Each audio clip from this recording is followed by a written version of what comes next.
Hey everyone, thanks for joining us tonight. Darkon and Miki are Oh, not anymore. I'm good. Oh, okay, Darkon's Miki here. has things to take care of. Yep, Miki will be here shortly. So thank you for joining us. And I hope everyone out there is staying safe.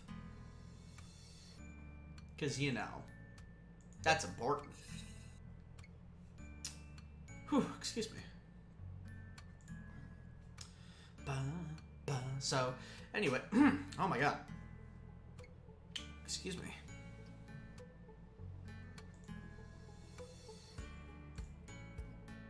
There we go. Alright, now nothing will be messed with on this stream. There we go. Okay. Excuse me. Sorry about that. So, tonight, guys, we're going to be making the next character, Vulcas.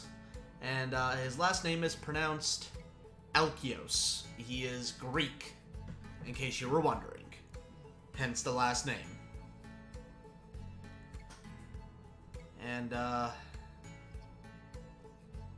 we have been getting a lot of subs. We've been doing pretty good. I'm actually really happy about that. We have been getting a lot of subs. We are currently sitting, actually, speaking of, we are currently sitting at 51,294 subs. It's kind of crazy. Think about it, yeah? Let's see. Why can't I adjust your... Do I have to do it here? I do. Okay. Alright. Yeah, no kidding. By the way, guys, yeah, if you're not already, go subscribe to Legend by Design, aka Cody. He and the Slap Happy Chaps. Yeah, and it is also a shame that they're not subbed to the gaming channel. They really should be. It's kind of annoying that they're not. By the way, if you're not already subscribed to the gaming channel, why not? Go subscribe to the gaming channel. Also, make sure you hit the bell icon for the main channel, because YouTube sucks at doing the one job it's supposed to do, and that is sending out videos to your subscription box. Because God knows, you know, that is, it's just so complicated now. The sad part is I'm not being facetious. They have overcomplicated their system so much they don't even know how it works. Like, how do you honestly reach that point? When you have robots making robot decisions on your other robots, that's how. So stupid. No problem, Cody, no problem. Miki is currently indisposed of for the moment. She should be here shortly. Until then, though, this is a great time for some questions. You guys got some questions? I ask them. We'll get them answered. And if not, then I have a couple things that I can just start ranting off. We'll go for it. I'll give them a minute. Oh, alright, fair enough. So, until then, Tony is drawing. Yeah, bro, I have trouble drawing stick figures, okay? Oh god, I would, if there was a way to switch it over, I would immediately start doing like a stick figure, like for Coma or something. I may not be able to draw, but I can storyboard. Yeah. Alright, so until we get questions, I'm just gonna start ranting off about what's been happening. Yeah, go for it. So we're back in Final Fantasy XIV. That happened. Yep, we sure are. And if you didn't know that happened, then you need to go subscribe to the gaming channel and click the bell icon on that too. Well, the bell icon there isn't quite so much necessary as... Hey, if they wanted to know, now's the perfect time to subscribe to the gaming channel, even if you don't want to know about our stuff. Because you won't. Because YouTube doesn't push anything anymore. Yeah, that is true. You can subscribe and not be annoyed. It's sad that is a completely true statement. Yep, you can, if you don't want to get the stuff, YouTube's got you covered. If you don't hit that bell, you don't get it anyways. Just sub so that we get 1,000 so we can remonetize. All good. Yeah. Oh man, I just realized we only have 3 hours left on our donation goal. Shadow Reaper asks, I was there briefly. By the way, Darkon, you need to answer my question on the server. Which question where? Oh wait, Shadow, you can come to your book. So at the moment, the company Chocobo has not been integrated into the main story yet. That's the current. Where you get the company Chocobo in Final Fantasy XIV is whichever grand you picked to be yours. Somewhere in the grand company is where you get your company Chocobo. It should be a quest by your grand company somewhere. I'll go actually bring that up. That will be changing one way or another in 5.3, but until then, isn't it like My Little Chocobo? I meant the FC server. So he means the POMF server. Well, he asked a question involving, do you get the company Chocobo by story stuff or whatever? No. He's talking about in the POMF server, not the PhatDog server. You still need dark matter. We need them forever. Yes. Yeah, dark matter clusters is for repair on the airship and submersibles. So we will need them for forever, really. So just put them in tab 2 or 3 or whatever, and I'll use them. Let's see here. Nope, not that one. That one. There we go.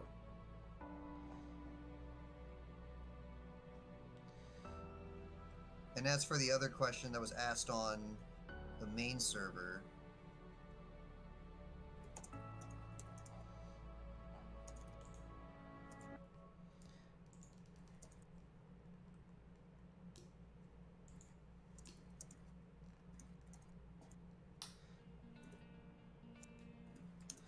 So while you're doing that, and one of the things that I cannot believe. Nope, I'm done. Oh, you're done? Okay. But go ahead. So one of the things that I cannot believe, like if you had told me, hold up, let me find out exactly when we posted this. Give me just a second, guys. Sorry.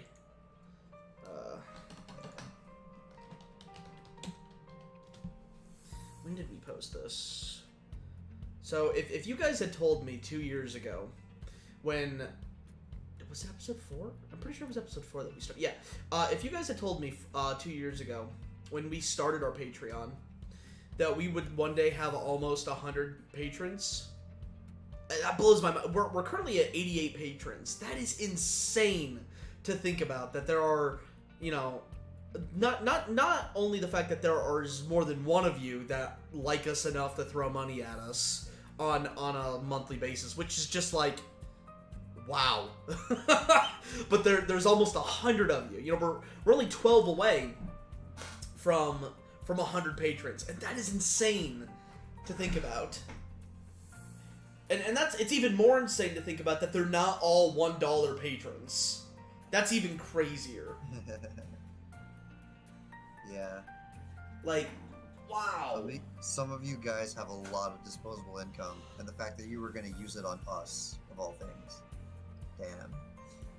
Yeah, fucking Shadow Reaper. I remember when we hit the original content goal. Yeah, and we finally put that fucking video out. It only took 2 damn years. 2 years. 2 years it took us to finally get around to getting that video made. And I want to apologize for that taking so damn long, but it was just one of those things where we had so much on our plate and we wanted to make sure that we still focused on what was the highest priority, and that was creating new Log Horizon and new content as opposed to just rehashing old content. You know, we're not like these dipshit AAA companies that are going back and remastering all their old games, and with mixed results. I'm not throwing shit at Final Fantasy VII. Apparently that remake's really fucking good, so props there. But, you know, and we're not like these dipshit movie companies going back and remaking all their old IPs. Disney! Excuse me. I survived. That's good. Yes, it is. That Miki has joined us. She has survived her harrowing experience against the forces of evil. But yeah, Cody, you have no idea. It was an extremely humbling experience. The one thing that I will never forget this. Episode 4 goes live, and episode 4, if I recall, was You said you'd never forget. No, I'm trying to remember exactly how long the episode is, because it is important for what I'm gonna be bringing up. Just a second. Episode 4. How long? God damn it!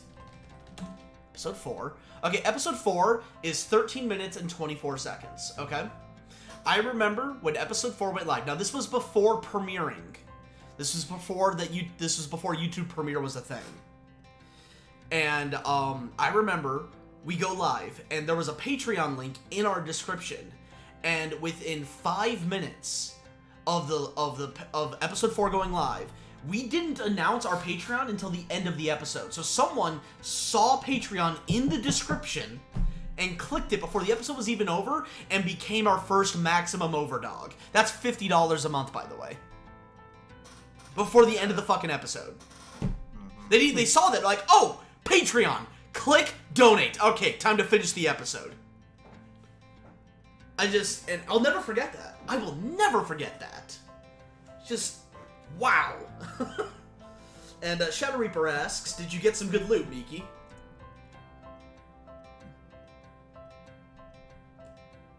Can I say... I have a joke, but I don't know if I should say it. You still with us, Miki? I have a joke, but I don't know if I should say it. I'm not sure. I think she might have disconnected. Are you still... Wait, what? Can you hear me? Yes, there you are. Oh, okay. Damn, I was making jokes all along. I was like, oh, I got rid of some loot. Oh, it was a shitty situation. That's what I was gonna do. I was like, she sure dropped loot.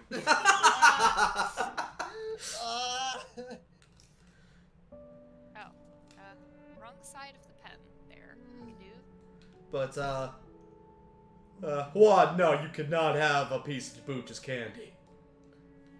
Because he will rip your arm off and beat you to death with it. Why does it sound like Krunk? That's because it does. Now you understand that. Oop, that's not what I wanted. Hold up, I will turn Miki up then. Oh. Couldn't Or I would like to, if it would freaking let me. No! Never! What the shit, Discord? I told you. Bruh. Is she already 200% or something?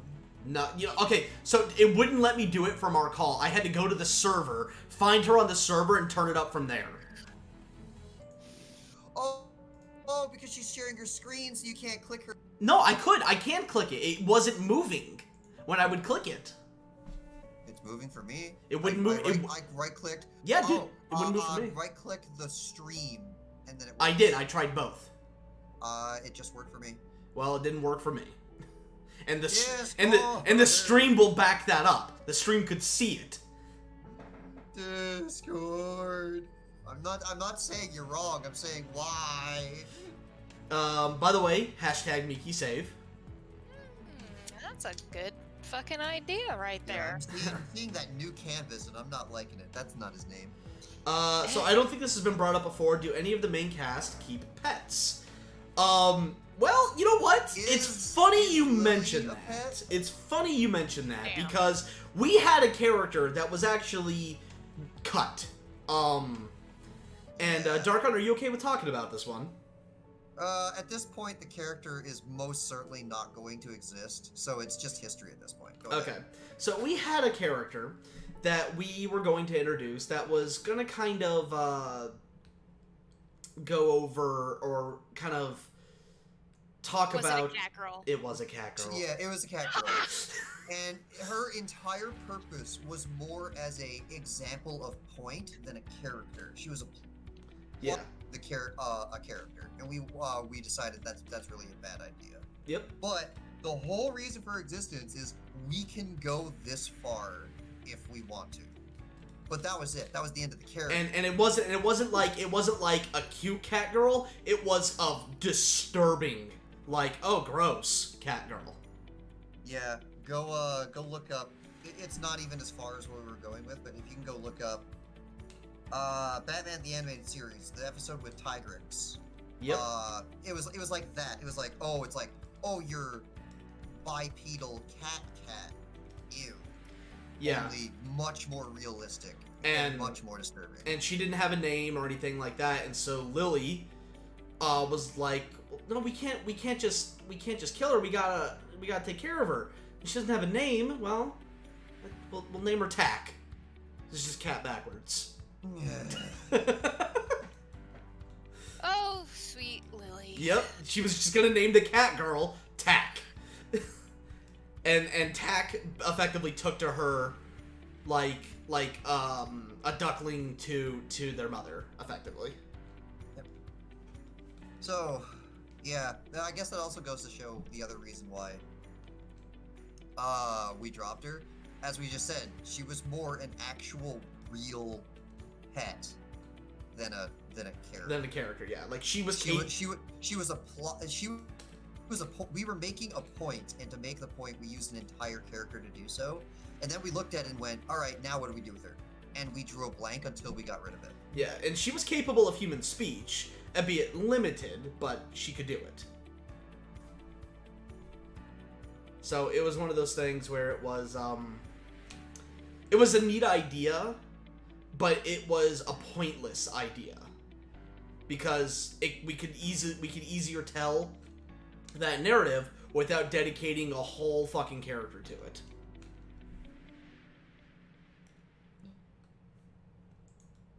So if you ever wondered, have we done enough with Check where we've had to actually start removing things? Yes. Yes, we have. Hello, Crafter. Thank you for joining us. We very much have. But, so, you know, it's actually kind of funny. So I was talking to, some people. I can't remember exactly who. But, you know, they were talking about, you know, how we were coming up with the various ideas and sort of looks for our Czech characters. And they're like, well, yeah, you know, it seems like, you know, a lot of the characters that you're covering, they not only accomplish their role in what you're wanting for in the story, but they also accomplish a sort of preference in their look. And I go, yeah, no, that's pretty accurate, you know, because we would have, like, for example, you know, we've got Himika would be the natural beauty. Black Hand is kind of that tsundere, like, crazy girlfriend kind of feel. And Tetra's got the girl next door look going on for her. Lisette is going to have that kind of sultry, sexy look going for her. You know, Jin has that, you know, I'm going to leave the male side of descriptions to Miki on that one. What? Oh, Lord. What is it? So Jin, the neighborhood bicycle. Oh, wait, no, that's Tucker. Tucker's the neighborhood bicycle. Jin's that, like, extra badass, cool, sexy, like, every girl's wet dream fantasy. Macro is the fluffy boy. Which we haven't drawn him yet, like, outside of the initial concept art, but he's the cute, fluffy boy. Vulcas is the daddy. He's the sexy daddy type. And then, who are the other men? Haseo. Oh yeah, we haven't drawn Haseo yet. We have not. But I guess if we were to put, like, a definition to him, Haseo would be like the guy next door. Oh, oops, he's accidentally hot eventually. Oh no, he's hot!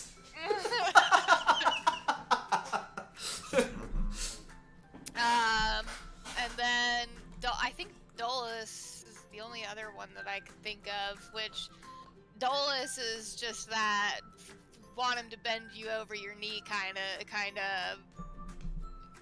He's there to punish you. Yeah. He's the BDSM guy. Oh, he absolutely is. Ah. Like, he would absolutely be into that, like, straight up. Straight up Dom right there. Just sitting here thinking to myself, like, how many people are watching this that now are like, Mickey, what are you saying? How could you say these dirty things? Like, I'm sorry, Mom. Fucking Miki, the literal definition of lady in the streets, freak in the sheets. Wow, I don't know if I would go that distance, but okay, right? I gotta uphold some kind of semblance of innocence with some folks here, okay? Yeah, that's right? where the cosplay comes in. Yeah. I mean, truth be told, I haven't seen you cosplay any characters that I wouldn't define as, you know, at least innocent in regards to their outlook on things. Yeah. Granted, though, I haven't seen a lot of your cosplays. I've seen a handful of them, but. Oh, sweet fucking Jesus! I just got scared. But there isn't actually that many cosplays that I do right now because I am a perfectionist when it comes to that particular kind of hobby. So if I can't perfectly do a cosplay, like pieces and all, I won't wear it at all. Huh. I have to have everything. Chibi is the with exact it. same way. So if I don't have the whole thing, then I'm not doing it. Yep, Chibi is the exact same way. Yeah. So to answer questions, Rick, no, Vulcas will not have a dog. Miki, Juan would like to know what wild food you're gonna eat this stream. Ha! Ha ha ha ha! I already ate! I don't know who that is. Shadow Reaper says, just know that you can never get as over-the-top BDSM character as Ira. Gamagori? No, Gamagori! Okay, that's Kill la Kill. As soon as I said Gamagori, that's the big guy from Kill la Kill. You never got far enough. He never got far enough in Kill la Kill to know what that is. I don't like Kill la Kill. His superpower is BDSM. That's all I'm saying. Now, for those of you who are wondering, I don't like Kill la Kill not because of the gratuitous amounts of fan service. That doesn't normally bug me. I can normally get past the fan service, normally, to sort of get a look at the story underneath. Like, for example, High School DxD has a fucking phenomenal story with multiple pantheons coming into a single story. And I fucking love that. It's so good. But it's the fan service can be off-putting for a lot of people, which is too bad. Because, like, I love those type of stories. It's one of the reasons that the Iron Druid Chronicles is one of my favorite book series. And if you guys haven't given those a listen or a read, depending on if you like audiobooks or not, please do so. The Iron Druid Chronicles are so damn good. And it encompasses multiple different pantheons and their interactions with one another. And it's so funny. And it's so good. It's just, can't sing its praise enough. But no, I'm not a huge fan of... It's Studio Gynex doing its Gynex thing. I'm just really hard. And if you don't like that humor, then you're not gonna like the show. Like, to put it in perspective, like, for the longest time, I absolutely did not like Gurren Lagann. In fact, I wouldn't even give it a second glance. Eventually, I finally got around to watching more of it. I still haven't finished it yet. I need to. But, yeah. I don't know, like, it all comes down to they have a very particular style, and you are very off-put by that style. Like, Evangelion is the highest example of that. Yeah. Yeah. Hey, Shadow Reapers loves Iron Druid Chronicles. There you go. Yeah. See, it's so good. I'm re-listening to them, kind of in preparation and to kill time until the next Dresden File book comes out next month. Yeah, this Gynex is so much like 80s, 90s anime yeet that if you're just not into that anymore, then it's gonna drive you up the wall. Though you kind of brought up the idea of what has been colloquially termed fan service and stuff. For me, fan service is not a thing to be ignored, and it's also not a thing to just be off-put either. Hey, Miki. For me, every aspect of a story has to serve the narrative, regardless of what it is and why. If the fan service is distracting, then they're doing it in a distasteful way. Kill la Kill was interesting because they actually wrote the fan service in and tied it intrinsically with the narrative. The story doesn't make sense without it being done the way that it is. Yeah. That was why I was okay with it. Yeah. Well, that actually does look pretty good.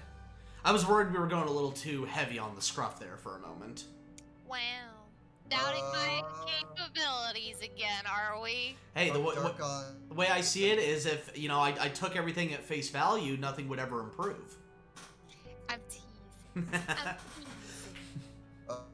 Have I ever made progress at Yu Yu Hakusho? The moment after that stream, work immediately kicked back up. So, not yet. Eventually he'll get to it. Yeah.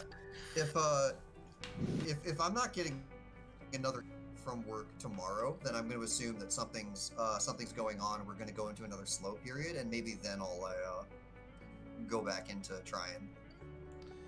I know of several. Is it wrong to pick up girls in the dungeon? Is one of them. That's a lot like D&D. That was a good one. It is a good one, yes.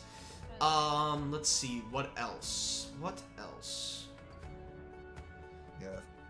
Log Horizon. That one. Yeah. If I recall, pick up girls in the dungeon is one of the very few times where they actually flip the standard for the gender for the role rape, and how even flipped the other way, this is a horrible thing that is horrible and it's not to be joked about. Yeah. I have mad respect for them actually handling that the realistic real life way, instead of just going, ha, isn't this funny, it's happening to a guy. No, that it's still horrible. Yeah, when he was in the red light district, right? Well, there was a red light district thing, but then eventually there was another one later where it's very real, serious, unfunny story, and then he had to be rescued, and then when he was rescued from it, he's crying because it's rape, and that's not funny, and that's the point. I have absolute mad props for them where they eventually took it as serious as possible, and they stuck. Like, you don't see that when it's gender flipped. That is true, yeah. There's actually a story of mine from my drinking years. Oh boy. Getting into not like a bar fight or a brawl or anything, but I had a really good friend of mine who was a bartender at a bar that I would frequent, and we would always play pool together, and he was a really, really cool dude. He was really, really nice, but he had a really bad habit of, like, getting with girls that really he just needed to stay away from. And there was a circumstance where he realized that the girl that he was with was a really bad influence, and so at the bar he decided that he wanted to break up with her, and she was going crazy. She was like pushing him and shoving him, followed him out to his car, you know, screaming at him. And of course, in this circumstance, she's hitting him, and some of you equalists out there are probably like, oh, well, that just means, you know, smack her the fuck back, self-defense. But even then, no, like, the stipulation is so heavy set. He was terrified, and he couldn't do anything about it because he knew that if he tried to push her back, that people weren't going to see it from the point of view of she was shoving him and she was hitting him first. They would see it as a boy hit a girl, and that's unacceptable. And so I you know, it had gotten to a point where she had followed him out to his car, and I was watching from a fairly safe distance because I didn't want him to get back with her, and I knew that he could very easily be influenced, unfortunately, and which is what she was trying to do, like screaming and begging, take me back. And I mean, he was doing good. He was like, no, I like put my foot down, you know, I need you to get your things out of my car, like I need you to like remove your items from my possession and be on with yourself. And I I can't precisely remember because I probably was drinking at that time. Well, I definitely know I was drinking at the time. I don't precisely remember when I decided to step in, but it had gotten to a point of her shoving and hitting him that I walked up there, stepped between them, put my hand on her chest, pushed her back, and said, "You need to back up. You need to leave. You need to not lay your hands on him anymore," because he couldn't do it. He could not do it. And people don't realize that it is like so much that there can definitely be the other side of it. It's not always about, oh, men are abusing the women and da da da. Women can abuse men too. And most of the time, they're either afraid to stand up for themselves, or when they do, they get the blame. So I will never forget the day that I stepped between them, because I put on my mommy voice and I like spoke from the chest, because I was like, you need to fucking leave. You need to back the fuck up. I don't care about you. I don't care about your relationship. I am not about to sit here and watch you hit my friend. Get the fuck out of my sight. Be and gone, that's about thought. how that conversation went. This is a fucking be gone thought moment. That's exactly what it was. And it helped that I was like taller than her. Because I don't know if she would have been as intimidated by me if it weren't for the fact that I'm a tall lady. I'm like fairly tall. How tall are you? But I was pissed. I was really upset because he could not do anything about it, and she was just wailing on him.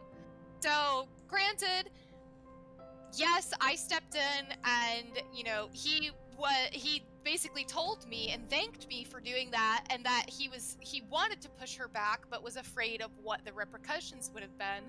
So he was appreciative that I was there.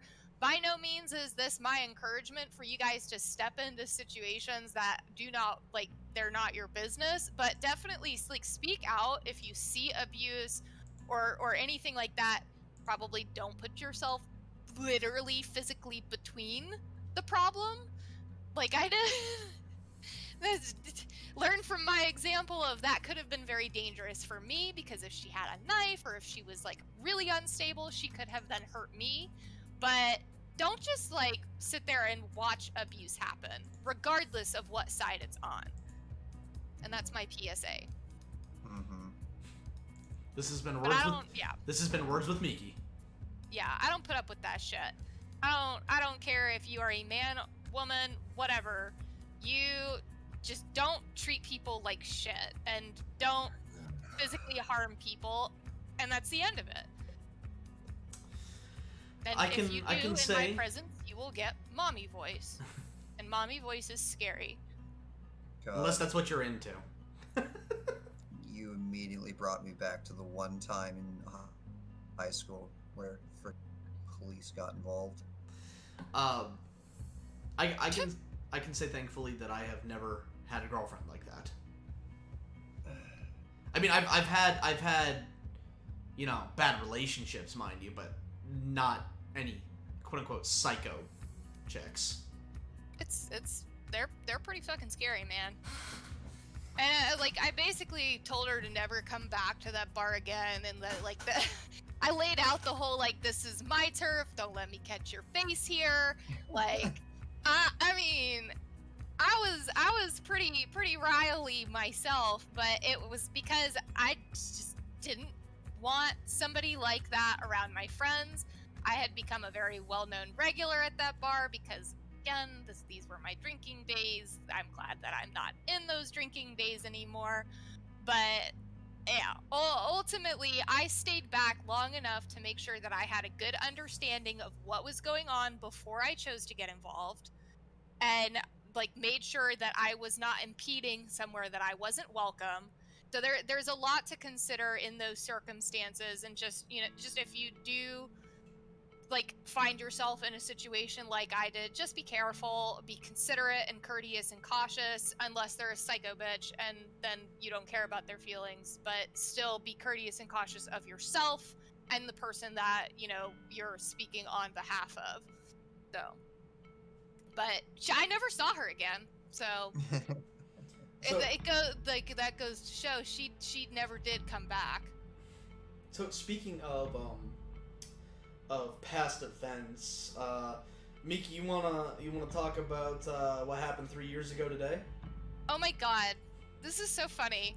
Literally 3 years ago today, I found on my Facebook memories a post that I had made 3 years ago, and it was let me pull it back up to see specifically exactly what it said. It says, 3 years ago, see your memories. I wonder what the likelihood of me getting a job as a concept artist would be. ... That's this, to me, that just seeps with like a satisfying irony. That aged real well. It did.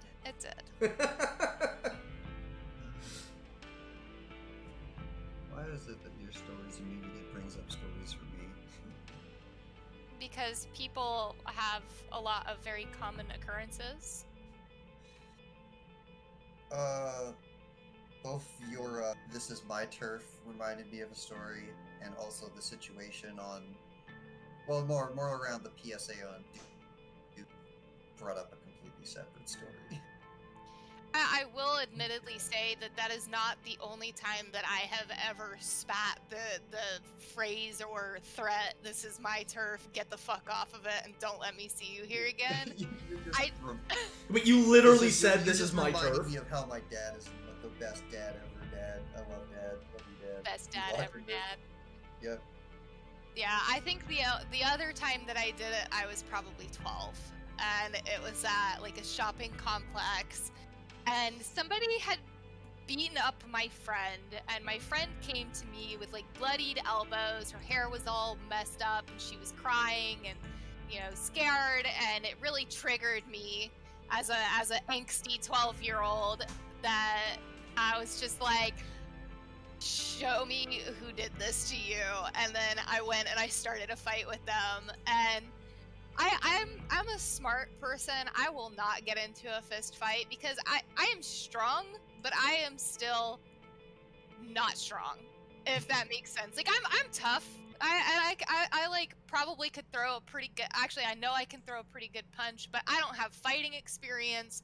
I don't have any kind of real major experience to back me up. So if I get into a fist fight, there's a good chance that even though I could probably punch harder than them, I'll lose because I don't have any of that kind of experience. So I'm very careful about like not getting into physicalities with people. But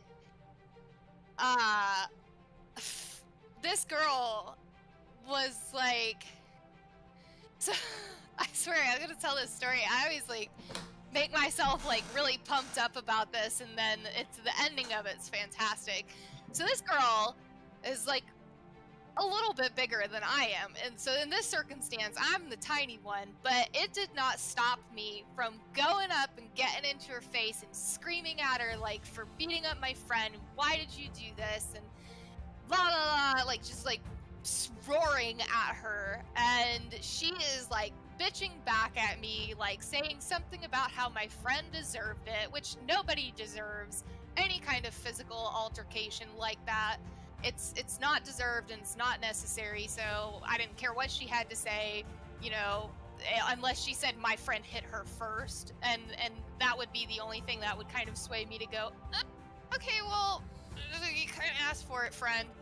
But I will never forget that her two older brothers started backing her up, and I missed the greatest part about this story. Actually, I know that Darkon, you are getting into a story bit, but at this, No. I have another slightly long-winded one. So this started. Go ahead. Okay, imagine like I can actually visualize this because I have a thing. So you have a shopping complex that is kind of shaped like this.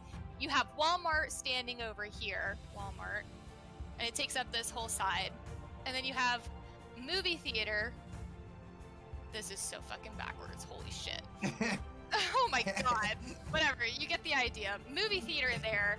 And then this entire remainder is made up of storefronts of various different kinds. Like there's a lot of storefronts. So there's a lot of distance between, you know, these things. And when I was younger, the cool place to be was the sidewalks in front of these places on a Friday night. There was also like the sex and drug pit behind the movie theater, which the older kids went to. But I lived in such a nowhere nobody town that the cool thing to do was to walk up and down this strip and just hang out with your friends. You just like chill. That's what you did when you were 12. Either that or you went to a roller rink, which was for babies, so we didn't go there. When my friend found me, I was probably about right here, like by a storefront, and the girl was all the way down at the other end of the storefronts by the Walmart. So when she told me and I got fired up about it, I had a pretty good distance to walk to think about what I was gonna do and how I was gonna approach this, which in most circumstances you would have thought was enough time to talk myself into this isn't like necessary or I shouldn't waste my time. But instead, I amped myself up more and more as I kept walking.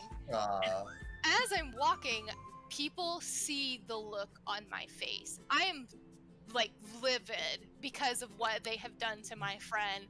And you know how like middle school fights would go, like you see somebody's about to start shit, the first thing you're gonna do is go to wherever that shit is going and you're gonna watch it and you're gonna like be glued to it because it's drama and exciting in your little 12-year-old life. So I started to gain a small crowd of people wanting to see where this was going. Why is she so mad? Why is she walking with this purpose? And they followed me all the way to where this girl was here. Now the sad part is that when I got into her face and I started talking shit, there was probably about a good 2 feet gap between me and anybody else behind me. So not even my friends were like up there standing there with me. So you've got like crowd of, hello? Oh, it's white, that's why. So you have like crowd of people back here, me, her, and then her friends. Which thinking about it now is like I was sorely outnumbered, and it took me a really long time to realize that there was a fairly large gap between me and the people who were supposed to be backing me up. But the good news is that I realized it before I threw the first hit. So I got sick and tired of like yelling and screaming at her, and her brothers were like getting up in my face too, and they were much taller than both of us. They were older, and they were like, I don't care if you're a girl, I will hit you if you touch my sister, which, you know, thinking back on it, really good brothers. Like, way to stand up for your little sister. But at that point in time, I was like, I don't give a fuck about you, I don't give a fuck about you or you. And fuck you, fuck you, I don't even know you, fuck you, you're cool. But on the inside, I did give a fuck about them, especially when I realized that there was that 2 feet gap behind me and the other people. So what I did was I did what any tiny person does in a fight to win the advantage, and I got really fast up in her face, and I grabbed her by the hair, and I threw her, like I whipped her to the side, and she went clambering into one of the storefront windows, which, praise the Lord, that I guess it's like made out of some kind of reinforced glass because it didn't break. But by the time that they had looked back up from what I had done, I was fucking gone. I started booking it back down this way and towards the movie theater. Her brothers were on my ass, and I hid in the girls' bathroom. So I like looked really cool for like the first 30 minutes of all of this, and then I turned fucking tail and ran because I'm a smart kid and I didn't want to get my ass beat. So I ran and I hid in the women's bathroom of the movie theater, but as I ran away, I got off over my shoulder. Don't ever let me see your fucking face here again. They're like, I don't want to see you on my court ever again. Like, get the fuck out of here. Don't let me catch you here ever again. I'll kick your ass. As I'm running away from these brothers, but I still said it, and I still didn't. I never saw her come back again. I never saw her face there again. That's going in check. Lily's gonna get mad, bop someone, and say that while she's running. Let's go to check now. Oh my god. So yeah, that would be, I think, probably the only other time that I've ever pulled that phrase out of like into like a fight or an like legitimate conversation was as I was running, trucking my ass away from these big brothers who are like ready to kick my ass, and I'm so thankful that despite the fact that they were really tall guys, they were kind of bigger, so they did not run as fast as I did. And I played soccer then too, so I was on it. Okay. Hey, there's nothing wrong with guerrilla warfare. Vulcas would approve. Yes. So strike quick, be sneaky, and know when to run the fuck away is the lesson of that story. But the true lesson is don't get into a fight like a fucking 12-year-old would. Just it's not worth it. It's not worth the altercation. I came out of it with a really funny story, and it's actually at the end of it, it's actually a laugh at my expense, because like it's not cool to like do a quick dirty jab and then fucking take off because you know you're gonna get your ass beat. But yeah, so there you go. That's also a story time with Mickey. My boyfriend's probably like in the living room going, my dear fucking god, right now. I sure picked the right one. You still love me, honey. I can't hear anything. Anyway, go ahead, Darkon. Oh god, I can is it bad that I can see like a couple years down the line you just like bop him on the face walking away? I never want you to see the dishes in the sink again while you're retreating. Oh my goodness. That's very much something I would do. I have one that's eerily similar to this whole story, except it could have gone far more lethal, and there was far more I am in charge, I am intimidating, leave. And that is my absolute masterpiece of a dad. Oh, so when I was very small, I'm not gonna say for, you guys don't need to know this place, but the nickname of the place was Kill Hoods. That was the other name for where we lived. That you came to our neighborhood to get stabbed. It's not like that anymore. They all moved downtown or grew up. But we were the original come here to get mugged. Get 'em. And when I was very small, so small that I only know the story by them telling me it. I don't remember this, but I watched, apparently. I was so, there's these kids outside, they're ripping off all the apples on the tree, they're going around throwing eggs at everybody's house. They're just hooligans being dicks. And my dad, still very new at being with a very small kid, looks at this and goes, I used to be the brawler type, and I don't care the fact that there's an entire mob of them out there, like 6 or 7. I'm gonna go out there and make them leave. And then mom's, no, you're gonna go get hurt, you might get yourself killed, you have a kid to think about, what are we gonna do if you go get killed because idiots are being idiots, just leave them alone. Nope, I'm going outside and I'm getting them. He watches them for a while, and he kind of deduces which one is the, quote, leader of the group. And he opens the door and slams it behind him and gets all of their attention. He stomps heavy footsteps towards all of these young kids. And then they all immediately surround him. He is circled immediately. And the leader guy, instead of him being approached and him doing whatever stick he was going to do, Dad practically slams his head against them. They're like their noses are touching, and he's asking him, "What are you doing here? What are you doing? What are you doing around here? What are you doing throwing eggs?" They're all trying to be, and then some guys are getting like, "What? What was that? Why is he he's initiating? He's surrounded, and he's initiating." And after whatever things were happening in between, he eventually slightly backs off, and he's already thinking, if this gets to a fight, I'm gonna go down, but I'm taking at least 2 or 3 of these guys with me. He looks at him, barely giving him any breathing room at all, and he says, "Look around."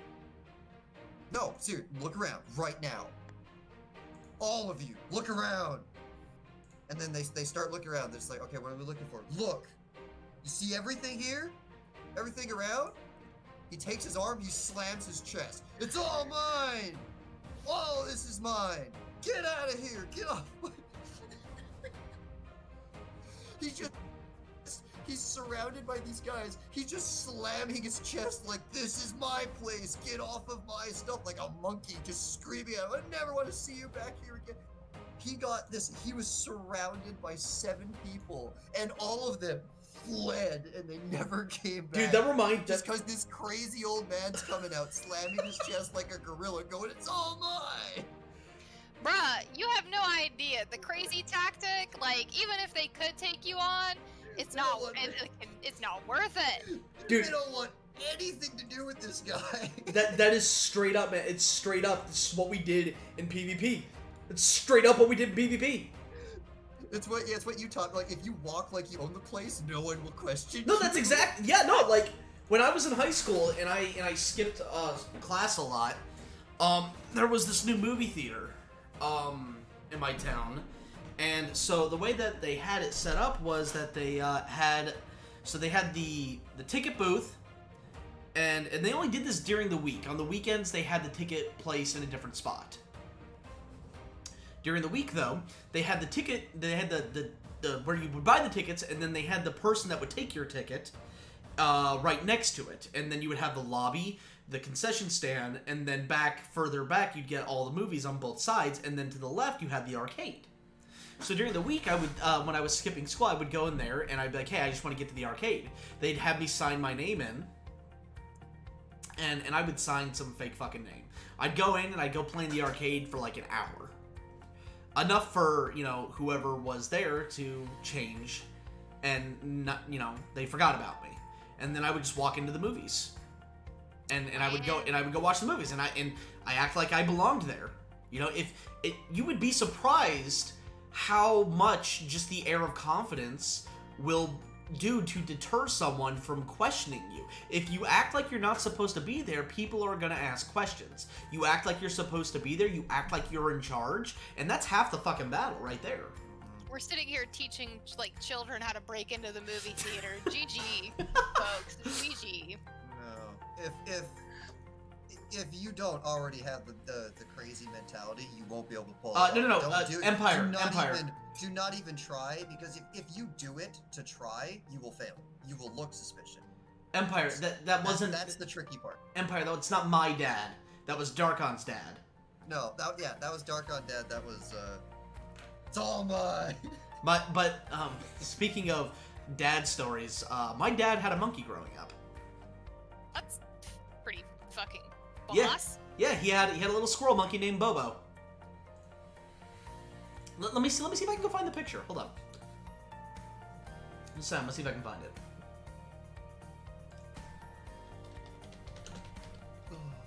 Yep, he ordered it out of Kids Magazine for like $12.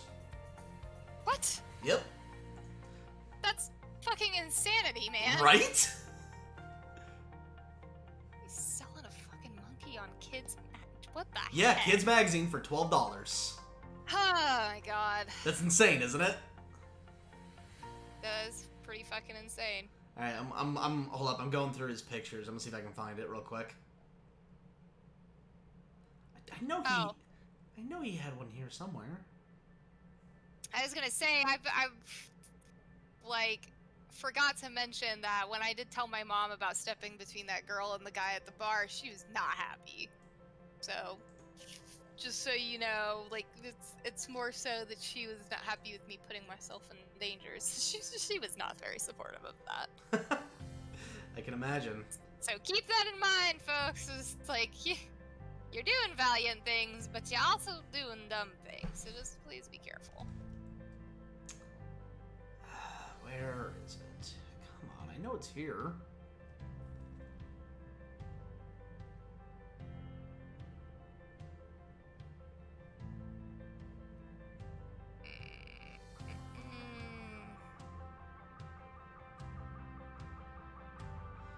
cannot find it. I feel like he had more photos than this. Huh, that's too bad. Can I do the other story? Yeah, go for it. On the PSA from before. Yeah. That's a me story that annoyed me. Go for it. A mere couple, like a week or so after we have an entire high school thing on if shit's happening, actually go get help or just help in general. Don't be a bystander. Don't just watch because you're making this hard. Not only a week away from that, because we were simply really slow going up the stairs. This one guy went off his rocker and started choking my friend to the point where he stopped breathing. Oh damn. That's kind of fucked up. And here I am trying to undo this guy's arm lock on his neck, unable to do it because I don't have the strength. And just before I decided I have to slug this guy out or my friend dies, then a police officer showed up. It was at that point that I had the time to look around, saw we had an entire crowd, and no one was helping. And I almost went off my rocker on every one of them. This was exactly the time where you can see with me, my foot on the wall, trying to use my entire body weight to pull the arm away. You can see what I'm doing. Why is no one helping me with this lever? Are you kidding me? And it was not really a police report, but damn, it was kind of my own moment on yada yada yada. Please come to the principal's office. My entire classroom goes, ooh, he's in trouble, and I marched out of that room going, no, you don't understand. That guy's getting kicked out of this school forever. No one chokes out my friend stays here. I was never bullied in that class. I stormed out of there in a rage, and no one ever looked at me in that classroom again. That wasn't even my intent. I didn't care. But yeah, if somebody is getting hurt, especially about to die, because that's what that idiot was doing, whether he realized it or not, help. Or go get the police officer, which is what someone did at least. Can somebody remind me what the hell these strappy things are called? Utility straps? That's the thing. Dark That's what I call them. If they have an official name, I don't know what it is. You remember this? But you can put things onto the. What? Okay. Kind of. That was our old cottage, the old small house we had. Yeah, I was about to say, like, what part of the picture is the part I'm supposed to remember? Well, you were there too. You were sitting on the couch directly to the right. You're just too small to be seen. I know. It's just, am I supposed to remember the moment or the house? The moment in general. I do not remember the moment. Why did we take this picture? It looks. Well, that was back when Snake was playing with us. There he is in the background. Yeah. So what about the moment? I don't know. I was going through pictures trying to find the picture of Bobo, and I just couldn't find it. And I found this in my old photo album. Yes, we did play this game back in the day. Oh, fine, I'll show it on stream real quick. Oop, that's not what we wanted. There you guys go.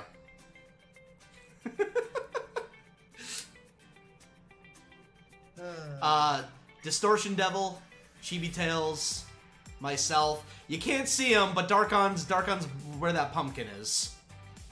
Yeah.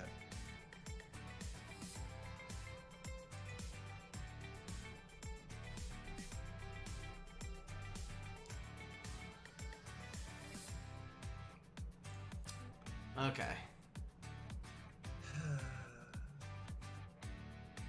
No, he had an actual squirrel monkey growing up. And he had it growing up until he was in college. And Juan says Darkon is Chibi's tiny potato son. Also, why the fuck hasn't the view counter updated? What the shit? Doesn't Jin already... Say again, Anthony? The fucking view counter hasn't updated for some reason. It's really fucking annoying. Yeah. Hang Sometimes there's been times where we've had to manually refresh it, and other times where it's really inconsistent on that. Haven't we already done Jin with No, not like pocket that. stuff? So Jin has like the Batman utility belt. I thought Jin only had the gun holster. No, Jin has the Batman utility one, because it's the police officer one, remember? Okay. Well, yeah, so that's why, with Jin's being more leg size, I thought we were going to have Vulcas be more chest. If you haven't picked up on it yet, Miki asked a question in the chat. Not in the YouTube chat, but like yeah, in the call. Oh shit. More so speaking on just like how do we want to identify or uniqueify this particular design? Because it says, as we have learned, that it's not always perfect every time around. I'd like the leg version that we're doing that, and then you know, maybe give him he has kind of the belt thing, but you're not gonna be able to see his pouches from the back when he's facing the front, obviously. So, but because he's definitely need a spot for his book. Gotta have a spot for the book. Yeah, I forgot. Okay, yeah, I forgot that Leon had even more pouches. Yeah. So we're talking about the. I'm moderately confused. So, do you agree with my idea? Yes, or... I do. No, okay. Just had to make sure. All right. What the fuck? Why is this being such a bitch? I don't know.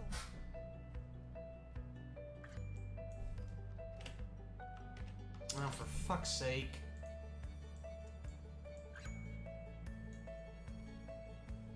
Ah, it's so annoying. I hate it when shit breaks for no reason. Just randomly. I'm gonna stop counting after 9. It's really aggravating. Alright, we're gonna try launching this one more time and see if that fixes it. No, it didn't. Okay.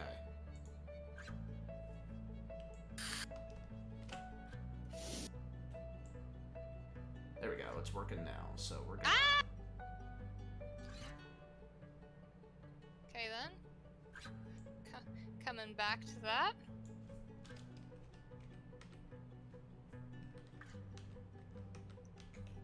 And then I think that he would probably have this kind of belt.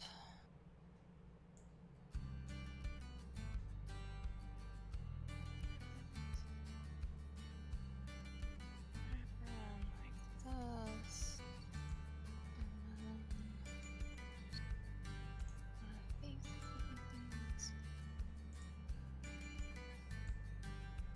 I'm sure I'm not drawing this right. I bet it looks a little different, but... Okay. Well, I had to completely fucking put it in, but we got it. That's super annoying. We had to redo a couple of things. Yeah. For the stream. I don't know what the hell that was all about.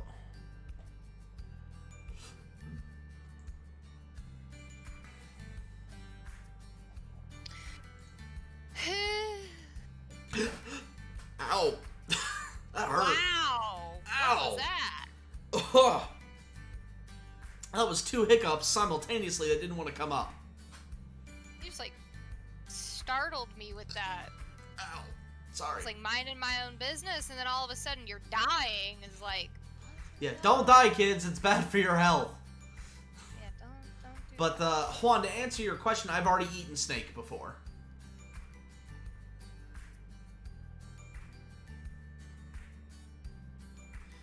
What is my favorite Japanese food? Does sushi count as Japanese food?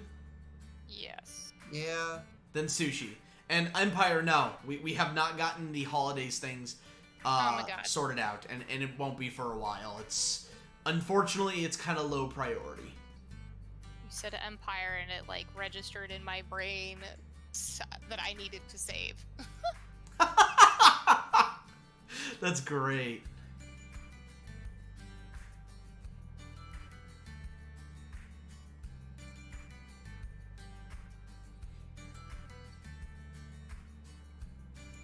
Oh wait, that's right. That's Strappy Bit's not gonna be there no more.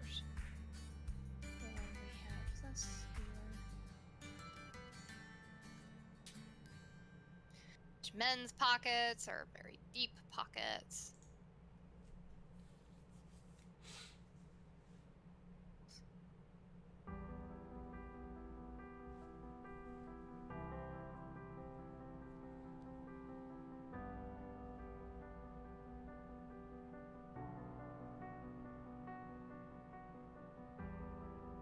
It got very quiet, very fast. Sorry, I'm reading something. It makes me uncomfortable.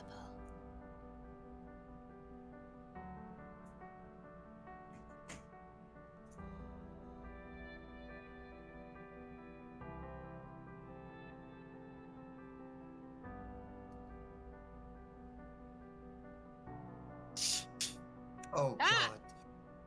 Wait a minute. Why does this keep happening? What happened? Interesting. Oh, nothing. I'm like in the wrong place on the screen. There we are. Okay. Thought we lost everything for a second. Oh no, I mean it's saved either way. But no, like my tablet is doing this really weird thing where I don't know how, but my palm is moving things. I don't know. I'll have to figure it out separately because I'm pretty sure. Oh, I had to. Nope, never mind. I figured it out.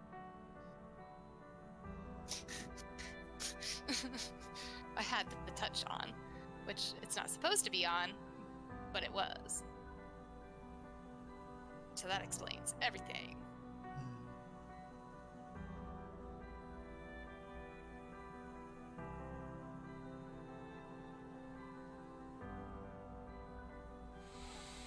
All right. Sorry. I had quite a read there for a moment. I was reading an email.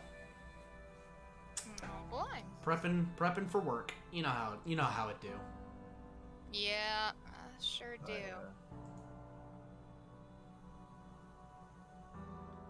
I sure do. Cody, listening to this stream is just what I need to help me lip sync this parody. Oh yeah. Wait, Gold pissed off the Fat Dog crew? What happened? What? He's asking us. What? Wait, what? What would give the indication? Oh, Goldshot, I feel like an amount of the Fat Dog crew hates me. Am I right? Question mark. I don't know. We don't. And we're all that matters, right? Oh, right, boys? If you pick up on something, then just read into it carefully and go, oh, maybe I shouldn't do X in the future. I can't tell you what that is for you. That's your own judgment call to make. But I don't know, just fucking look at them pay attention, learn, grow.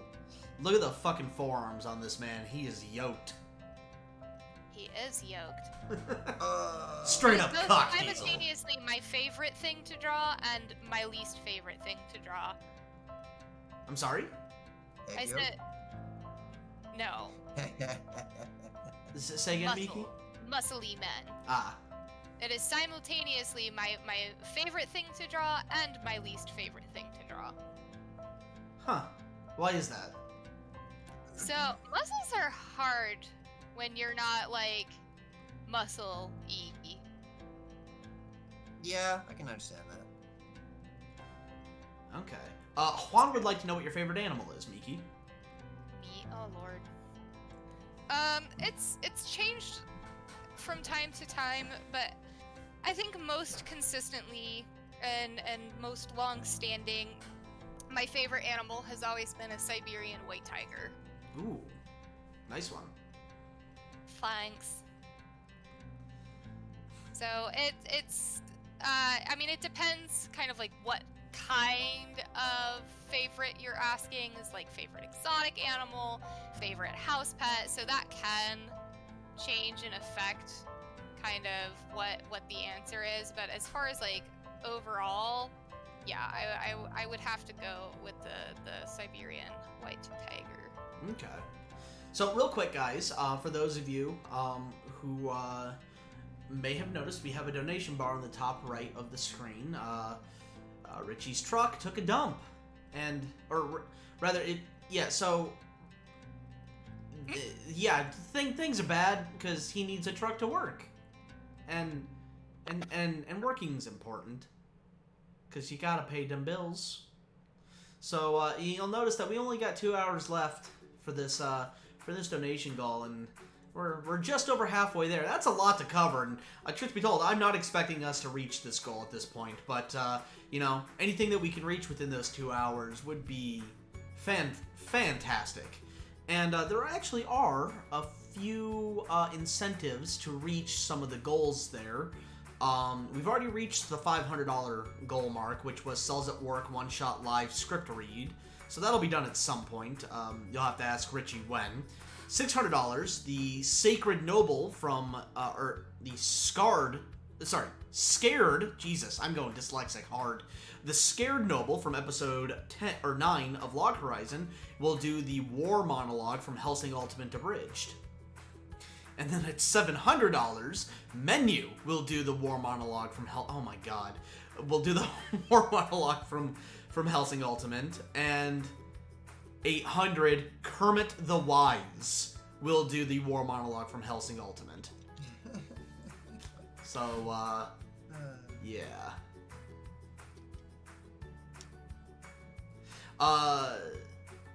Hold up. Crafter had a question. Crafter would like to know, what are y'all's waifus and husbandos? That is like the best reaction I could have asked for. Oh, what? How do? Just a quick second before we answer that. Yeah, by the way, guys, please don't donate unless you're willing and able. Don't put yourself into financial strait to help us out. It's just something that I noticed that we only have 2 hours left, so that's why I brought it up. So thank you so much for everything that we've already reached, and if we can get any higher, fantastic. If not, thank you so much for what we had, and every little bit helps. With that said, Miki, please go ahead. Oh man. I don't know. Like, husbando material. Let me think. Vulcas. Vulcas. I mean, if you're Lisette, maybe. You know what I just realized? Vulcas's shirt right now is just about 6 inches of fabric away from being Tetra's shirt.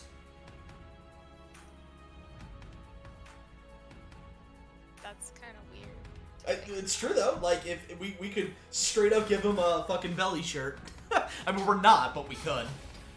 Oh my gosh. But it also does kind of like make okay, anyways. Husbando material. Let me think. Let me think.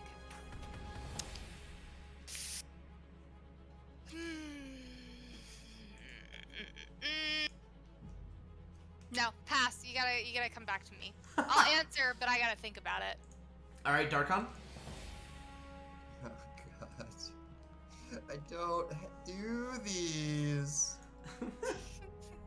I guess the only thing that has happened very recently, which I was very vocal about near the end, was Tetra. Oh my.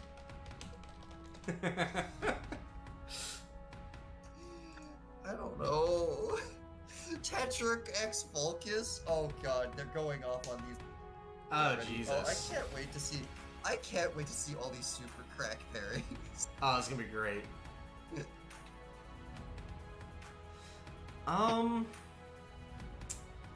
See, that's a tough one for me. Fucking waifus.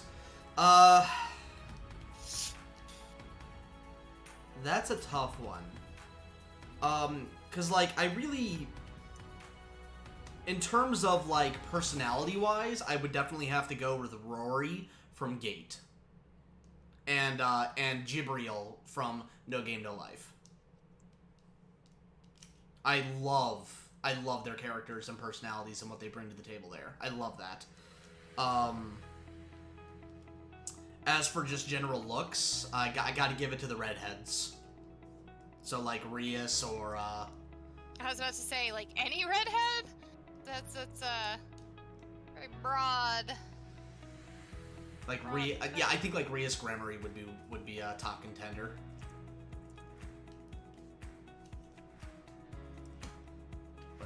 yeah. So, Miki, back to you. Oh shit. I was focusing on trying to make the gun more gun. Maximum overgun. Maximum overgun.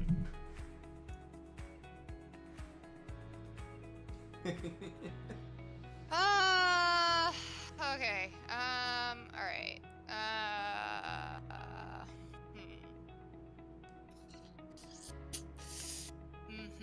Husbando material. I really gotta think about this.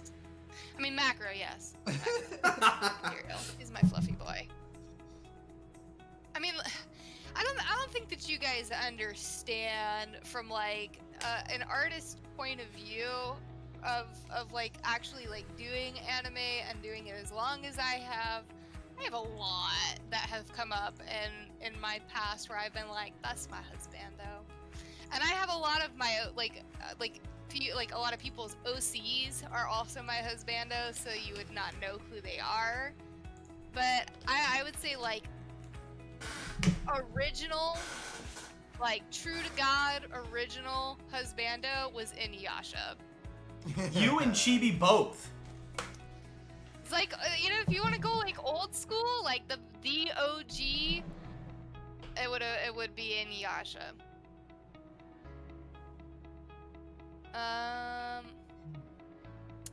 Trying to think on if anybody like really meets that criteria from more recent animes, which kind of not really. I don't know. I don't know. I don't know. I'm just gonna keep saying that until somebody changes the subject. I don't know.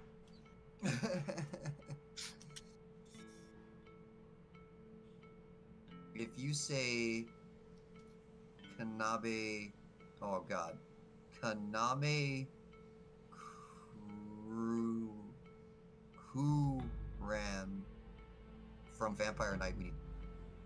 Oh, no, never got on that kick. So you guys can rest easy. That is not my shtick. Oh, this show, okay. Yeah, the like. You are actually groaning. Yeah, I mean I tried, so that and like Diabolic Lover is also kind of like on the same thread for me. I tried giving those shows a chance. I really tried. I really tried, but and it's sad to say, like, because I'm definitely like a romance kind of person, but that shit just silly. It is just I can't take it seriously. You know, I'm not. It's a no from me, Doug. Just saying. Okay, what'd I miss? I'm not. The Vampire Knight got brought up, and then she groaned and like, oh god, that one. And then if you say S-Death from Megami Kill, we need to talk. Yeah, no. I'm definitely not going to be the M to her S. No thanks. If you're into that, then it's a perfect match. But that ain't me. So, alright, so, Miki, you know, actually you brought up kind of an interesting point. So your very first anime crush would have been Inuyasha then, right? Yeah. Darkon, what was your very first, if at all, anime crush? Oh my god, you gotta put me on this. And now it's gonna be like, you're gonna look it up and it's gonna be weird. And we're all freaks here, dude, don't worry about it. So they were both, like, it's a game that was made in Japan. It's a Japanese anime game. That counts, doesn't it? Yep. Yeah, I'd say it does. Well, okay, so in the very first, it would obviously be Sailor Moon because duh. And also, I was kind of barred from watching everything else in the world because I would get too violent after I watched it. It's like, okay, if ever we actually had randomly a channel that actually did have Dragon Ball or, what's it? Power Rangers. My brother and I would watch it and then we would beat the shit out of each other after. So we were eventually barred from doing it because it made us too hyper and too violent. So eventually, the only thing that was left was Sailor Moon, and I'm the only guy I ever knew at that age group that watched it. But there was nothing else. Everything else was no. So there was that. I don't remember if I had like a particular. I had particular ones later, but that was later. Then I don't know. I didn't really go anywhere with the rest of it because this is like Gundam Seed stuff now, and then like the characters were related to each other, so it was like, okay, I don't do your mind now when you have a preference. That's weird. There was a game called Tales of Symphonia. Yay. Oh, you too? Sweet. Someone I can talk with Symphonia about. So, there were two, and there were two for two different reasons.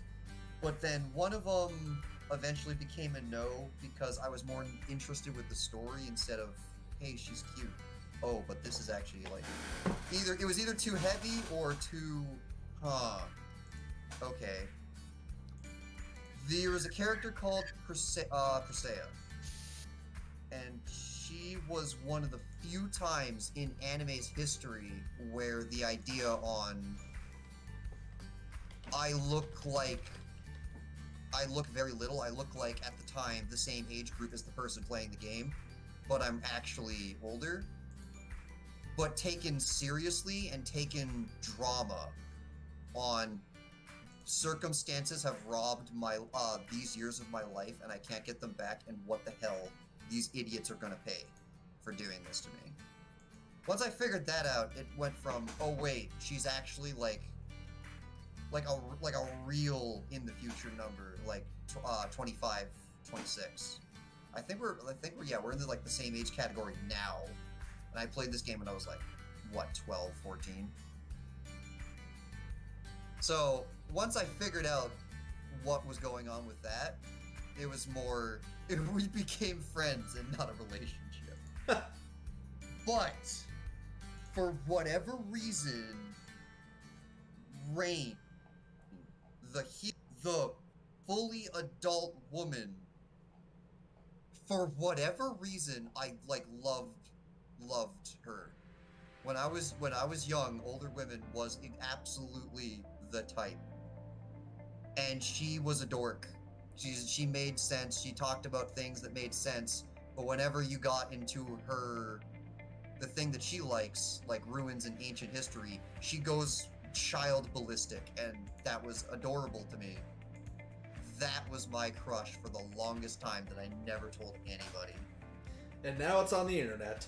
And now, well, I'm very soon going to be 28. I don't care. Oh my god, I'm older than you? Yes, we've been over this. I am one of the youngest people in the entire collective of either by a couple years or by a couple months. I am one of the youngest people in the whole collective. For the longest time, I thought Darkham was older than me too. You got so many life experiences, sir. Misty? Yeah, I wasn't really a Misty. At least I wasn't either. I always found waifu. Misty annoying. In the waifu category, I wasn't a Misty. Yeah, I always found Misty really annoying. Dude, Royce just asked me how old are you again. I just said it out loud, so I'm guessing stream lag answered your question.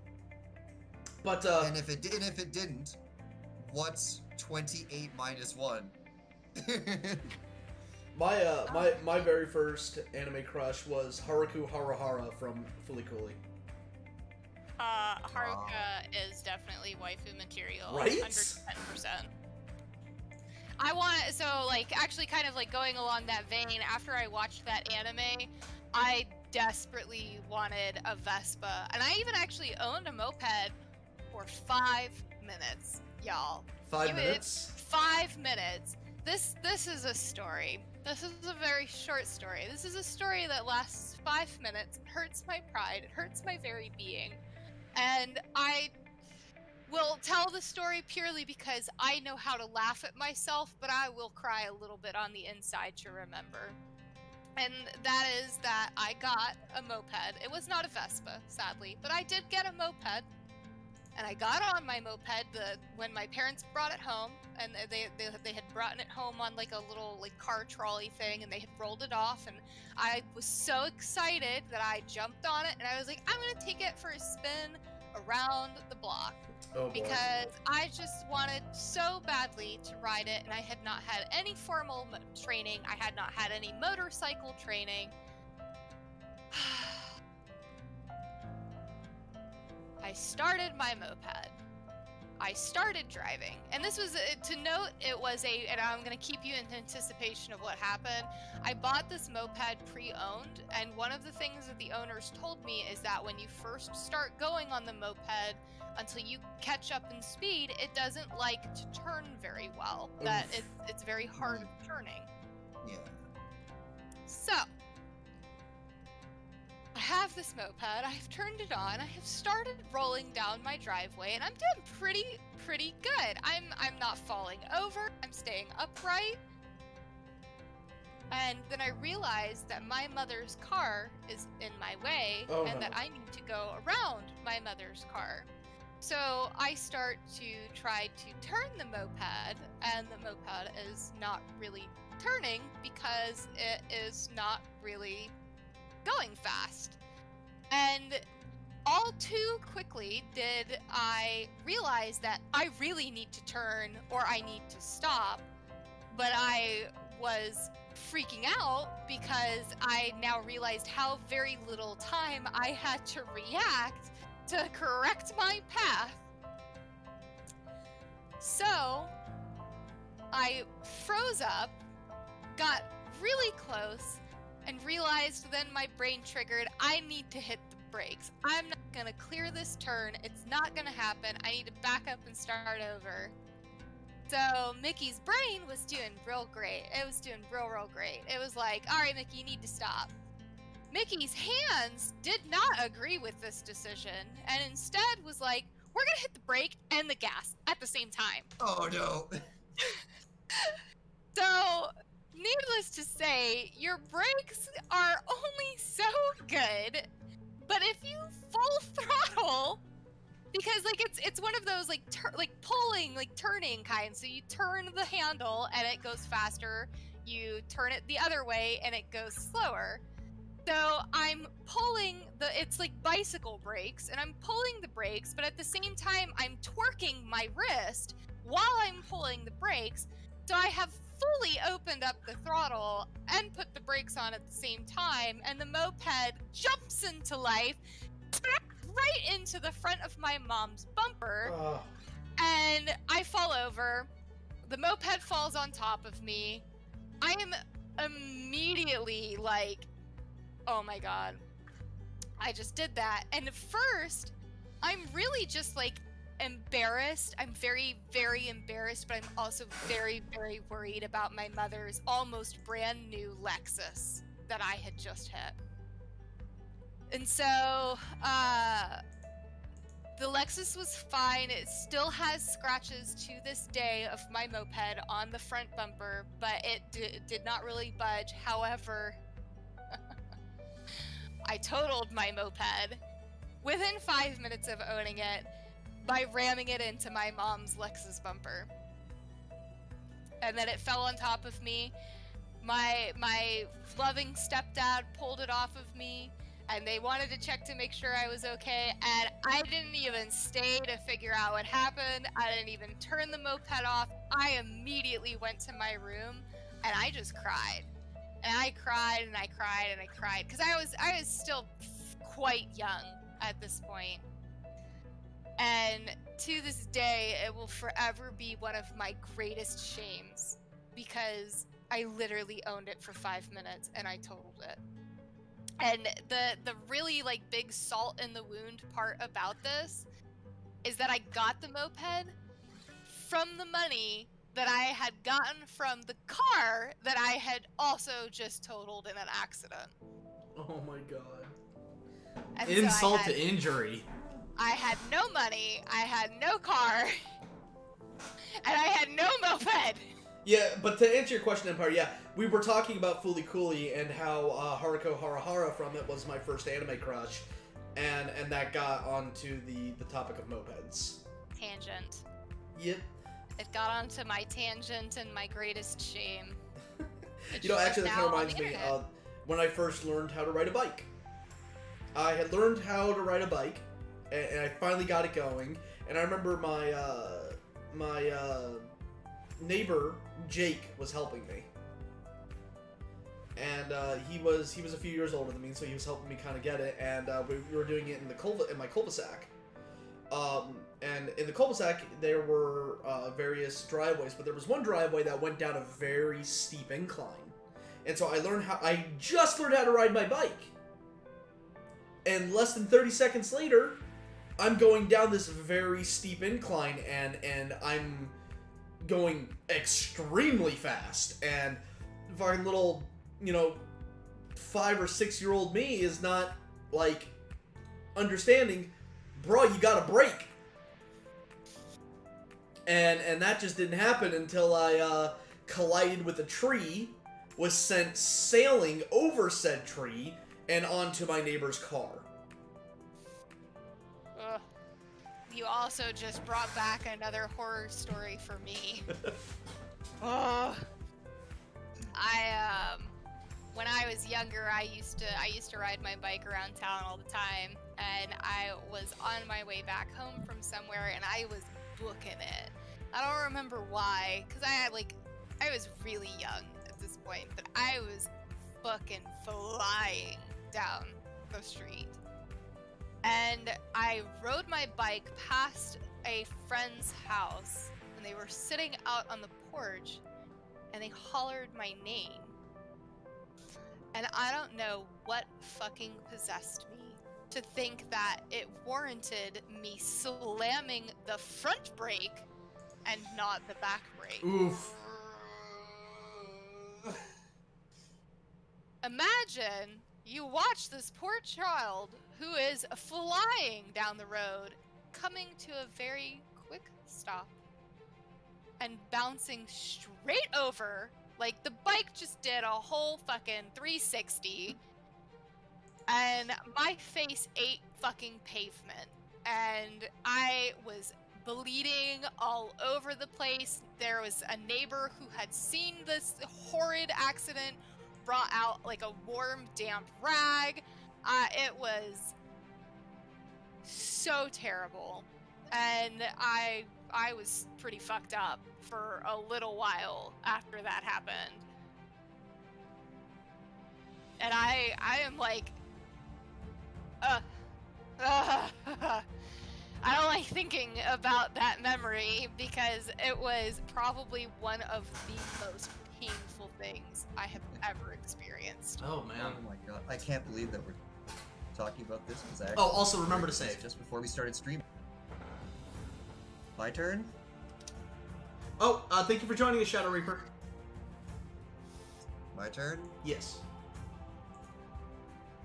So your thing was brakes on bikes. And mopeds. Ever got hit by a car? In another car, yes. Not. How about on a bike? I've been run over another. I have had my foot run over. I don't necessarily know that I have been hit by a bike, but I'm pretty sure that the last recount that I just gave probably felt a lot like getting hit in the face by a bike. Yeah. It was all the force of the bike. For me, I'm young, I'm dumb. We see a limousine around our place somehow because reasons. And we're like, holy shit, why are they here? So now we're chasing the limousine. And I'm the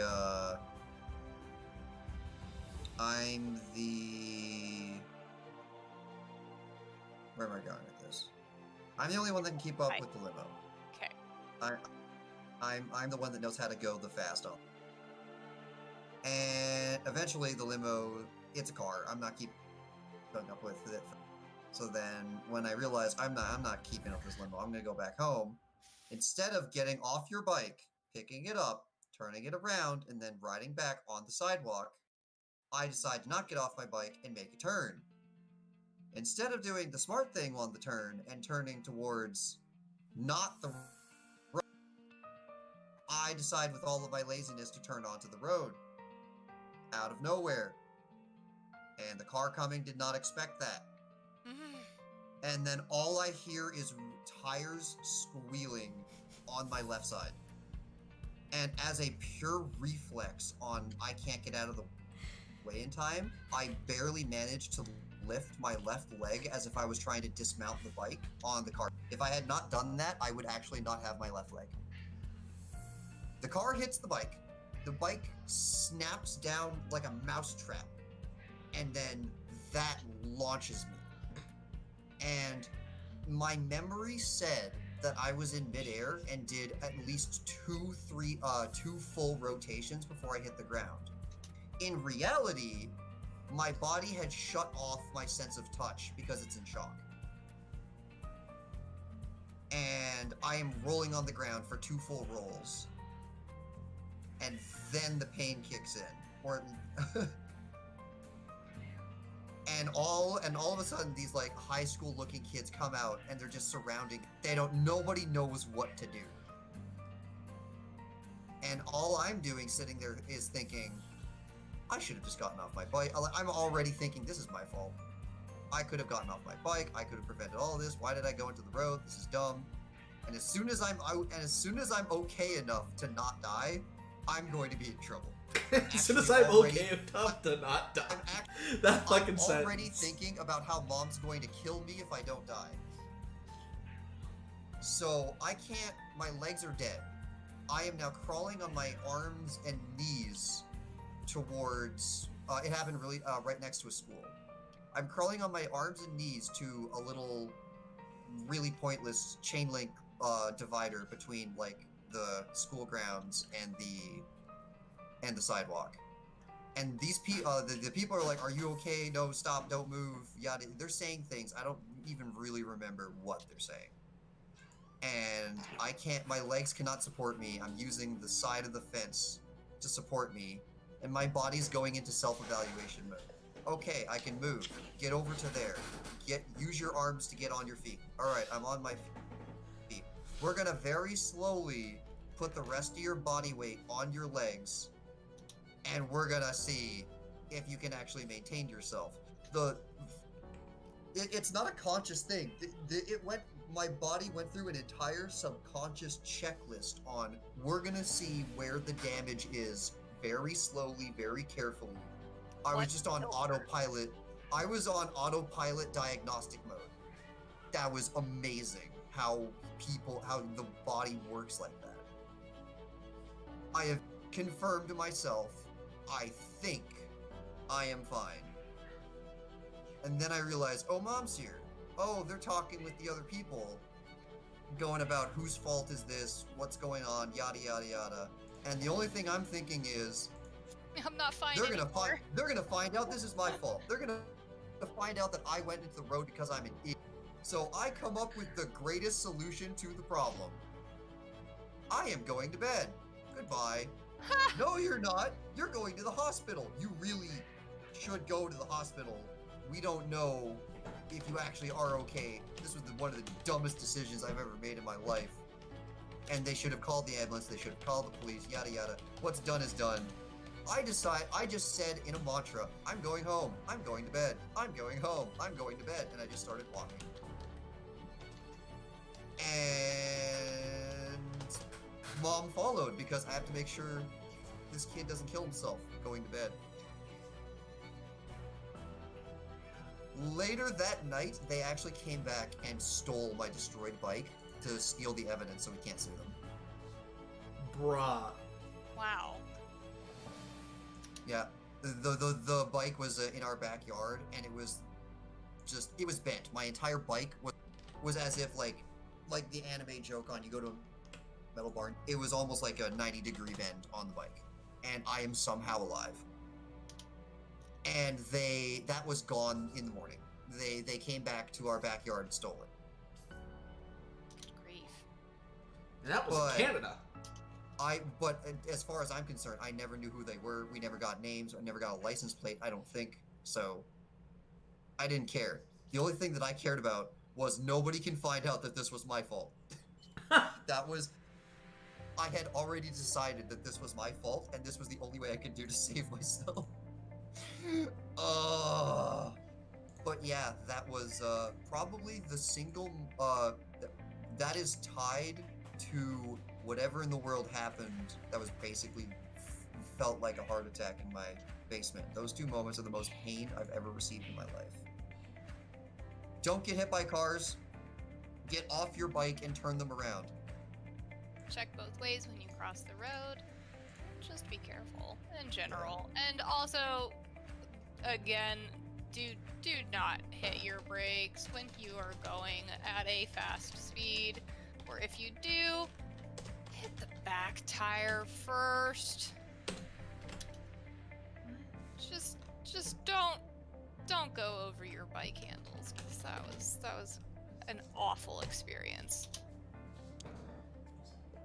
Oh, I feel like we have shared so many life stories this wonderful session around. And they're all about nearly dying. We're getting into bar fights, or fights just in general.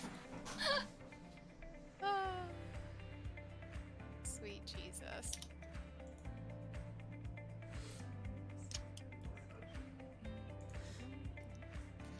The good news is that we are on to the...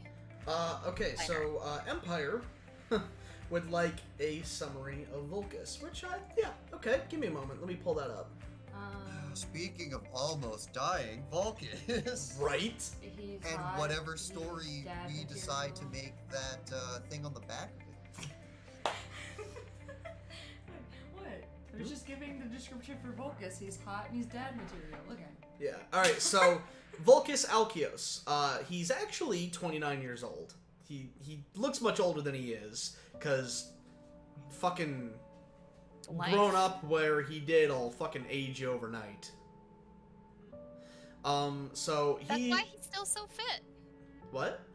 I said that's why he's still so fit. Yep. So if you guys are out here like, this is a buff ass dad, I mean, he ain't that old. He's not that old. But anyway, another child born from outcasts, yet far more intimate with violence. His parents were murdered at a young age by the current government and taken in by Tetra's family. Where most children would crave power in this situation, Vulcas subscribed to another concept: victory. Where Tetra showcased cunning and adaptability, Vulcas instead became a specific and specialized tool. With slicked hair, intentional amount of chin stubble, and defined muscles, he emits a sleek and high-maintenance aura. He is built for war and nothing else, yet his personality and actions tell another story. He pursues victory in all things, including relaxation and friendship. Unafraid of male norms, he will laugh when happy, cry when sad, and smell the flowers when relaxing.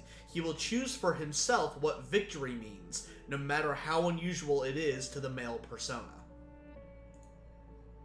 That actually is so topical given what we said like an hour ago.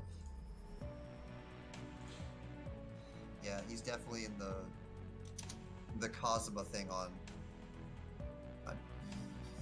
you're annoying me. I don't care if you're a woman. I don't care about retribution. I'm gonna take it as it comes. Get off me. Jared asks, how do you win at relaxing? How do you not? You gotta be the most relaxed. If you are lying in bed and you're staring at the ceiling and you're uncomfortable, you're not winning. Pretty accurate, actually. If I am decided that I'm tired and I'm going to sleep and I'm staring at my ceiling for an hour, I'm not winning at sleep. I am now imagining Vulcas having a spa day with Lily with cucumbers on his eyes. Yeah. It's just been like a super stupid day. It's like, I need to relax. I actually can't think of anything to relax. Pick anything, I'll just go with it. And then they're just doing this. What are you doing? I am relaxing.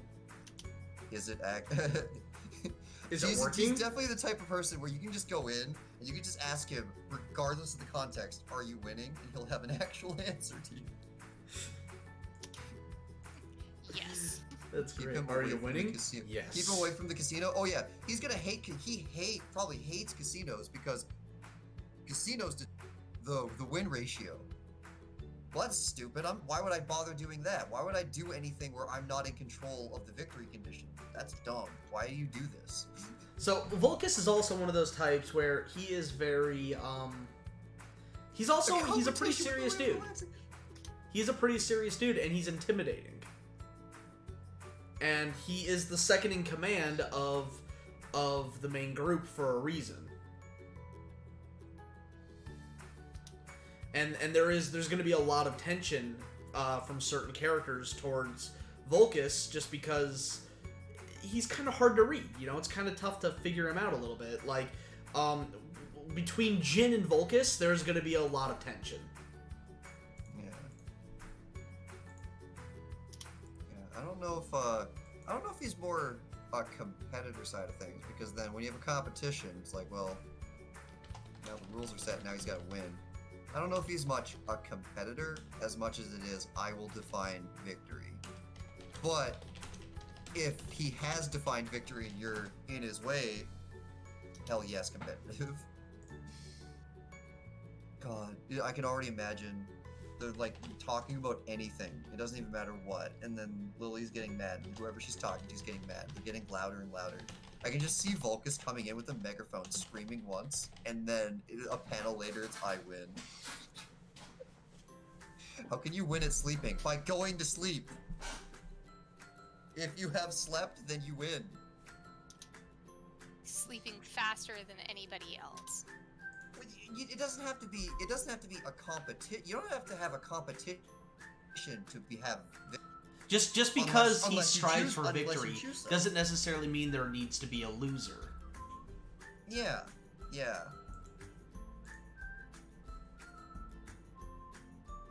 Vulcas Tend to gives lose me its sleep. Sid Highwind vibes. Chibi knows that deal. Crafter, when you ask where are these characters from, They're from us. they're from us. These are our original characters. These characters are from Czech. Czech is our original. Yeah. So. I sense new to the stream, perhaps. Yeah. Yep. So welcome to PhatDog's.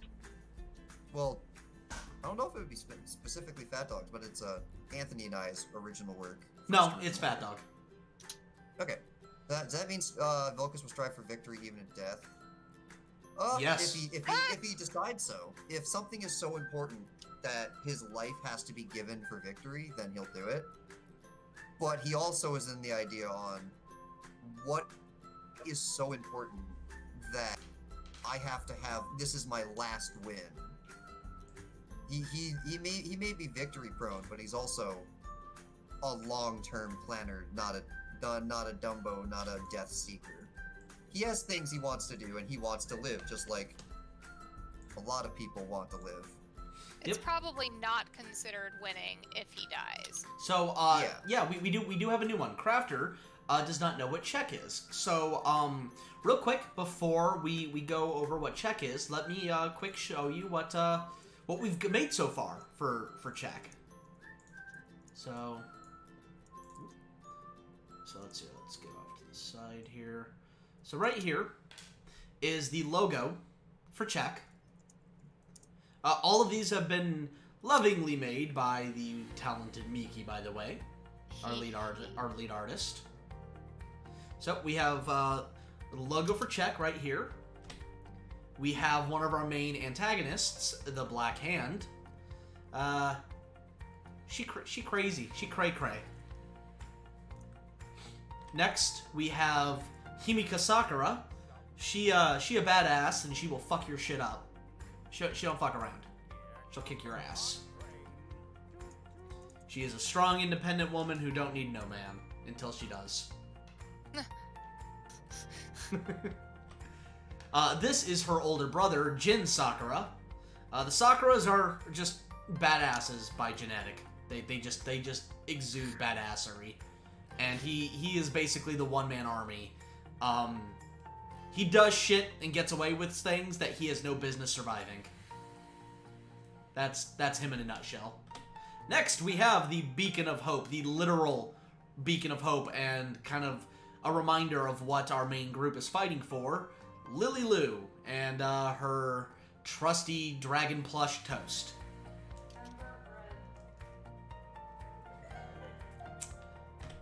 And then we have the leader of our protagonist group, Tetra Astria.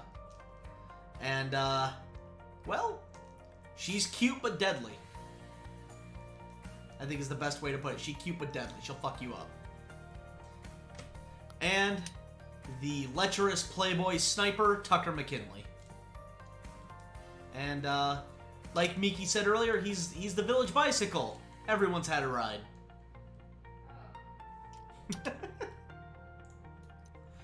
But, Darkon, what, do you want to kind of tell him a little bit about Czech?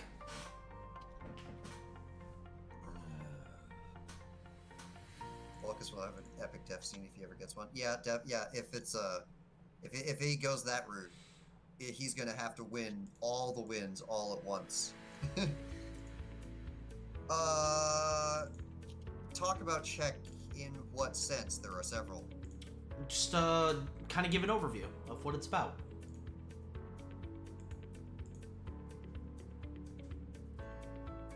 Toast's best girl? Toast's girl? Alright, so... Czech. What is Czech? Well, we're gonna start with the absolute fundamentals. Czech is an audio manga that we are creating. If you've ever seen, like, people doing dubs over, like, mangas in the past, people do, just read out, mangas and then do that. It's gonna be effectively in that style, planned for in the first place. We're gonna make a lot of, creative decisions from the get-go that will the audio manga experience is the intended experience. You can eventually go and pick up the books and read it as is. Yep. But there may be certain things that won't translate over perfectly from the audio manga work. In a perfect world, we'd love to have it fully animated, but that takes time and money that we just don't have. And I can't do that. I'm sorry. Yeah. So it's gonna be voice acted, scored. For those of you who don't, slight animations here and there for like maybe the text popping in as they say it or whatever. yeah. And for those of you who don't know, scored means it's gonna have its own soundtrack that we will be composing with the lovely and talented Calmeji. Yep. Are there, like, any neutral characters in Czech? Yes, actually. Well... define neutral. Like, a character that's not an immediate antagonist, but also not an immediate ally? Well, yeah, that would just be... Jin. Like, the rest of the world. Also Jin. That's kind of what Jin starts out as. Yeah, I guess, do you mean neutral in, like, the D&D terms, or... Okay. Yeah, true neutral. Yeah, okay, so they're talking, like, alignment style. Yeah, there's gonna be characters all over the spectrum on... Yeah. We actually have one of the characters that is going to be... Her whole shtick is that she's morally gray. She's in that kind of gray area, and she's with the protagonists because she's able to act freely and do what she wants without the scrutiny and being held accountable by the world government. So that's why she's with them. Yeah. If they're, and definitely generally in the category on will X character exist, the answer is almost always yes in some regard, because we have a lot of story things to cover. But in an idea on, like, are they all main characters? How long do they stay for? Like, that's a very nuanced question that would either take a long time to answer or give an answer that wouldn't be spoiler. That answer is character specific. It's kind of Yeah. But yeah, so there are two main antagonists. We have the Black Hand, and by main I mean they are going to be named antagonists. The main quote-unquote main antagonist is the world government itself, but you gotta have faces. And so the two main ones that when our crew see, when our protags see, they're like, oh fuck. And that is the Black Hand and Dolus Wraith. And Dolus he's on the list. He's on the list to be made. At the moment, he's not set to show up in episode 1, I don't think. So getting his art ready is kind of secondary. Non-priority. Yeah, it's a lower priority. Sweet Jesus. Okay. You okay? Yeah.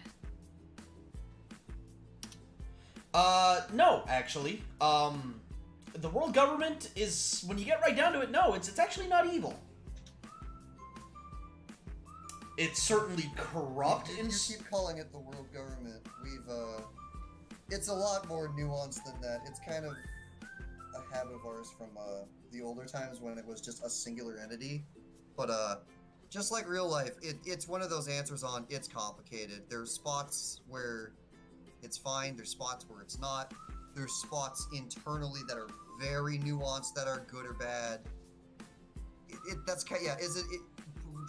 Drawing the whole thing as a yes/no doesn't work, just like in real life.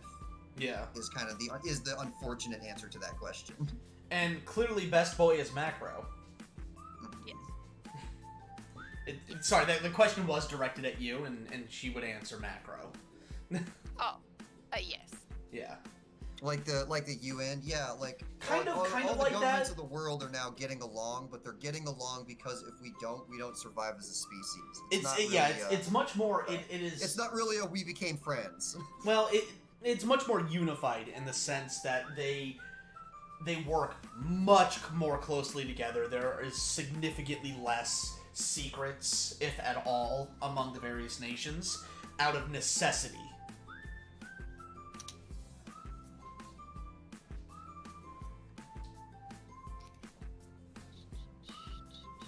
But yeah, no, there's kind of a central theme of Czech is one of the things that we are actively going to be trying to do with the narrative that we're telling, and the topics that we bring up is to spark debate among everyone who is watching Czech and reading Czech. That's kind of the whole idea is because there's so much that just. You know what? No, I'm gonna stay quiet because that's spoiler territory. I'm gonna stop right there.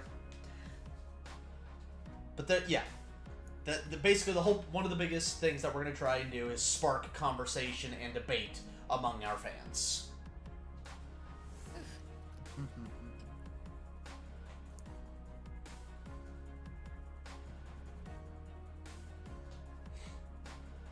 So, but to kind of put things in perspective for you guys. So, because we've sort of painted the government in kind of a bad light in regards to Czech here. When you get right down to it, humanity as a whole is significantly better off than they were previously before this sort of, for lack of a better term, unification of all the various governments. Yeah, there we go. That's where I was going. I was trying to remember. Like you were saying, what is Czech? What is an overview of Czech? That's a good way to put that. Czech is a kind of re-looking at the original concept behind the term dystopia. A lot of the things in Czech are, from our perspective, better. And like really interesting better, really good better. But then once you start going into the nuances on why they're better, how they got better, and how they're maintained by being better, the cracks start to show. Yep. I would say a really good example would be the Dressrosa arc. Not quite so black and white as that, but that's kind of a good comparison. The Dressrosa arc from One Piece. When we talk about the world situation internally, it sounds like everything's really bad. When you start looking into Czech from the first couple chapters, everything's actually going to look like perfect. It's going to look more actual, real utopia like. things are better, but there's like a plot rotten side under it. No, it goes deeper than that. It's because that's what it was. The whole purpose of the dystopia feel was it sounds like a good idea, but when you really think about it, maybe it's not. And whether it is or isn't was up to debate, which was the whole point of the genre. So Jared, we're doing that again. So Jared, not to labor the point. No, there are going to be several races, as there are several races in the human species. There will be one species, and that is humans. There will be humanity. There will be no aliens or anything like that. There is race within the human species. When you are saying what races are there, that fundamentally doesn't work as a whole, because in that context, it's actually a different species and not a different race that you would be asking about. Not to belabor the point, but that's one of my things where it's like when I see people, like especially like one of those things where like in TFS where Krillin was like, "Wow, Saiyans, am I right? Oh shit, was that racist?" No, that was speciesist. There's a distinct difference. So, sorry, just one of my pet peeves about, that particular... Well, the original thing on pet peeve is race is also an accurate term on, is there only one race of human? On the original definition, yes, but that's not what the word is used for anymore. Correct. English sucks. It does. And the meanings of words change so often. Yep. But yeah, no aliens, no, like, I'm human enough, but not really, no Saiyans. It's just us. For kind of a lack of a better term, there will technically be what is loosely defined as a cyborg. Yeah. If you want to start, that's one of the things. There's a debate right there that'll be brought up. Is that different enough that it's different? And then the whole thing starts all over again, just like in real life. Yep. Only now it's that question. Juan, I am actually, the only Final Fantasy game I like is Final Fantasy XIV. I actually don't care for any of the other ones. Go ahead and burn me at the stake. Alright, bye, Salty. Thank you for joining us, Rick. Bye! But yeah. I bet Rick's dipping out right now because I'm doing the guns and they're like, it's not gun enough. Race and ethnicity are confused, interchanged, kind of mixed together nowadays. Yeah, that's what I mean by, like, the word can mean so many different versions of the same word. Jared, I can't actually answer that question, as we don't actually know the genetic makeup of elves, or for that matter. They could be... Would you classify elves as a species of human? I'm going to classify elves as mythological because there's no elves in Czech. That's the answer. Yep. The answer to your question is there is no elves in Czech. I kind of wonder if maybe the question was more general and not so much specifically to Czech. That is still my answer. Damn. Truth be told, Jared, it depends on the medium that you're drawing from. It depends on the work. Yeah, exactly. Sometimes they're their own thing, and sometimes they're not. Depends on what the writer... In fact, sometimes people would say... Does the writer want them to be? Oh, sorry. In fact, sometimes people, depending on the medium, people would say that humans are actually a subspecies of elves, as elves came first. Okay, Crafter says, I have a question. Shit. What would you think would happen if the USA had multiple planets under its control while the rest of the... Yeah, I don't know. We're not touching that one. Dark on cake or pies. That's a hard one. Darkon has the 9,000 IQ move. Yeah, that was the whole point. Thank you for picking up on it and calling it. Cake or pies? Damn it. Pies. Pie. I'm gonna go with the next 900 IQ play and say ice cream cake. This wasn't one of the options. How about cheesecake? It is both cake cake. Or pies, ice cream cake. How about cheesecake? It is both cake and pie. Oh, cheesecake's fucking bad. Wait, no, cheesecake. I forgot all about cheesecake. Oh, you made me Wait. so hungry. You just sinned. You're a sinful person. How do you forget about cheesecake? That's sinful. By having the current circumstances that we're still scared of because YouTube bots. I don't know if I'm willing to accept that. You forgot. Yes, calzone is absolutely I have to a go pie. get a cheesecake right now to find what is a cake and what is a pie. Damn. I've had pie cakes before. A calzone is absolutely an Italian pie. Wait.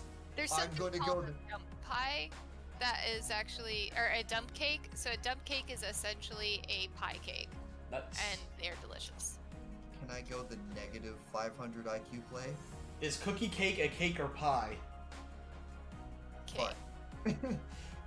Fine. I'm gonna go with the negative 500 IQ play and go the taco cake, the taco pie. Was it a pie or a cake?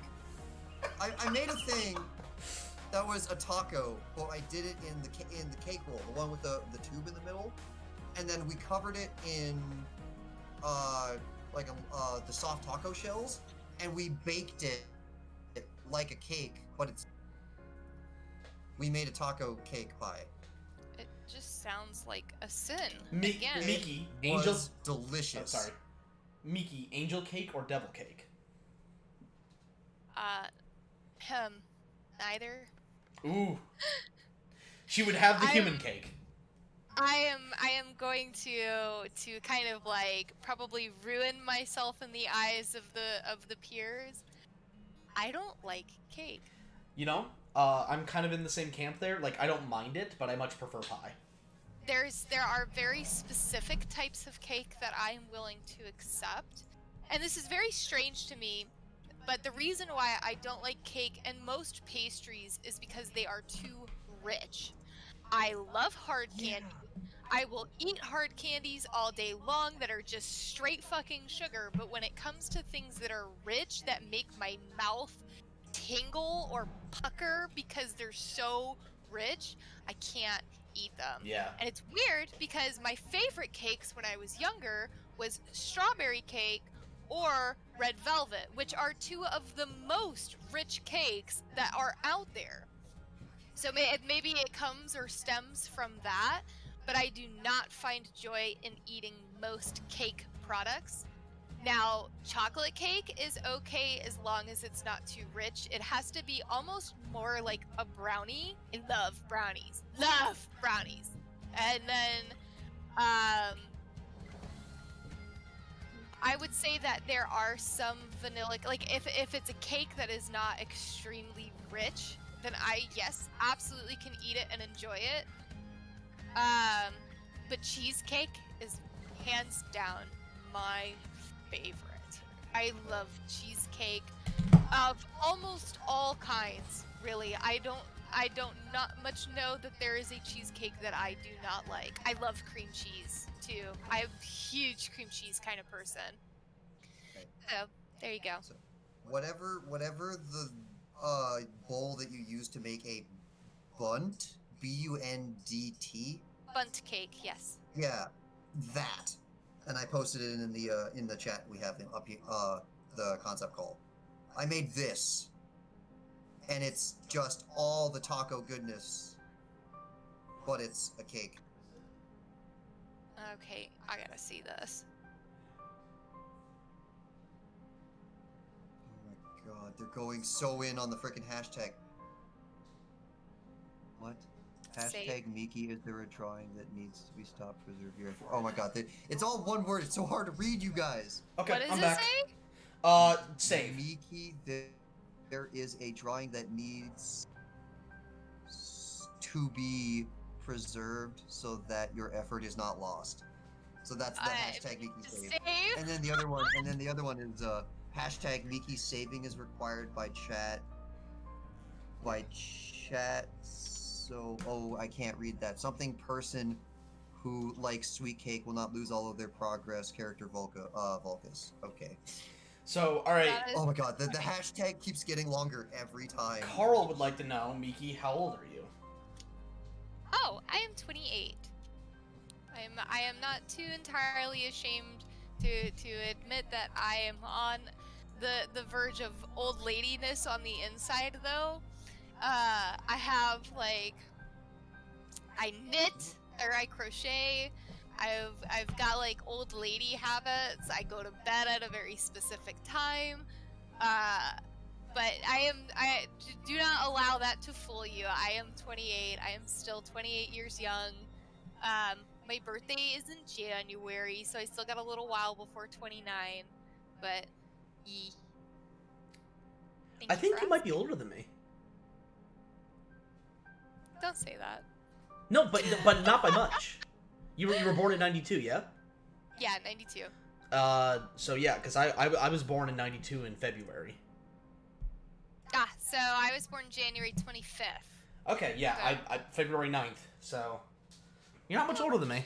A couple weeks. Yes, it's really funny because I'm 5 days older than my boyfriend. He was born January 31st. Oh my god, I can math. 30th. He was born on January 30th because that is 5 days from January 25th. Sci-fi story. This is a sci-fi story. This is odd numbered years in the future. Though a lot of our sci-fi is kind of really grounded in reality, things that are just going to happen because of course. Yep. And then adding the human factor on, yes we can, that doesn't mean we do it right. Yep. So actually, real quick, everyone's favorite pie. Rhubarb. Okay. Strawberry and rhubarb. Oh, rhubarb. Rhubarb. I haven't had that in forever. Am I bringing it back to you? So, I need cheesecake and rhubarb. Oh. when I lived in Vermont, my mother used to make the most amazing strawberry and rhubarb pie. And for those of you who don't know what rhubarb is, it essentially looks like a red sugar cane. But it is just like, it's a sweet, I think it's a vegetable. I don't think it's a fruit. It's like a vegetable. But it's like you would think it was a fruit because of how sweet it is. And my mouth is watering just thinking about it. I haven't had strawberry rhubarb pie in probably 20 years. Because when we moved to the south, rhubarb is not very easy. Like good rhubarb, like really good rhubarb is not really easy to find. So I'm sure that things are a little different now as our society has progressed and my town has gone from being very small town to a little bit bigger. But shit. I would probably murder a man for my mother's old strawberry rhubarb pie right now. I gotta tell her I need her to make some because I miss it so much. It is so freaking good. Oh, shit. Okay. All right, Sorry. Darkon, your favorite pie? Well, I've already talked about my love of rhubarb. It's a tie between rhubarb and pumpkin pie, especially with Cool Whip. See, And that was the other thing. Nobody liked pumpkin pie, so it was all mine. See, mine's a tie. I think it depends on the time of year. If it's Thanksgiving, warm pecan pie. If it's I like neither of those. if it's summer, apple pie. If it's any other time of the year, Oreo pie. It depends on how the Oreo pie is made. Devin's mom makes a super yummy Oreo pie, I think. I'm not actually, now I'm sitting here questioning if it's made or store-bought. I can't remember. Juan, we've been over this. Don't you What did dare. you say, Dev? Huh? What? No, Oreo pie. Oh. Oh, she buys it. Never mind. She must have a really good hookup. She knows a guy. She knows a guy. I mean, she probably does. She's a very resourceful lady. But anyway, Juan, we've been over this. Don't you dare touch my candy.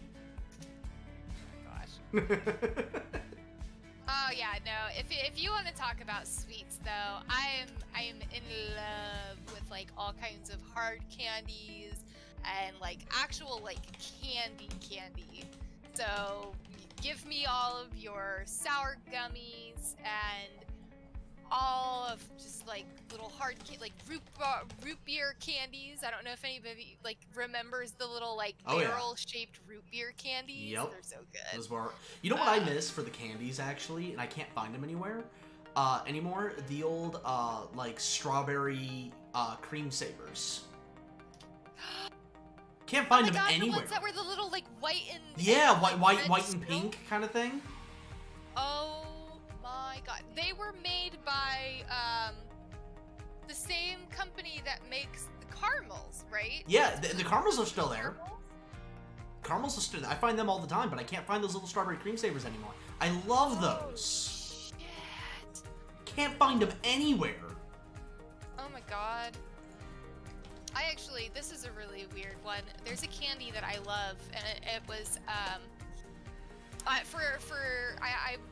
think I've talked about this before, but for those of you who do not know, my father did depart me early. He has passed away.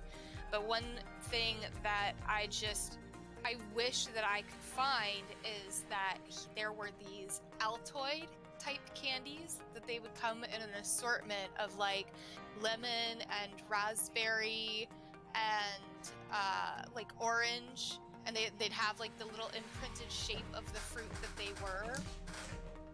And he used to buy these big ass tins of that candy, and I remember when I was a little girl, I would go and I would sneak pieces of the candy out of his little Altoid tin, and I would be very, very like careful about it. I wouldn't take too many because I didn't want him to know that I was taking his candy, but it was the best. It's probably my favorite candy, and I don't think they make it anymore. I don't think that they sell They were those, discontinued in 2010. Yeah, but I think probably one of my favorites was the Altoids tangerines, like the tangerine flavor and then the raspberry flavor. And I am so freaking sad that they don't make those anymore, but I love those. So speaking of candies that are no longer in existence or can't be found, and if one of you guys finds them and you send me a link to them, I swear you'll be Yeah, give me the hookup too if you find them. So just be my favorite person. Ugh. Oh So my good. god. Now I've like made myself just sad because now I want these candies. Nostalgic. Ugh. You know, okay, speaking of nostalgia, did you, I know some people aren't fortunate enough to have met their grandparents, but did you, grow up with your grandparents? I wouldn't necessarily say that I grew up with them. I did know my grandparents, and we visited them, you know, maybe once a year or so growing up. Okay. Both of my mother's parents have now passed on, but I probably knew them the best. My father's parents are both still with us, but I haven't seen them, God, in probably over 15 years. I would think. It's been so long, because my dad passed away when I was 12, so that was, 16 years ago. And, we, not for any particular reason, like there wasn't anything that we had, necessarily against them or anything like that. We just hadn't visited them in so long, and then I moved out of the house, and I do think my brothers have recently visited them, but they're hilarious, and they're wild old folks that just do the craziest things. And I don't know if they've calmed down since then, but man, they used to know how to have a good time. And so to say that I knew them, yes, I did know them, but we did not visit them frequently. but I was definitely old enough to remember and recall them. Did you ever have like a, whenever you would visit them, did like your grandmother or grandfather have like a certain thing that they like that you just loved that they would make? No, not really that I can think of. However, basically a lot of my mom's recipes I think are spin-offs of my grandmother's recipes. So if whatever influences her cooking from my grandmother, absolutely fucking love, because yeah, we've posted my mom's cooking in the food porn chat for Discord. So if you are not already a participant on our Discord, definitely it's got a lot of fun stuff in there, including the food porn channel, of which features my mother's cooking.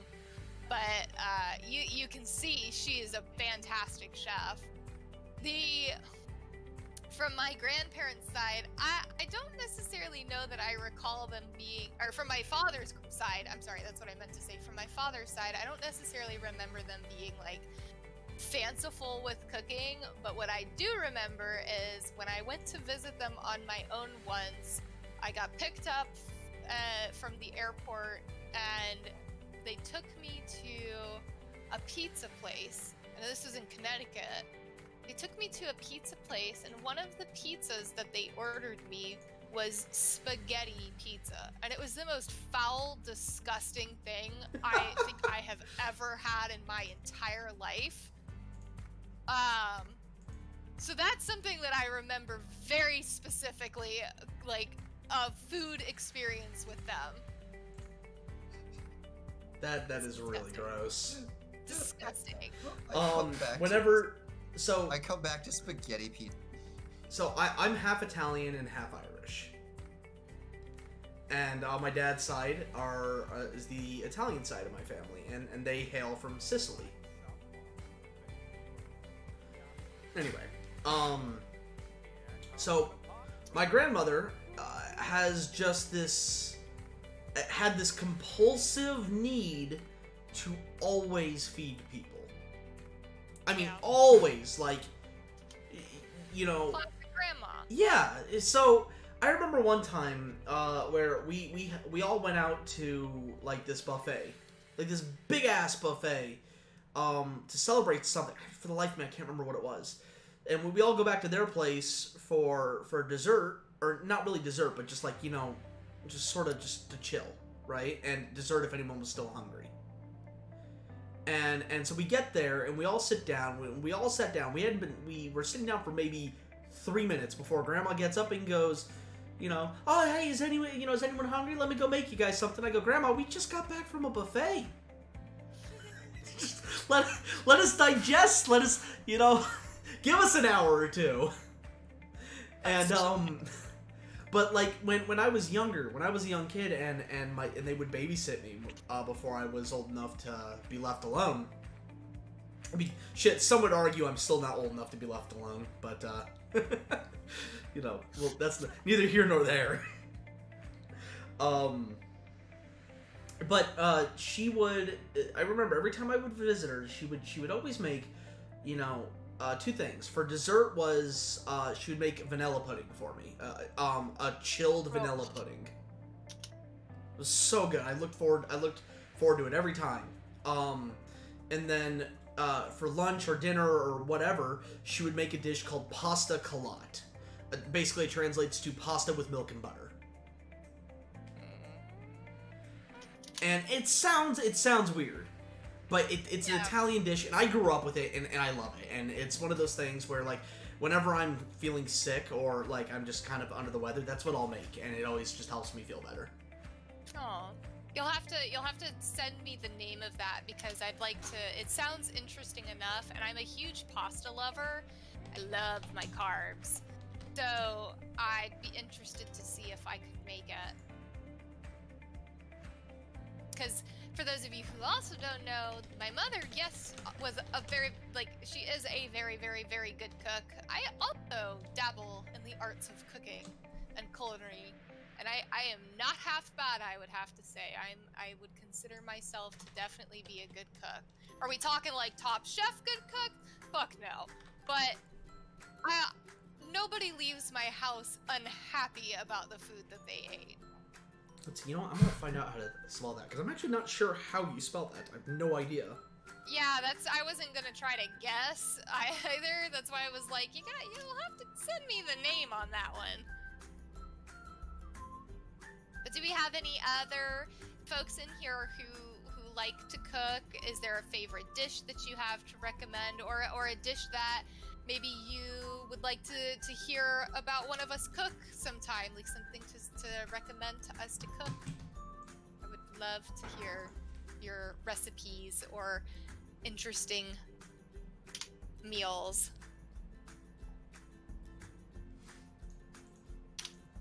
Somebody will have to relay a response to me. Juan, yo, Tony, I found a post that says they found something that's off-brand but same taste. Juan, go ahead and PM that to me on Discord. Which one are we talking about? Are we talking about my Altoids, or are we talking about your strawberry creams? These are cream savers. Which were also fucking phenomenal. Right. And I ate those all the time too. Cody, yo, cooking stream when? You know, that's people have been asking a lot. Like they want a cooking with Tony stream. Aw.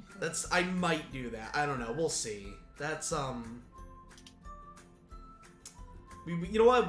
I might make that like 100,000 subscriber special, where like I'll have a bunch of the fat dogs come out to my house and I'll cook dinner for them, and we'll record it or live stream it. You ain't gonna be the only one cooking if I'm there. Oh hell yeah! There you go. Try to keep me out of the kitchen. I'm a woman, please. Just kidding. Those kinds of jokes aren't funny, people. If you initiate it, it's hilarious. I know. I am willing to, like, once again, I know how to laugh at myself. Do I seriously mean it? Absolutely not. That is definitely a joke driven purely based off of the stereotype and is very satirical in nature. Do I actually believe women belong in the kitchen? Absolutely not. Do I think we're better cooks than men in most circumstances, except for Gordon Ramsay? Yes, I do. Challenge accepted. I will cook circles around you. Oh, no. You can't, You can't argue with my sense of it. Regardless of my gender, you cannot argue with my sense of taste. I can literally pick spices out of what you make. I can too. Ooh! Yeah. We gotta have a good old-fashioned cook-off. Oh boy. We're gonna have a cook-off stream. Ooh. Fucking Wait, food war! Yes, but we have to have people who vote.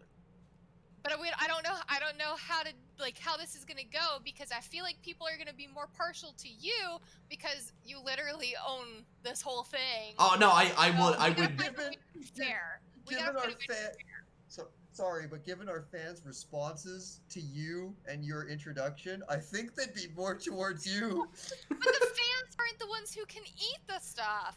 It's Well, I know Cody is capable of being non-partial. I know for a fact there. Okay. And he would definitely be there. Okay. All right. You're on.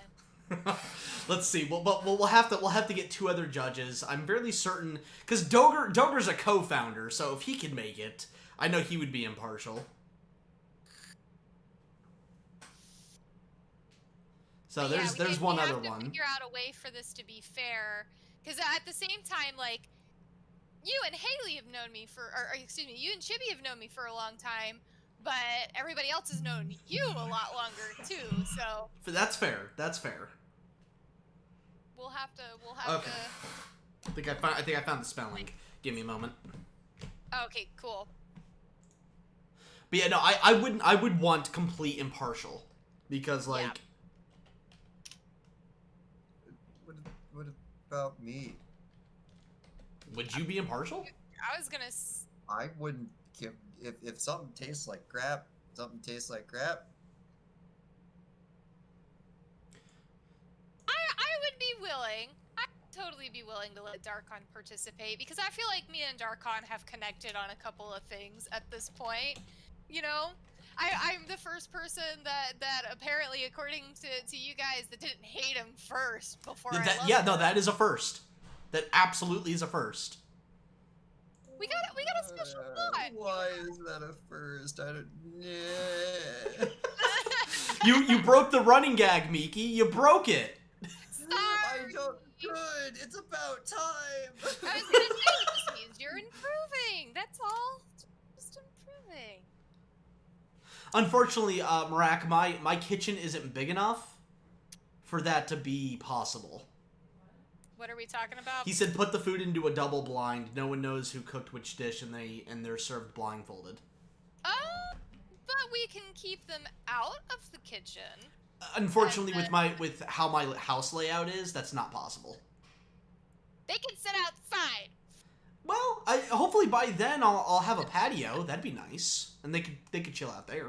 Or we could just, invite them to go to a movie, and they can go to a movie and be out of the house or do something. That is also a possibility. That is also a possibility. So the question is though, what would the theme be? Ooh, we should let the fans pick. Within reason. That's how we can get the fans involved. Within reason. Well, oh yeah, absolutely. I'm talking like maybe they can help to pick like the genre of food. Fair So enough. like, are we doing Asian or Italian or Greek? I feel like if we did Italian, I would have an unfair advantage. Well, I was about to say, except for Italian, actually, because you would have an unfair Oh, we would not be able to have Cajun. Cajun's like mostly spicy food. Yeah, we wouldn't be able to. I would love to do it, but unfortunately, spicy food and I don't agree anymore. I love spicy food, but unless I'm doing nothing for the next 2 to 3 days, I avoid spicy food.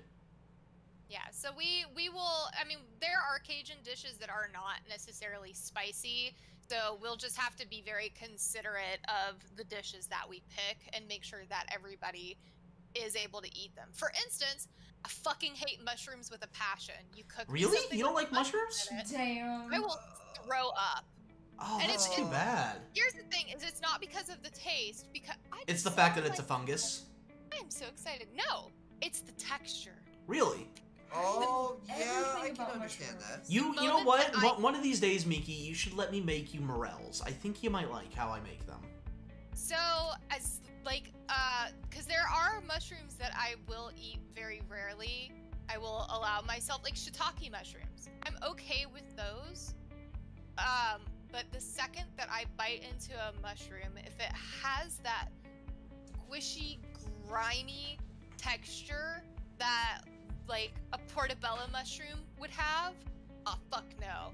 The second, like, you could serve me something, not tell me mushroom is in it. It could be diced into and not even recognizable as a mushroom. And if I bite down on it, I will immediately vomit because I don't know why it is like this.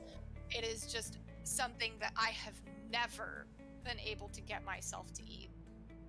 I That's don't know fair. how you did it, but you described the texture, and as soon as you did, I got so hungry. See, I'm not about like I'm all about I can trying eat new things. Almost but anything. Oh, sorry. Go ahead. I was gonna say that it's a traditional Russian food. I'm all about trying new things, but at the same time, I'm not willing to try something new when we've never made it before. Yeah. So like, I would rather us make it a few times before, or at least go out somewhere that has that type of food, eat it first and see if we like it. Because that's just a waste of food to make something and then not like it at all. Out of curiosity, Miki, what are your thoughts on like blue cheese?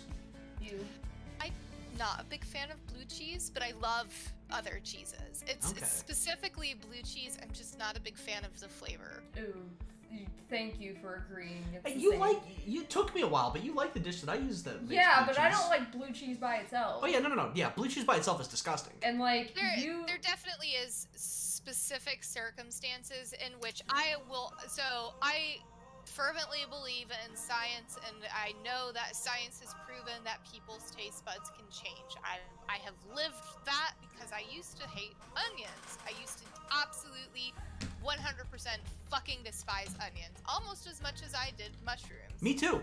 I actually like onions now. It has to be done a really specific way. Like if there's like giant chunks of white onion in spaghetti sauce, nah, not having it. That's not. I don't like that. But Alright. like if you've ever had Mongolian beef or Mongolian chicken, that dish is literally meat, green onions, and white onions, and I will eat that shit all day long. It is so good. Yeah. So hold up, real quick. Sorry, real quick, guys. So we are literally in the final like hour, I think, of Richie's truck donation, and so if any of you can, we'd really appreciate anything that can help us get closer to the goal. Obviously, we're not going to reach it at this point, but anything that can get us close is appreciated, because you know, transportation's important when you need it to work. So thank you very much for those of you who have donated, and thank you very much for any of those that are thinking about donating and maybe possibly donating. So thank you very much. But yeah, so Miki, to give you so the reason I brought up the sorry, you were saying something. Go ahead. I was gonna say, you have made that dish many times before. It took me how many?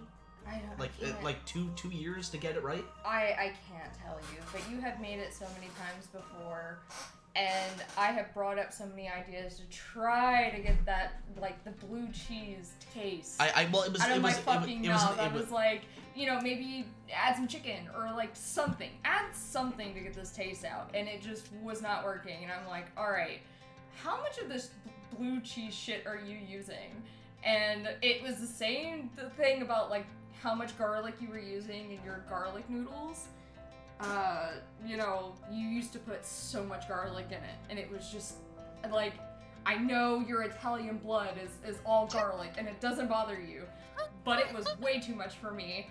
So I was like, how much of this blue cheese shit are you using? And you're like using a good portion of blue cheese, and I'm like, you have got to cut half that shit out. No, like, I didn't cut it out though. It was a matter of I just had to figure out the ratios to help, because the whole idea was that the blue cheese was supposed to be the accent of the dish and not the main draw of the dish, and that was the problem. I was trying to figure out the ratios, and I finally, it took after years of making the dish and adjusting the ingredients and just playing around with it, I finally found the winning combination, and I was over the fucking moon when Chibi was like, no, this is actually really good. Like, This is like 10 times better for me, because the blue cheese was just not so overpowering. I managed to make it the accent of the dish and not the main star of the dish, and I finally figured it out. And like that was huge for me, because like there was a time several years ago where like Chibi was out of state for a while to deal with stuff that she had to be there for, and so I would take that time to test new dishes because I'm super self-conscious about it, and I absolutely hate making dishes that aren't perfect. I hate it because it's like I don't like preparing meals for people that they don't like. I feel like I failed. And so finally she, because like I would send her pictures of some of the stuff that I was making, and she was getting mad at me. She's like, why don't you make this when I'm there? And be like, because I don't know if it's gonna be good. And so she's like, Look, I was surviving on, barely anything because I was at my mom's, and she only had enough for 2 people, and now you're adding a third person. So, I was surviving on whatever I could survive on while I was there, and that kind of meant sometimes not getting cooked meals, mostly like takeout stuff or like fending for myself. So he was sending me all these pictures of food that looked so good. I'm like, motherfucker, why are you doing this to me? I'm surviving on eggs and bread and like, rice. Help me. So, but damn, blue cheese is one thing where I'm just like, nah, dude. Like, I feel like I'll probably only eat it in that one dish, but like, unless something's done to where it's not so overpowering, I probably would never eat any other dish that has it in there. I'm not a big fan of the flavor of blue cheese myself, so I totally get you on that one. It's so disgusting. I found that the best way to make it to kind of work with it. So like the whole dish, for the base of it, we use I use orzo noodles, or I'm not sure if I'm pronouncing that right, but irrelevant. Orzo noodles. About 4 onions, sliced and caramelized. Spinach, and then so I'm forget. It's been a while since I've made it, so I'm forgetting my recipe. But with also blue cheese, and so the issue was I was oop shit. Oop. Uh-oh. Oh, indeed. Uh-oh. There we go. Okay, say something, guys, real quick. Yeah. Okay, good. Juan said, Miki, you really don't want to know the price of the Altoid candy because it's horrifying. They're not that expensive. Apparently the one that she likes is. Oh. I'm sure that people probably have, like, preserved, like a preserved, candy of it, and I'm sure that it is probably very expensive. Horrifying, though. I mean, how much could a little tin of candy really go for? I guess it depends on what it is of the Altoid, like, variety that you like, because I have no idea. So, the Altoid brand that I'm specifically speaking of was the Altoid Sours, which were the fruit candies that Altoid made in probably like the early to late 90s. And I think that you said it was discontinued in 2014. Oh, sorry, no. I got my years mixed up. The 2010 is when those strawberry creamsicles were discontinued. That was my fault. Sorry about that. No worries. Over 100. 120.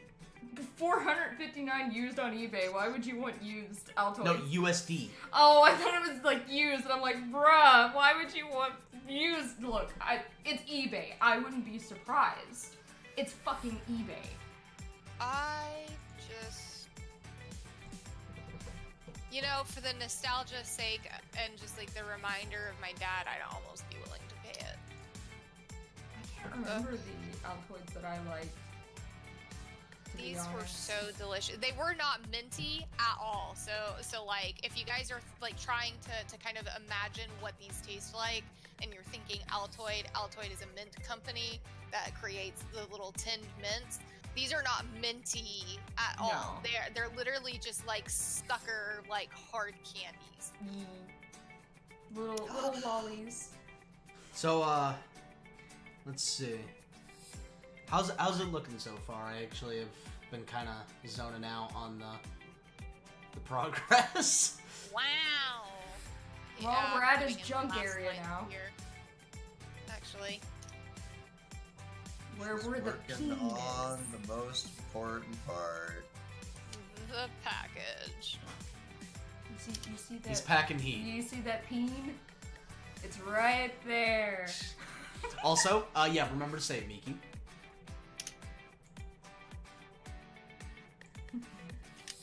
In case you've never seen a peen before, here it is. I'm familiar, thank you. I mean... Well. Hey, it's gonna get inappropriate sometime or another. Especially if I'm around. Come on now. These my steak. Just why? Because why not? Hashtag Vulcas Bulge. I mean, that's a hashtag I could really go behind. Like, I mean, literally, go behind. Don't you mean get under? No. I'm talking about this. Oh. Alright, I'm gonna do something weird really quick. I know that shape looks really odd, but I'm gonna fix it in just a second. Round books. I love them. I performed magic again. You're a sorcerer. Hey, it's my job.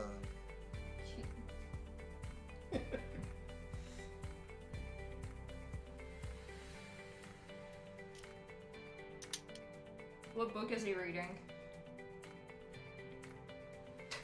The Art of War. Makes sense.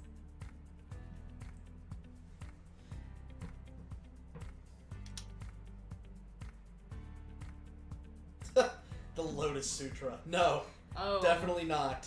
No, Yep, he's No. he's reading The Art of War. no sutras? He not a sutra man? Absolutely not. However, I don't believe that. despite Lisette's disappointment. I don't believe that. I don't believe he's not into sutras. Come on now. Like, he knows how to do an army knot, like, or whatever. He knows how to tie knots. So I bet he's into it. Jungle Book. They said at first I thought she was gonna troll and say Jungle Book. Why the fuck would I say Jungle Book?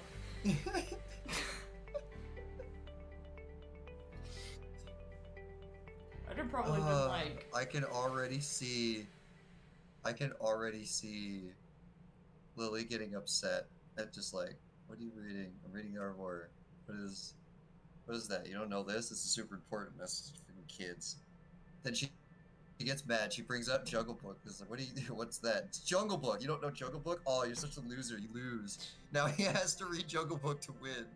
I probably would have been like, you know, if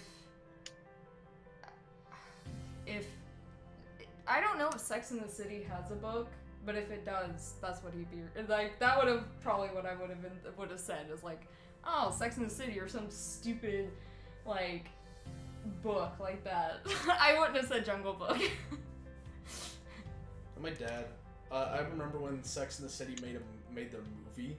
Oh yeah. My dad was all about that. I'm like, you fucking gay.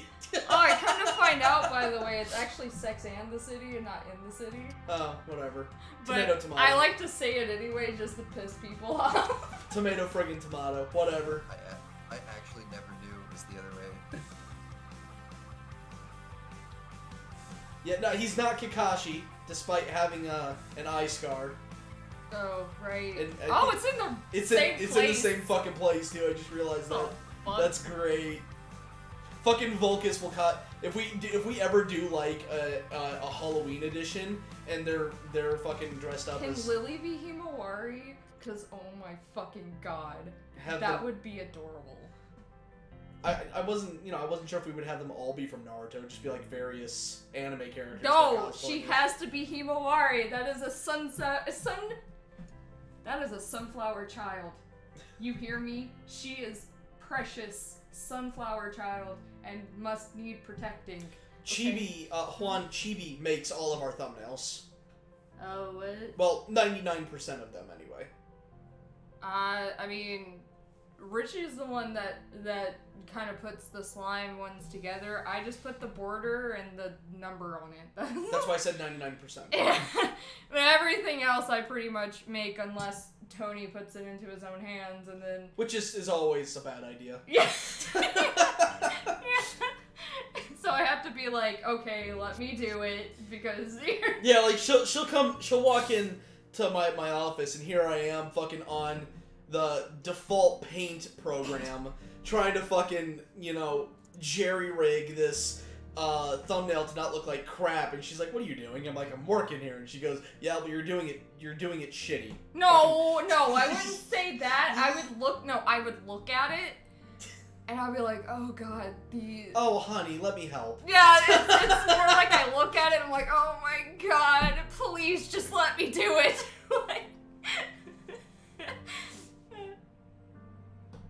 it's sort of like if you saw like a child trying to like reach a Jared, that's not funny.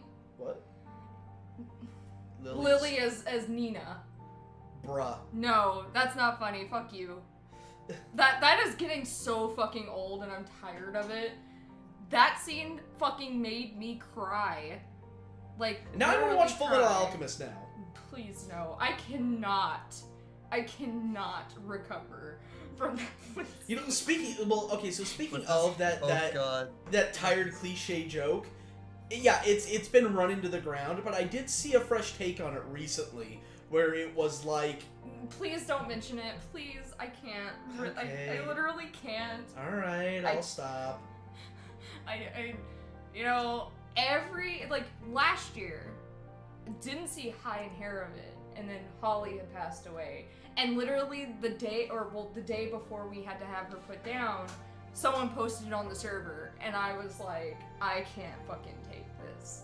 I'm about to lose my best friend, and you can't, fucking universe, you are doing this shit to me right now. And so, like, her sister, almost a year later, passed away last month, and I still can't. I'm so done with that whole fucking shit. It's not funny. It's so fucking sad. Heavens. But no, And honestly, here I am trying to not laugh. Wow. I cry every time that scene comes on TV. Oh Every yeah, fucking as the actual scene is not funny in the regards. Oh my god, all It- the green dots. It's not funny at Weird. all. Oh, look at the It's looks like he's got fucking algae on his face. Man. No, he's got a green beard. It's Doger. It's Joker. It's Doger. No, I can't. Like, dude, I think it was like what 3 years ago, something like that. We were rewatching the original, and the scene before Nina was like killed. My TV shut itself off, and I'm like, even my TV can't handle this. Like seriously, my TV was like, nah, fam, I'm gonna save you. Whoop. Oh. Shirtless today. Oh my god. Difference. Burst out in tears. Fuck you, Darkon! Damn. He made the Despacito joke, and I'm like, I can one up that so easy. No, That's what I was please laughing at the stop. whole time, and I'm like, do I type it? Oh, bro. No, please. Oh my god, Darkon.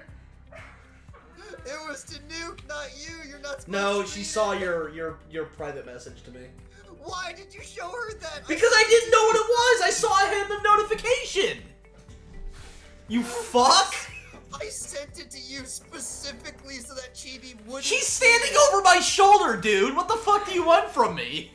Fuck, I tried so hard, Chibi. You were not supposed to see that one. How could you do this to me? I It's tried so not to. sad. Why is everyone being I mean to me today? specifically tried to avoid to do that. First it was Tony about my fucking kite. Now it's Darkon. That was adorable. No, it wasn't. So, I'm still pissed about that.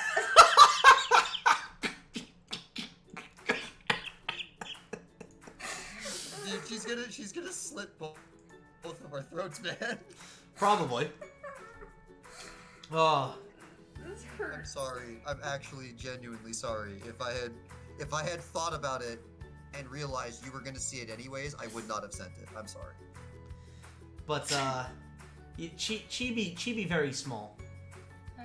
You You're see, she going very to small. die on stream, and then we're gonna get demonetized. I have little legs and tiny arms, and I can't reach things. So I was trying to get a water bottle so that I could put my tea in it, and I couldn't reach it because Tony put it on the high shelf. The top shelf. And so we're getting ready to start the stream. Like we're, you know, kind of our prep call, right? And I just hear Chibi from the other room. Tony, come out here, damn you! I know. Can you help me, please?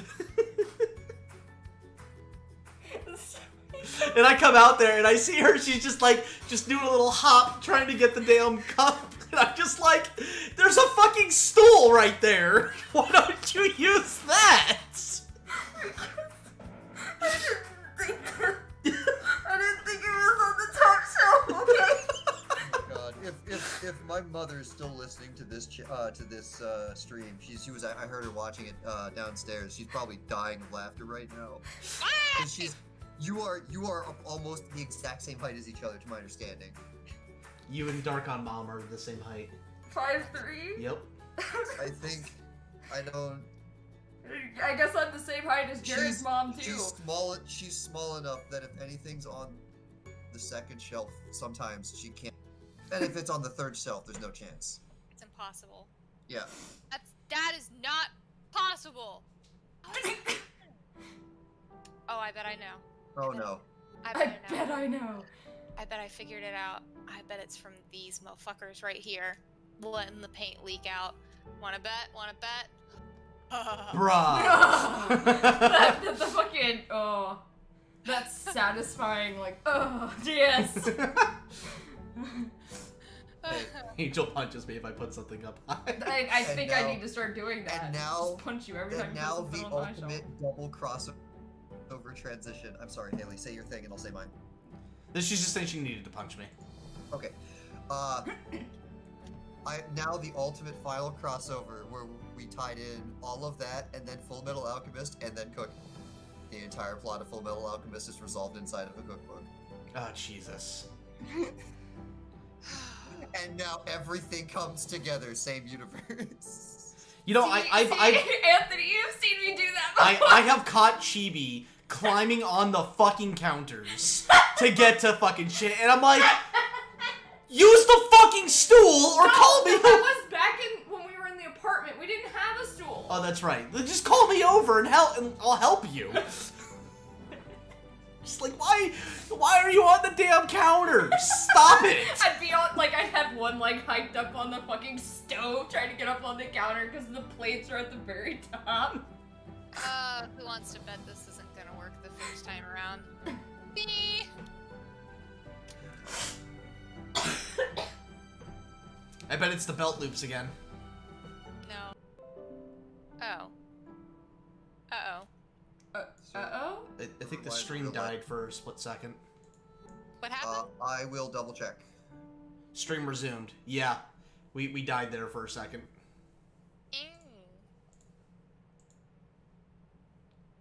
See, What? I'm seeing satisfaction. I'm seeing the stream right now, so whatever. Yeah, happened, no, it was said just a stream small resumed. blip. Yeah, it was just a small blip. Okay.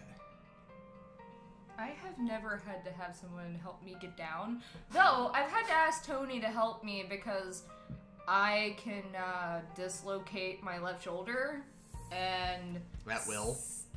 Well, yeah, at will, but sometimes, like, when I'm reaching for something with my left arm, my arm likes to lock in place, so I can't move my arm.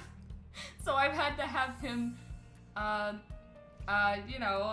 take my arm and dislocate it, and then put it back into place. It's so fucking disconcerting. I'm trying to, like, figure out where the segue from helping you off of a counter to, yeah, he realigns my whole fucking shoulder came from. Oh, because someone was like, I hear a beckon. Someone beckons me to come quick as she's gotten stuck and can't get down after getting the big bowl. I've never had to ask him for help to get off the counter, but that's what I've had to. Please help! My arm's stuck! I can't move! I see. But very frequently do we have to help people out of our couch. Oh, okay. Our couch is a butt trap. It'll eat you. It straight up will. It's super comfy, No, it's not. It's straight up comfy. No, it's not. I love it. Kinky? Hey, could you not? She wants to look out the window. You have reminded me of the lethality of our center stairs in my house. Whatever reason, the steps are too small. They're supposed to be thicker. You can't. I can't put my full foot on it lengthwise, and that's dangerous because we've had everything from. I don't really have a start point, but the end point was pregnant women fall down these stairs.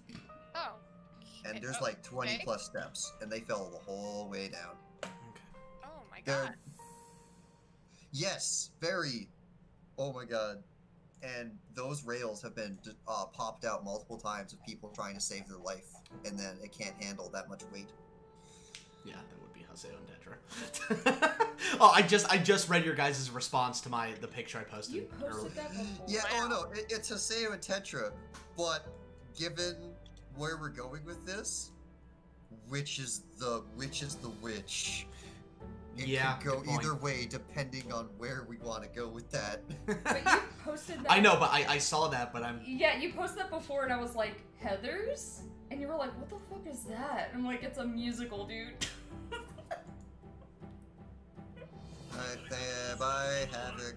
Thank you for Hi. having pregnant women falling downstairs What? be the last, Oh.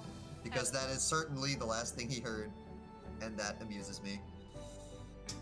What the fuck? I'm confused. Don't worry about it. You missed the story, Oh. and that's totally okay. My staircase is too. The steps on my staircase are too small, and we've had everything from, like, really normally normal people. We've had everything from normal people to pregnant women fall down the entire flight of stairs. And that was Maybe you should get your chairs checked out, dude. stairs. Stairs. That's what I said. You Stairs. said chairs. Oh wait, well, maybe I said stairs, but because I have a speech problem, it sounded like I said chairs. I'm sorry. Okay, Well, that was weird. that happens. Yeah. I hate those stairs. We warn everyone the first time they come into the house. So yeah, we have weird house things too, like you have a sofa that eats people, and we have our stairs that drops people. Just tries to kill babies. Yes. That was everyone was in a cold sweat. Oh boy. Alright, I don't want to hear any more about that. No, we're done with that. Can we talk about that's nice? Have we gone enough hours that we can talk about again that we're back in Final Fantasy 14? Can we loop now? Yeah, we can talk about that again. What? Can we loop now? Talking about what? Jesus. Final Purple. Fantasy. Oh. We play Final Fantasy 14 for all the people that are only now showing up and didn't hear that at the very beginning, whatever odd hours ago. That's awesome. It's an awesome game. It's not fun Totally about get it. Yeah, Gold, thank you for your concern, but let's, We're safe. No, currently everyone is safe. Yep, That is the everyone answer. is safe, and that's all we're gonna talk about that. Oh, sweet relevancy. I would rather not talk about shit that Yep. could cause me to go off my we're, meds. We're all in agreement that that's where that ends. Yep, that's where it ends. Yeah, that I was just clarifying. Yeah. I'm trying to none of stay us are away. there.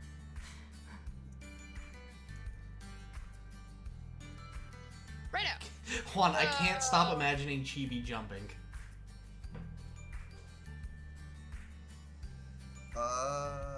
You ever see a cat? Shut up! Stop it! No. Speaking of conversations that are not coming up again, we're not doing that again, Anthony. I know immediately where What? you're going with this. What did he just and say? I thought the current objective was to not have Chibi kill us. Huh? He said the current objective is to not have Chibi kill us. Oh, I wouldn't do that. Now I'm even more scared. I have Angel Tony. I know how funny / cute it looks. Okay, thank you. Right? Not cute. What was that? Was that the cat? That was the cat. Yeah, it was the cat. That was a meow. That was just a meow meow. What's up? Leafy, What's don't wrong? make fun of me. You hear me, little miss? Don't make fun of. Don't yawn at me, you little shit. Come here.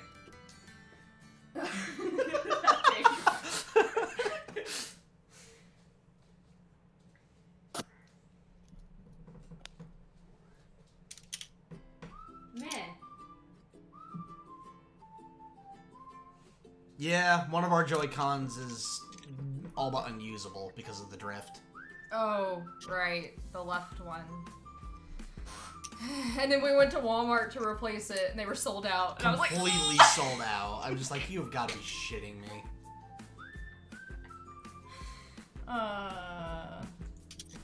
Damn.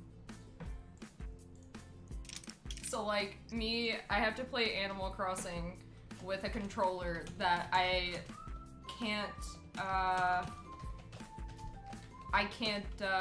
take pictures with. So what I have to do is have the Switch next to me, use the controller, and then take pictures with the Switch because I can't play with the Joy-Cons. And it sucks. That does suck. Oh. So just trying to see if I can't get, Mickey some more business. What? I mean, I still. Oh, one of our crew members is looking for emotes. emotes and badges for her streams, looking to update those. And I told her that she could possibly reach out to you. Either me or I actually do have another person that I think it's more along their shtick. Actually, they do a lot of their own like Twitch stream, and they are commissioned very often for like specifically for emotes and stuff. Okay. So and she has like a super cute style. So considering that I do know that I have a small backlog of commissions, I may actually point them in her direction. She is Matt's girlfriend. Actually. Oh, no shit. So you know that she is a trustworthy being. Yeah, absolutely. But, she's done Devin's his little Twitch icons and stuff, so she's very accustomed to. Well, I mean, if she reaches out to you to inquire about it, and you want to point her in that direction, then I think it's best that she get it from you instead of secondhand or even third hand from me. Yeah, Yeah, absolutely. it would be considered third hand from you.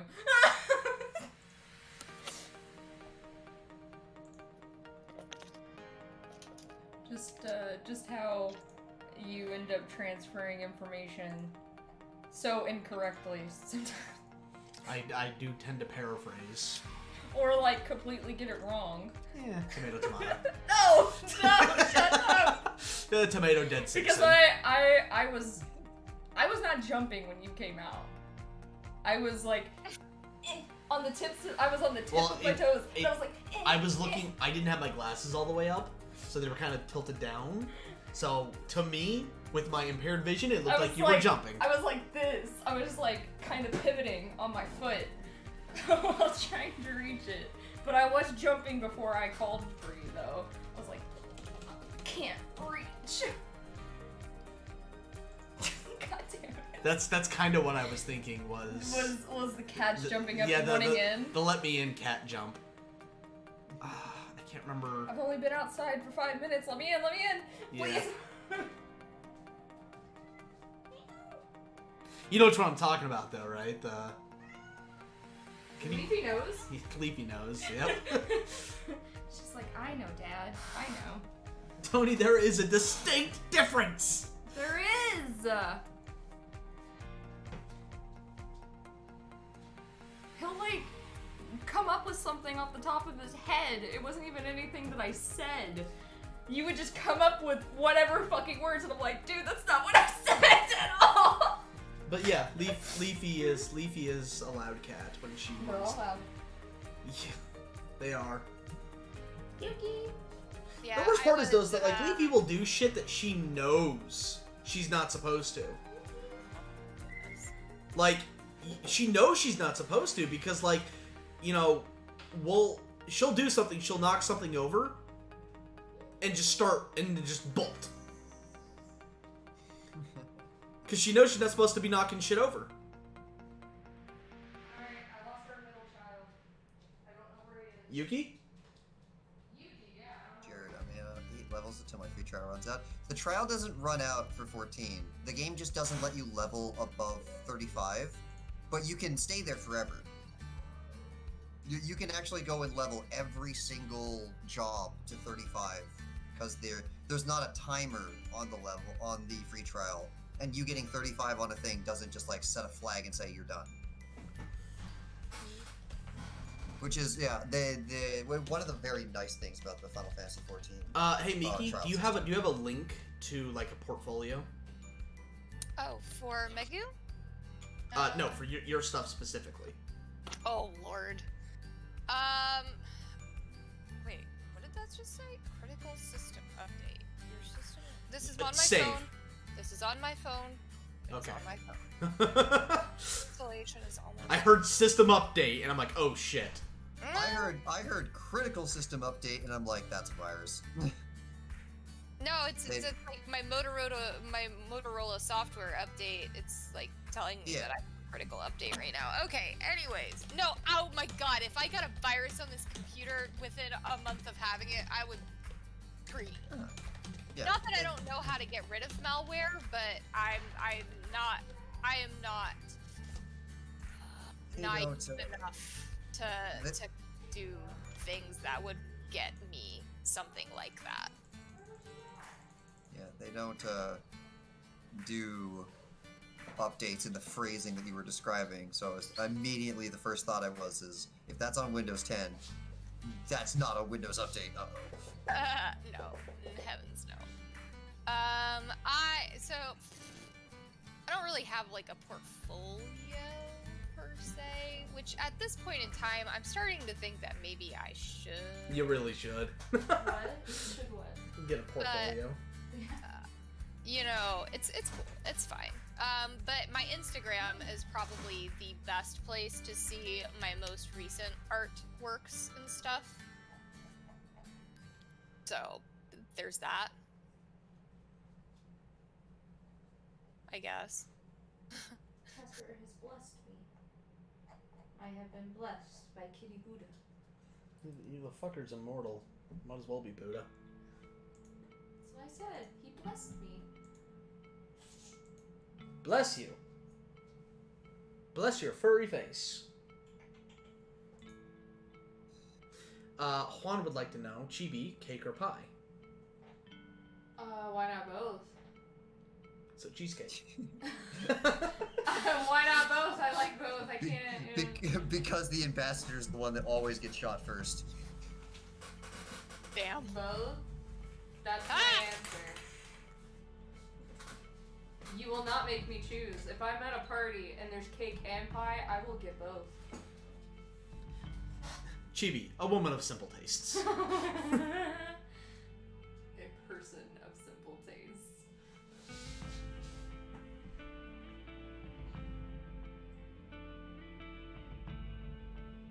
So the cat is the great sage equal to heaven. Oops. He is a holy one. Yeah, he is. He will live forever. Yep, he's immortal. Oh right, I totally forgot that I was gonna bring this up. So speaking of loud cats, Zelda, one of the things that she will do if she feels like I have not paid her attention recently or enough attention, she will come into my office and she will meow at me. And that's totally fine in most circumstances because I work from home currently, and you know, I'm not usually on phone calls while I'm working. There are some occasions that require me to get onto Skype and like speak to, you know, like a business, you know, colleague or my boss or something like that. So usually it's not like a really big deal because I am not on the phone very often. But lately I've been doing training for some of our new joiners, and yesterday Zelda came into the office just as or it wasn't yesterday. I think it was like the first day that I was like introducing myself as like the person that's going to be training you to do this job for the next number of years, and very official and professional and meow.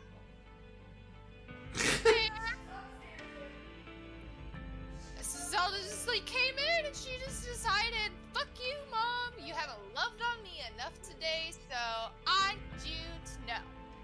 And So, just like real kids. basically, and everybody heard it, and then like somebody was like, does somebody have a child crying in the back? It was hysterical, but she can be very vocal when she wants to be. She's literally like laying right at my side. She must be out with Devin in the living room, but yeah, she she is a vocal kitty. But I love her. She's my kitty. Marek, but which would you tell the host to order if they asked? Yes. Both, sir. If you had to choose between one, if you were being I'm not. I will choose both. I'll be like, look, you cannot Either make or. me choose. I will take cake and pie, please. I will eat both. Throw them together in a blender. What?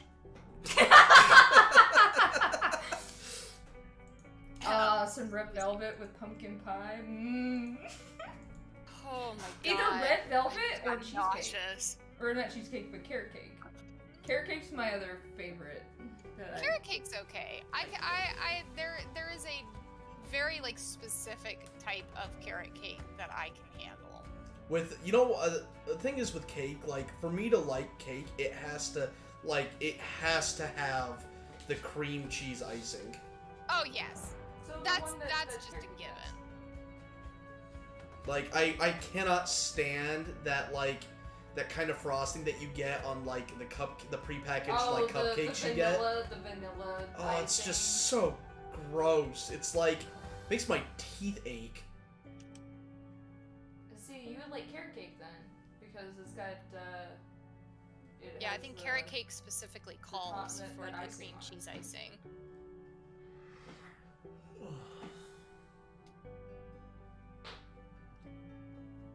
I used to buy that icing by itself and just eat it because it's so good. Oh, Darkon, by the way, Yep. I'm on the final episode of season 1 of Iron Blood Orphans. Finally, Finally. We're After getting how there. long?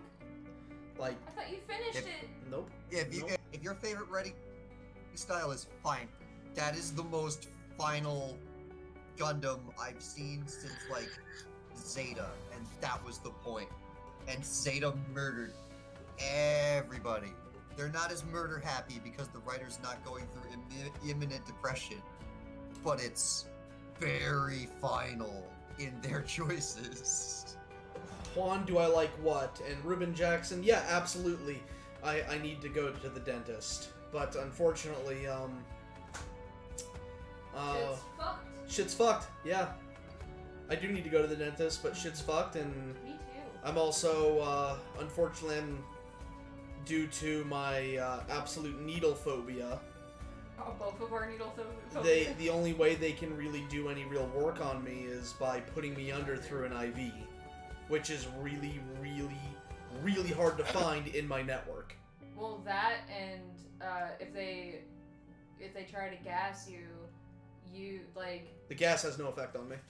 yeah, it does. I mean, it does, but not enough to dull. The thing of it is that it does enough to at least keep you, because we tried doing that, because even muscle relaxers didn't work on you. Yeah, no, straight up, they gave me muscle relaxers to try and like mellow me out before they would need to go in and do work. You And took 3 of those fuckers. yeah, I took 3 of them and nothing. I was so stressed out over this fucking needle. It was just nothing. It had because ironically enough, the muscle relaxers are there to help me de-stress, but they won't work if I'm stressed. But you couldn't be put under with gas because your insurance wouldn't pay for it. Oh, that's right. Yeah. It's not that it doesn't affect you. Well, no, because they tried gas. They did. I went back a second time, and they tried the gas. You weren't there for that one. I mean, at least it may not dull the pain because that's not. Well, because they tried that, and even then, it wasn't enough. I was still hyperventilating and just fucking needles, man. They get me. You know what they should probably do? Use a butterfly needle. It's a very, very tiny, thin needle that even I, who has just as severe needle phobia as you do. It doesn't matter how small the needle is. The fact of the matter is, it's a fucking needle. Yeah, no, but I didn't even feel it, and you know how sensitive I am. I'm more sensitive to pain than you are. I'm very sensitive to it, and I didn't feel it. Twan, fuck a butterfly needle. I assume there's a story behind that. Whoever did it for you must have fucked something up, because when it was done on me, so what they did is the butterfly needle was just used to help transfer, to draw blood, and I didn't feel a damn thing. When normally when I have blood drawn, I could feel everything. I could feel the needle going in, I could feel the needle still there, and I could feel my blood being pulled from me. I'm like, it hurts me severely when that happens. So, if they fuck something up from you, they must have been like straight out of fucking college or something, because, or still in, just interning or whatever, because damn, like blood drive is what that happened for him. But yeah, no, I've always had a phobia of needles. In certain aspects, I'm able to I'm over to power through it. Like if it's anywhere on my body except my mouth. But I had a very, very traumatic experience when getting my wisdom teeth removed, and it ruined me for needles going anywhere near my mouth. I can't. Like just thinking about it's got me stressing out and shaking. Just thinking about it right now. Righto. Sounds like a topic change. Yeah. Ooh. Okay. Sorry. You good? I gotta calm down for a second. You good, sir? You guys talk about something. Give me a moment. And you're freaking excited for... This will calm you down. What's her face? That's the opposite of calming me down. What do you mean? that calms you down every time. What are you talking about?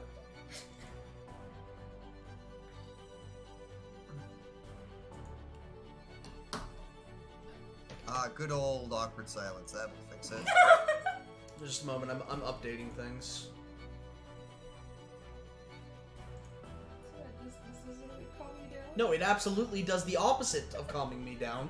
Just, in a different way. Let's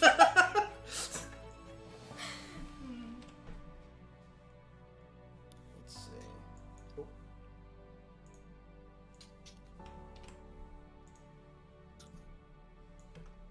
Oh. Hi.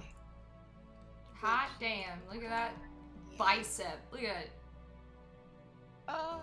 Love. Bruh, men muscles are hard. Those muscles. I'm pretty sure that looks wrong somehow. Our muscles are very hard. That is the idea. What They're is the definitely music? hard. They're making something hard. But OMG. So what is the music? Where did we buy it from? What is it? I'm sorry, what was the question? What is the music? The current music playing is Morning Light Music. And you can purchase a license from them. They've got links in their descriptions and pretty much all of their videos. Speaking of, Darkon, have you gotten a chance to listen to the second draft of Check's theme music that Calvin sent us? If he has made any changes since we had the call. He has. He made a full score. It's like 3 minutes something. It's like 3 minutes and change long now. In that case, I couldn't find where that was. Well, make sure you have him send you the updated version. Remember? Yeah.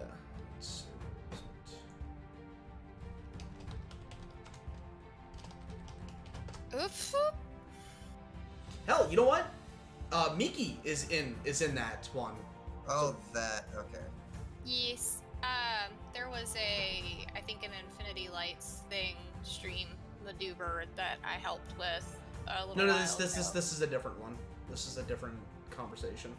Oh, wait. I'm in what one then?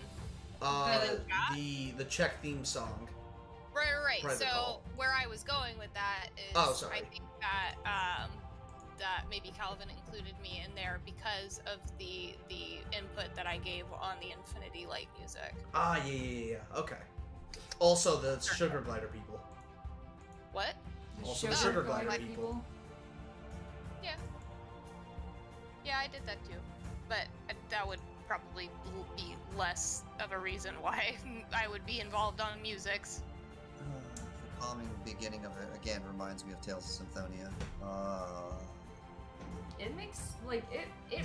Just a heads up. The version that you're listening to, there's a slight render error where the French horn starts. No, it's not where it starts. Ends. Sorry.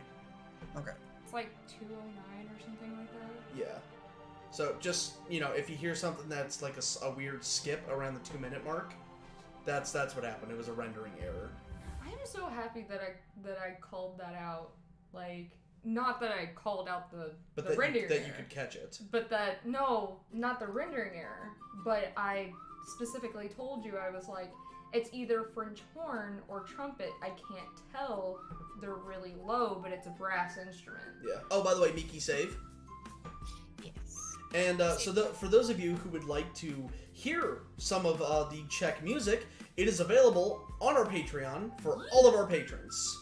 For just $1 a month. At the moment, only the first draft is up. The second draft will go up once we get the fixed version of it. Anybody else hear a boop just now? What? It's like a little tiny beat. I didn't hear anything. What? Well, I guess it must be the FBI agent tuning in. It's cool. Oh, hi, Hank. How you doing? Beer. It's been a while. Look, I definitely have not been on Pornhub recently, okay? Whatever you may see, it's not true. I have not. You are literally on Pornhub. No, that's not what I meant. Totally have not been looking at hentai or anything of that kind of sort, alright, Hank? What is even hentai? I just don't know. Yeah, what is that? Google is your friend. The I think it's a joke.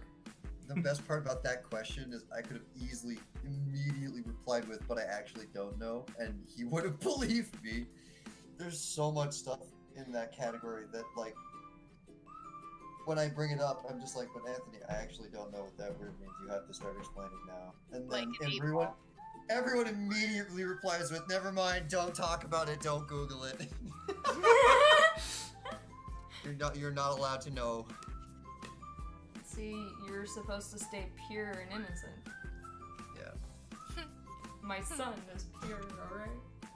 He is pure boy.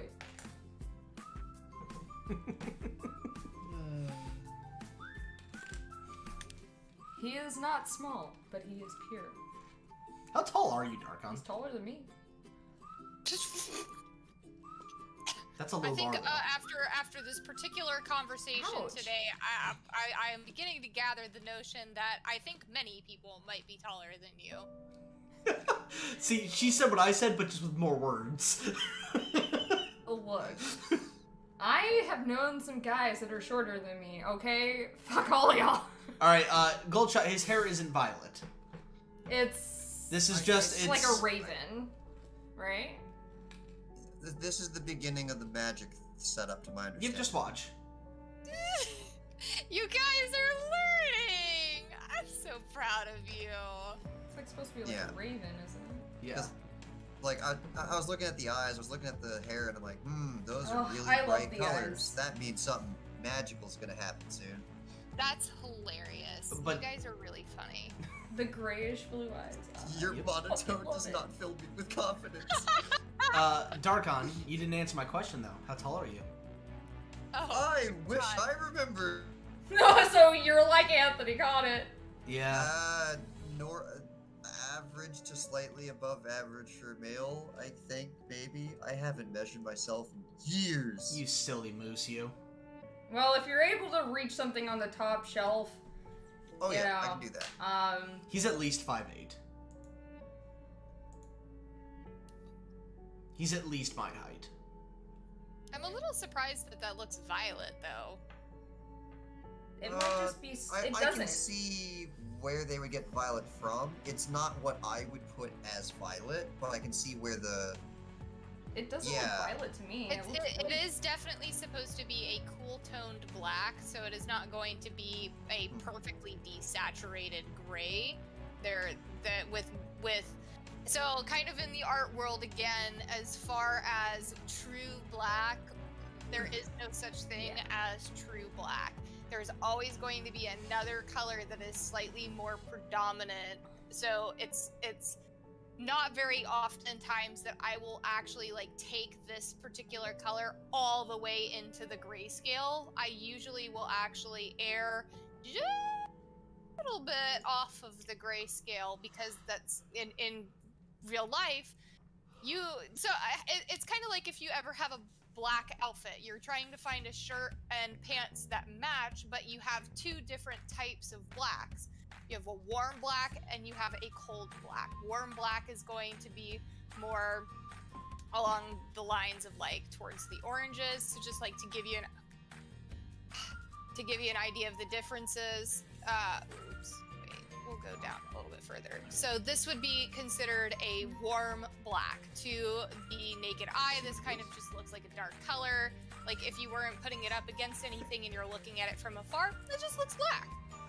But then if you put it and compare it up next to a cold, cool colored black, you can actually start to look close enough to see that even though these are on the same like saturation level, the hues are just different enough that now they no longer just look black. You can see slightly individual pieces to it. But if you were to look at them on their own without being beside each other, you have a black and a black. Yee. Interesting color theory there for you.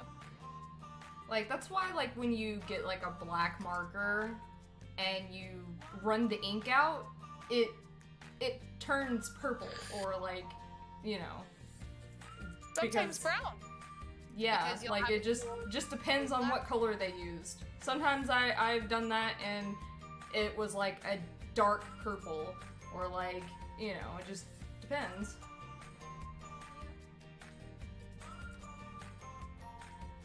That is just one of the many interesting little color theory bits there. And I'm sure that if somebody's actually studied color theory, they're probably like, there's so much more to it than what I gave, and that's totally okay. I may not necessarily be able to put the true to word teachings to it, but I can sure as hell put it into practice. Yeah. And that's all that matters. That's all that matters to me.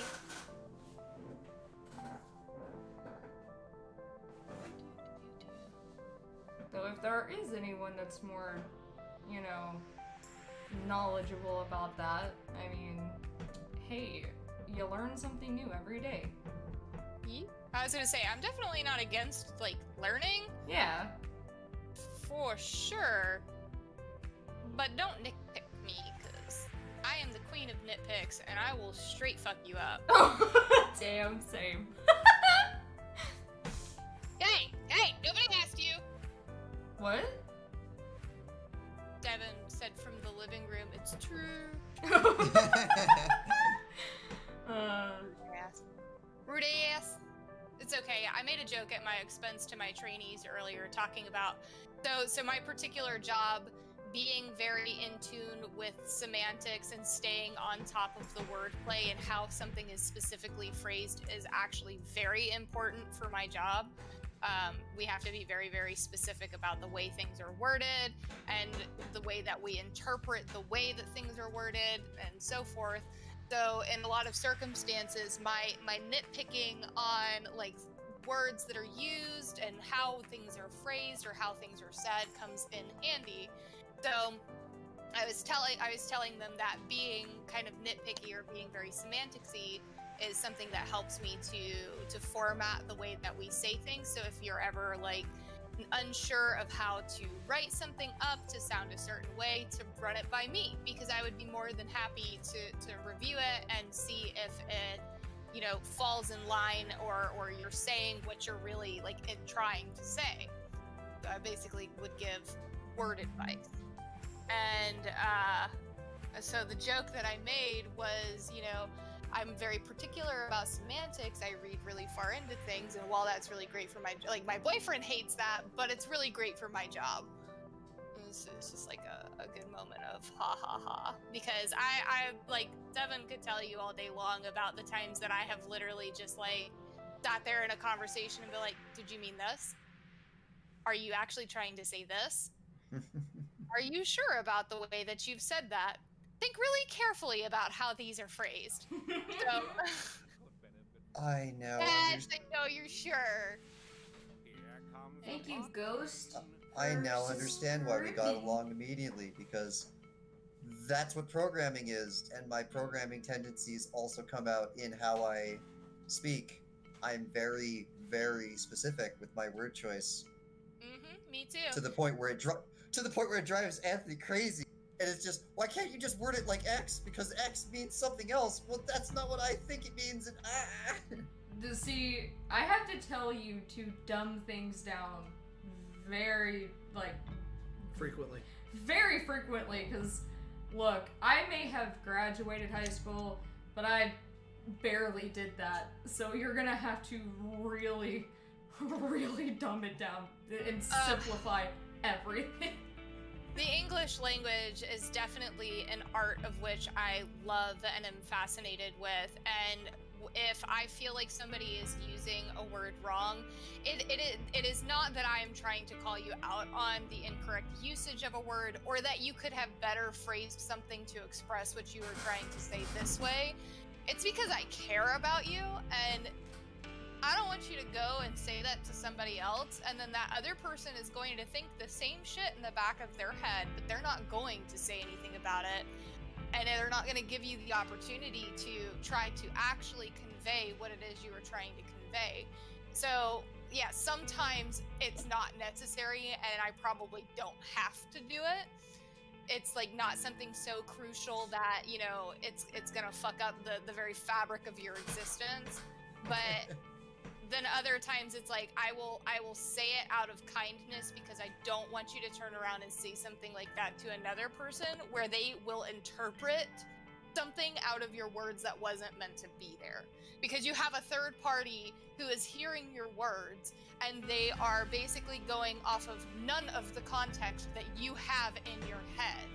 So in a lot of circumstances, that's why you can find that I sometimes can be pretty long-winded, is because when I speak, I'm very specifically choosing the words that I want to represent what I'm trying to get across, and at no point in time do I want to leave a gap of what you could interpret versus what I meant.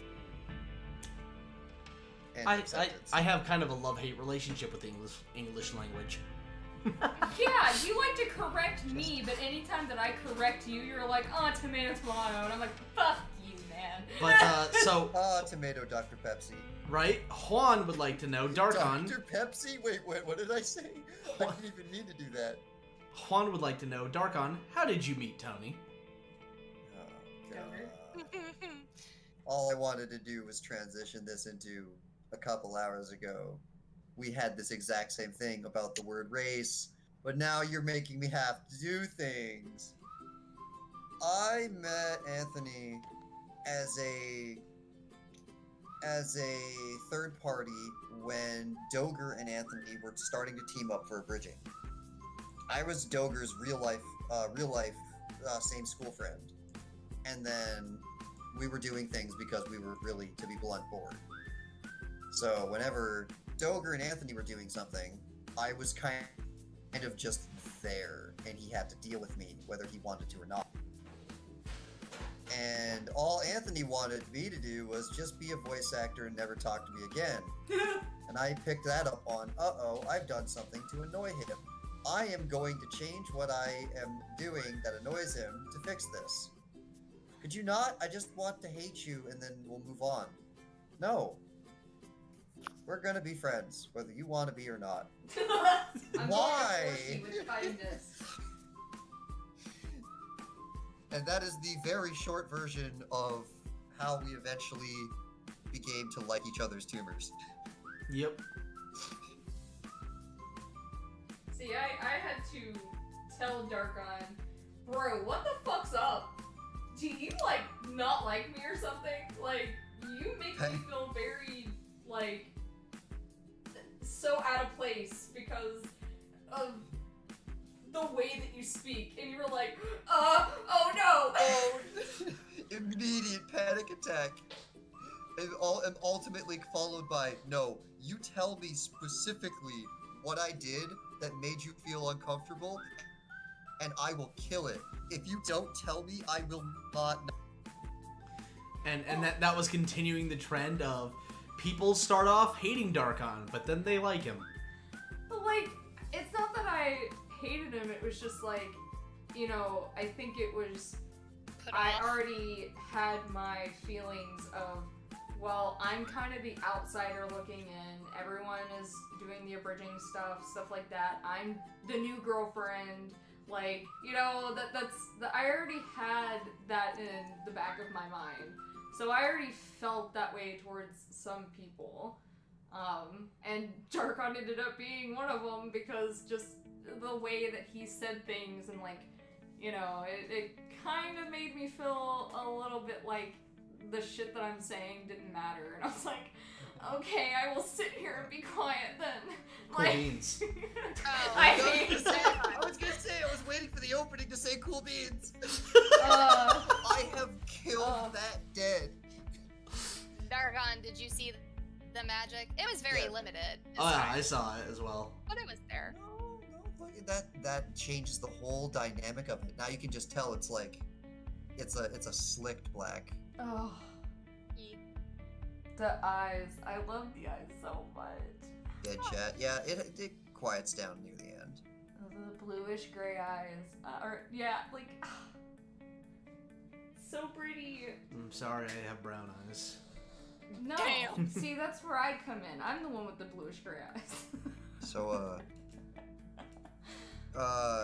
this is not gonna make sense right away, but I got a comment from the Peanut Gallery downstairs who came up and I had to mute my mic room on Vulcas should wear a plaid shirt. And I sat there and I'm thinking like, oh, okay, that's great. I know what that means, but they don't know what that means. And the answer to that was like, he looks like a lumberjack. He looks ripped was the meaning. He is a very stonk character, yeah. Every fucking, you know, anyone that wears plaid, they're a lumberjack. That's just it. Only lumberjacks wear plaid. That or Sam. No, he's just a lumberjack. I just saw. They keep talking, so I keep having to mute myself. You just did this by complete accident, and I just noticed. So now Vulcas has a piece of me too. His left eyebrow is my eyebrow. Oh, you have a scar? So a long time ago, when I was still an infant, I completely destroyed my skull, and they had to take me to the hospital, get stitches. And I was so young, if they did any anesthetic on me at all, I could die. I was too young for any of that, so they had to just do it live and maybe not infant, but toddler, and enough that people actually had trouble holding me down. It was at the point they were worried that even though I had no power left to struggle, I was still doing it, and I was about to murder myself in struggling when I had no energy. So I have a scar, kind of just like that. It's segmented just like that. Just I have very Never little noticed. eyebrow. His is Have very you? bushy, but I have that cut right there. I've never It's not- noticed it. It's got a little bit of me in there too, because I do have a scar that goes into my eyebrow, and I specifically do not trim my left eyebrow because the length of the hairs in front of it cover it most of the time. But I do have a little slit in the same place in my eyebrow.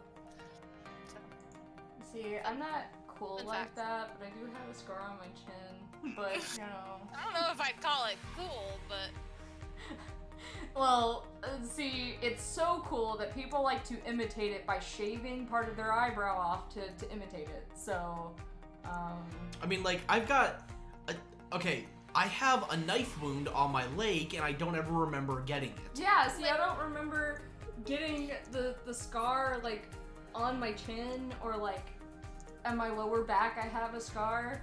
Like, I don't know, I don't remember where I got it from. I must have been me and my sister fighting each other and hurting each other, so, you know, who knows. Welcome to the streamer people talk about eyebrows and scars.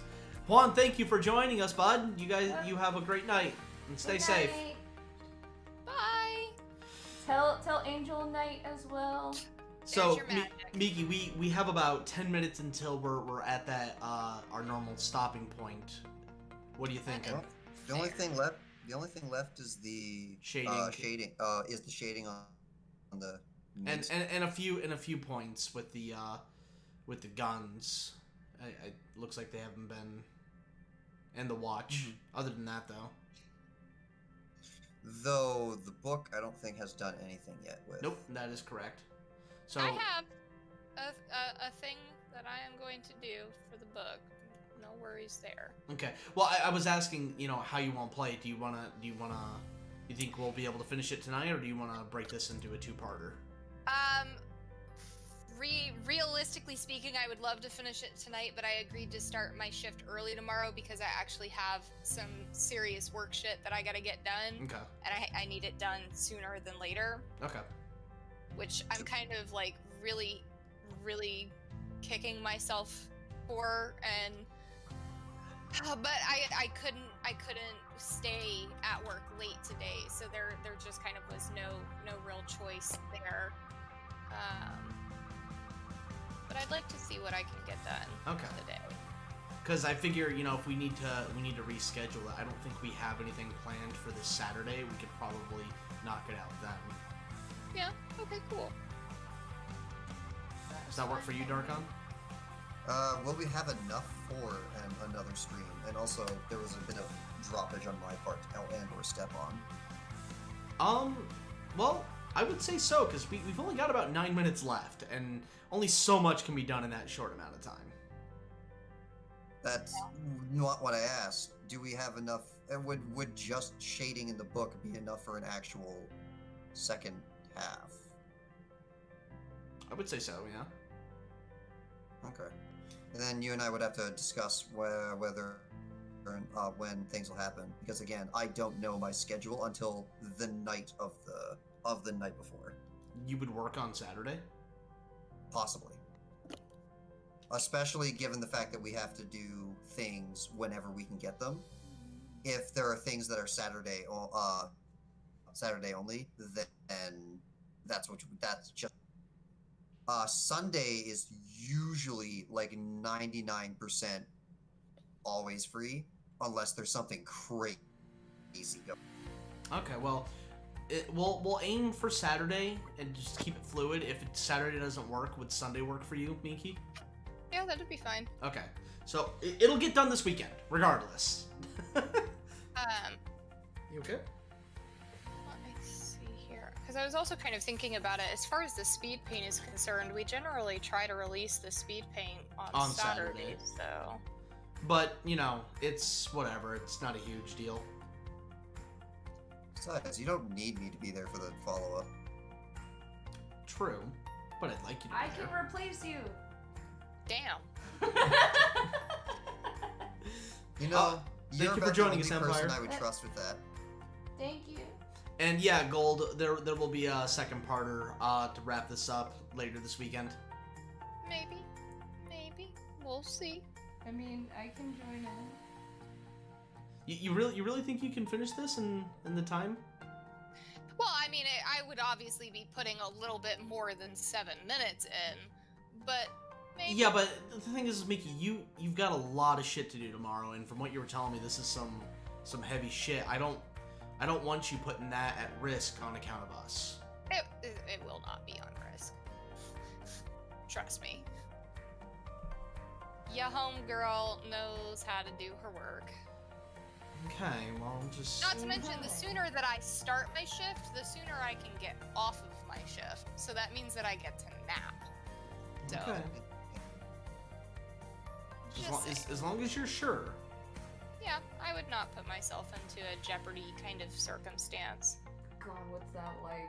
What? Well, actually, let me go ahead and I'll bring up some past. What did I say during my interview? That your primary work is your priority, as it should be. Okay. I think that should be answer enough. Yeah, but you also go extra, as you put The it. second thing you taught us is that you hate yourself. Yeah. So... That's the secret! Thanks for joining us, Cody. You have a good night, bud. Good night. Damn it, that wasn't supposed to be that funny. No, but realistically speaking, whether I hate myself or not, I love my job. And that's different. So, Good. well, and I love both of my jobs, but my job is still my priority job. So I'm not going to do anything that would put my main source of income and living in jeopardy. Good. Great. And I got Chibi here, she's falling asleep. She's tired herself. Did you already take your sleep meds? Okay. Will you do me a favor? Look, I have been up since 7 this morning because people want to be fucking just stupid. So You were up before I was? Yes, Shit. I was. I was up at 7 this morning. I got to sleep in today because I had today off. Well, isn't that nice? Perks of having a state job. Wait, what with the state would have had you off today? Primary elections. Oh, I see. Yep. So that's a perk. I didn't know I had it off. That was pretty nice though. Nice surprise. Yeah. You told me like a few days ago that you had. Or no, Well, no, it no, was no. last week. You Yeah, told me because that. I didn't know that I had it off until I told you about it last week because one of my coworkers mentioned it. Actually,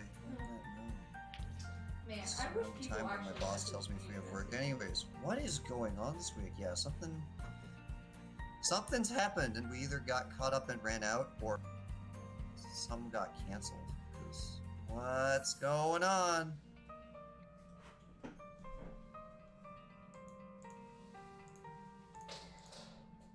Yeah, I guess that's the reason I'm a little worried for Saturday, because so far nothing has been happening in the week, and that tells me either we're going to use Saturday as a catch-up, or something can only happen on Saturday.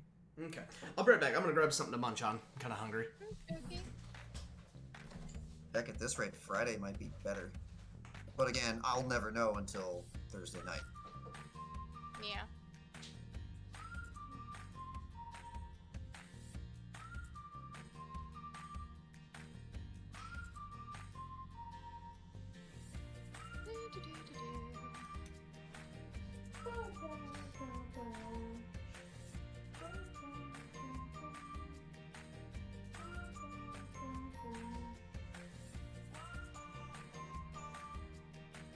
God, this music's way too happy.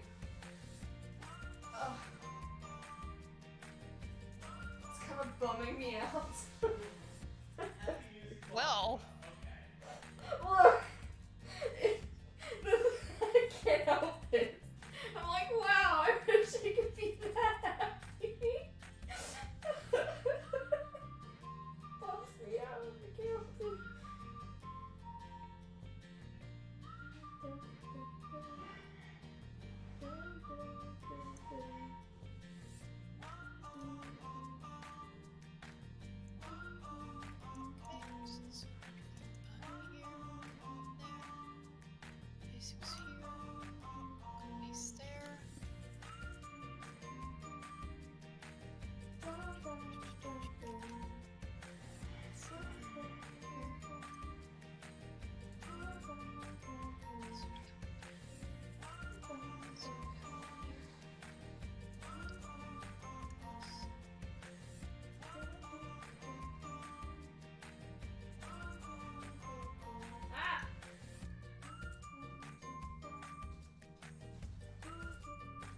oh wait, no.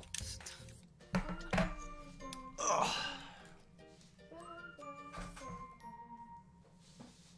Okay, there.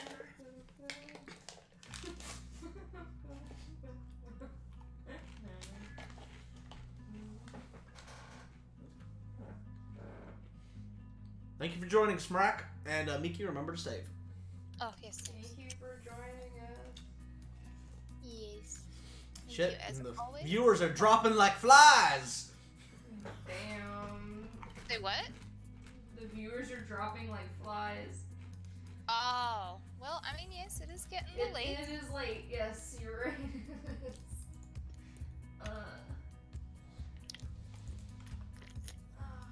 We need a couch in here. Yeah, about that, huh? What? What do you mean about that? I had one in here for a little bit.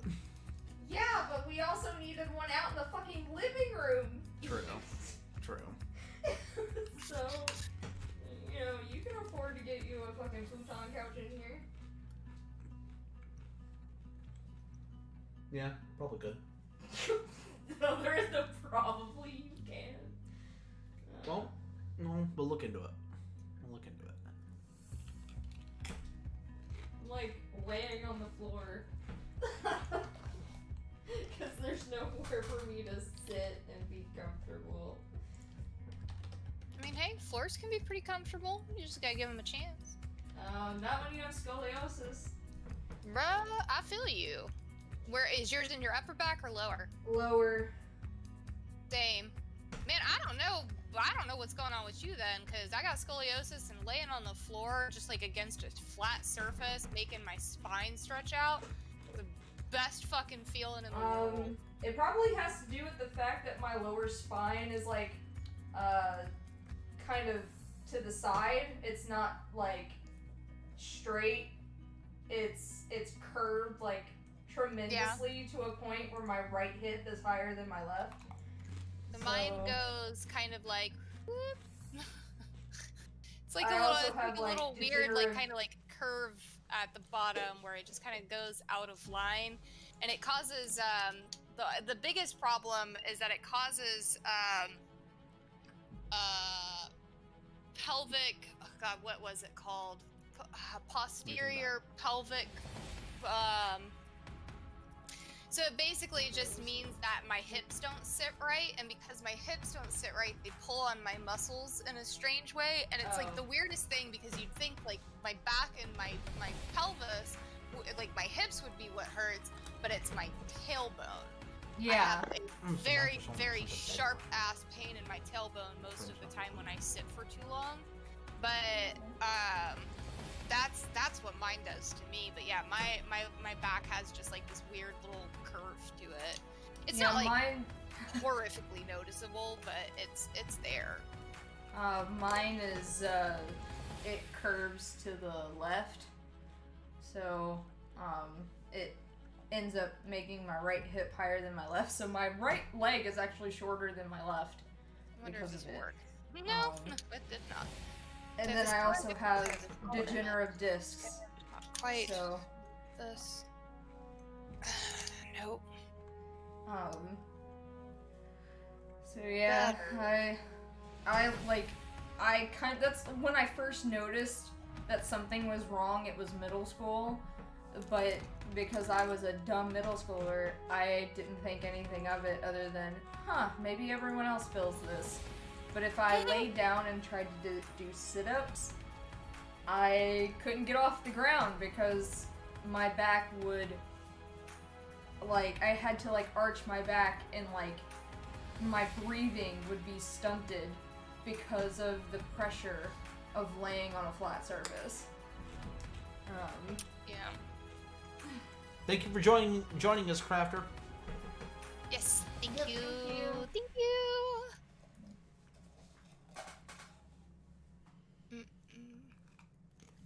See, I'm on sleeping meds now, so I actually do sleep. Hoping to get her on Yeah. pain meds later this week. It probably won't happen, but they'll probably look at me the same way that one doctor looked at me and be like, "There's nothing wrong with you. Like, you don't have your scoliosis isn't as bad as you're making it out to be. I want proof." So Bitch, my fucking spine looks like a roulette wheel. So went to my chiropractor and was like, "Hey, so Dr. Bonnie, could you like give me some of my, like my x-rays and like some paperwork on like what is wrong with me?" And he was like, "Well, my time's money." And I'm like, well, I don't have that money to It's like, pay bitch, I've already paid you to do this. Just give me the fucking files. No. He wanted the doctor to pay him because she was the one asking for it. She wanted the proof. His time was money. He wanted her to pay $250. One thing that I will say is that just considering like the whole realization of how bad the opioid crisis is. Oh, it wasn't opiates. It was just ibuprofen. Strong ibuprofen. So, considering how troublesome the opioid crisis has been, doctors have really, really cracked down on any kind of pain medication and the prescription of it. So I don't necessarily know, just coming from like a devil's advocate standpoint, I don't necessarily know that I would be upset with the doctor for trying to go through the extra measures. No, we weren't upset. It wasn't that we were upset with that. What it was upsetting was when I told her this, that Dr. Bonnie wanted her to pay for his time, she looked at me and said, "You need to see a therapist," and took me off my ADHD medication, which has nothing to do with either one, has nothing to do with my pain. That's very random.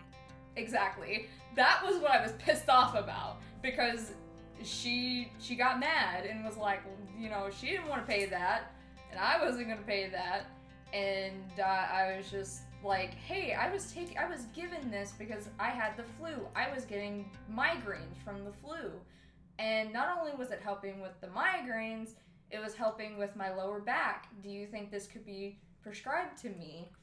Like, it's just ibuprofen. That's all it was. And she's like, well, you need to see a therapist, and I'm not going to prescribe you any more of your ADHD / antidepressants anymore. And I'm like, what does that got to do with what we were just discussing? Yeah. Thanks for joining us, Gold. ADHD medication can actually be abused pretty heavily as well. So I wonder if it could be coming from the aspect of that you outright asked to be prescribed to a pain medication that sent like maybe red flags to her.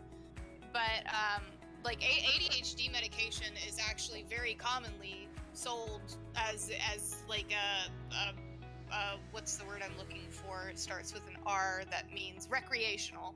As a recreational drug that illegally, mind you, it's very much so illegal, but it's very popular, and in those circumstances, like it makes me wonder if maybe she had a run-in or something with like a person that was trying to be an abuser, or maybe she got caught or accused of prescribing things too easily. It's the only reason why I could imagine a doctor reacting so harshly to a request. Yeah, but me not having my ADHD medication really affected me in school.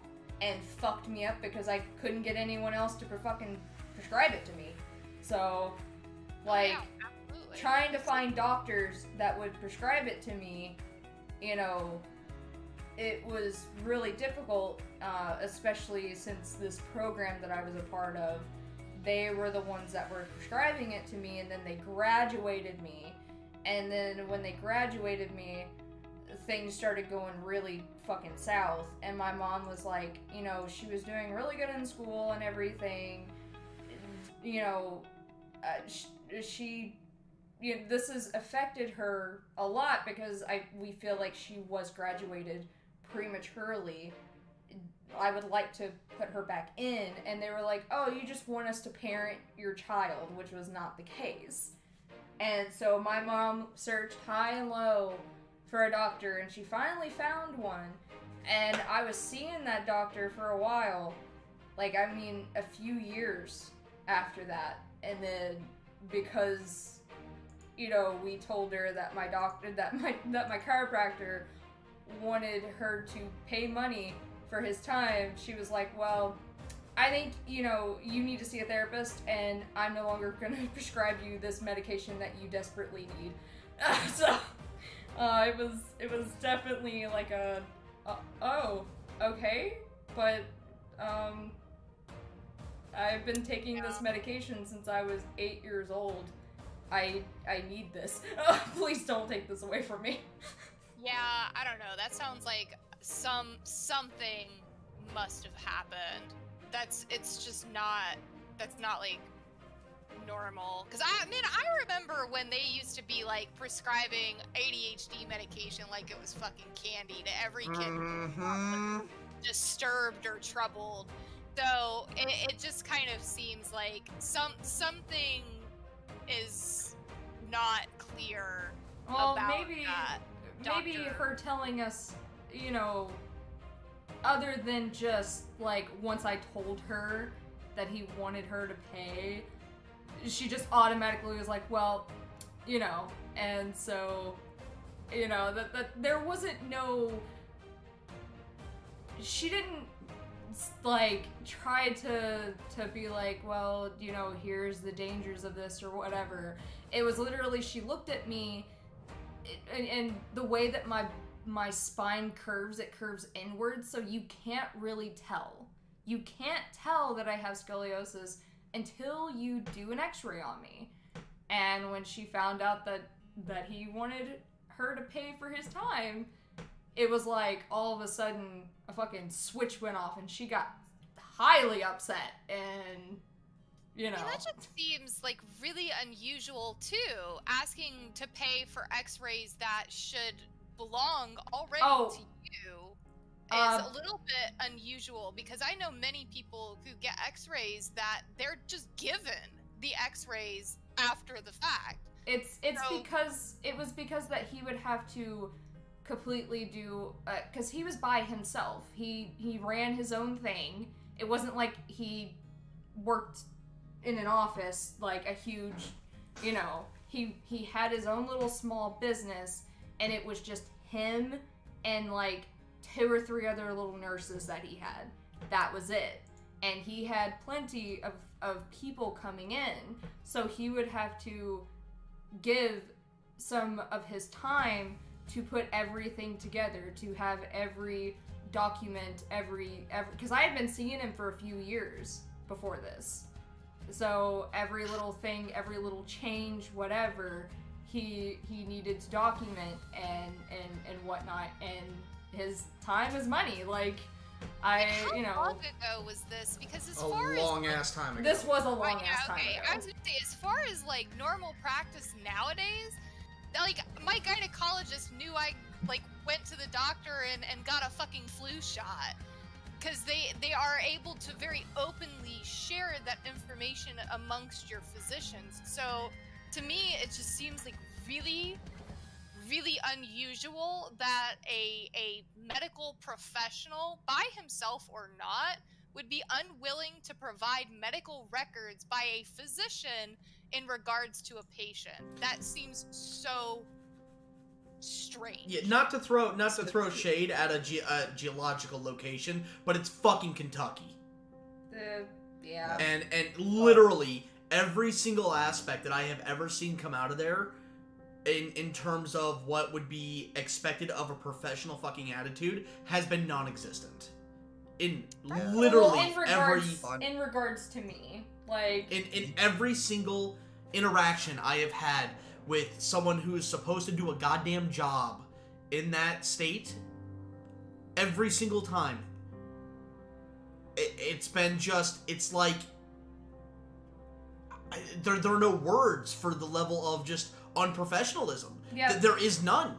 Just, it's ridiculous. Yeah, but I feel like there's gotta be, like, regulatory requirements that you would think so. Be in place to prevent something like that from happening based on a individual's bias. You would think so, but I just don't if she was upset about that, why take it out on me? Why not take it out on my chiropractor instead? Like, you know. I still feel like there was something to that circumstance that you were not privy to. You know, Miki, normally I would agree with you, but the fact that this has been something that, like, not like that, just that one case, but it's been like almost anything that regards me in that, like, you know, especially like when I was on disability, like the incompetence that I dealt with when they were wanting to take my disability, and the almost 8 years of just a complete silence. Well, no, Is this the same physician? It was 3 years of silence. 3 years of silence, and then the rest of it was, you know, being denied and being looked at like, oh, you're a very good actor. You like, it's all acting.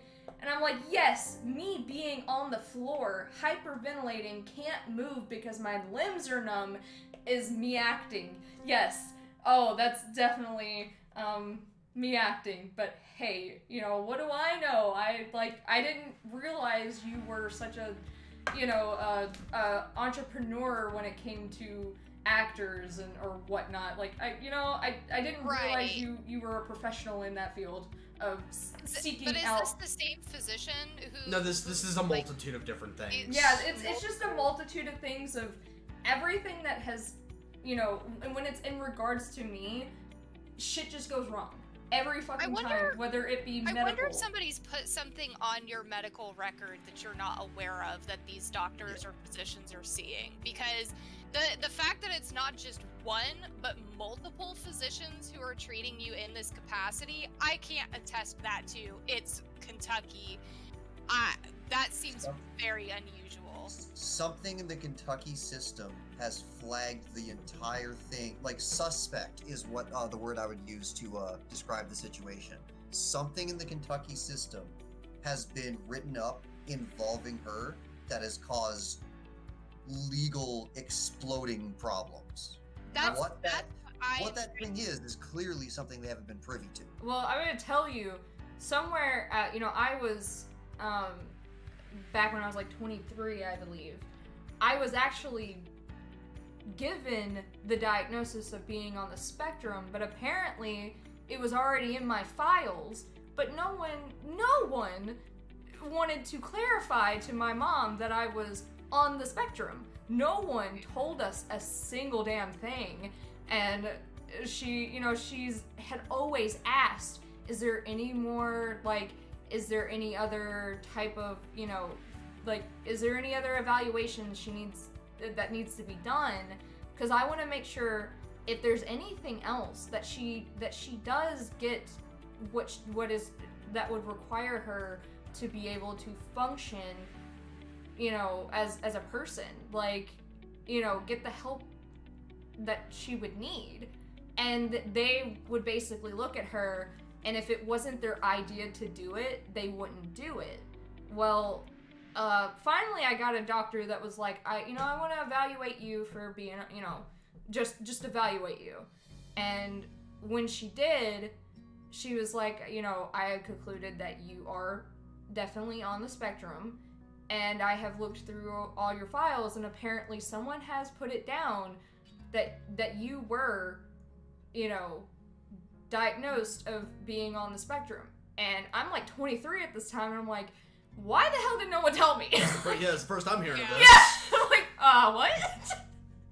So, I mean, just like with the combination of just like knowledge on recreational use of drugs, which drugs are bad, kids don't do them, and like the general consensus here that this is not just one physician but multiple physicians, I feel like there's something on your file that would indicate a red flag of maybe potentially drug abuse or something like that, because in no situation would I see it being practical, or even like it would almost be lawsuit worthy if she's taking you off your ADHD medication for asking to be prescribed to a heavier dosage of ibuprofen, because that's all it is. It's not that it's a stronger drug, it's just more of the drug in one pill.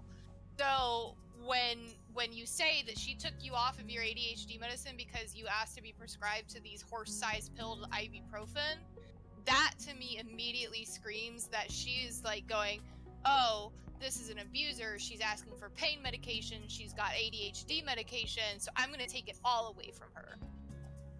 And that's what that makes me think. I mean, if that was the case, then she should have just been like, do you abuse drugs? And I'd be like, the fuck are you talking about?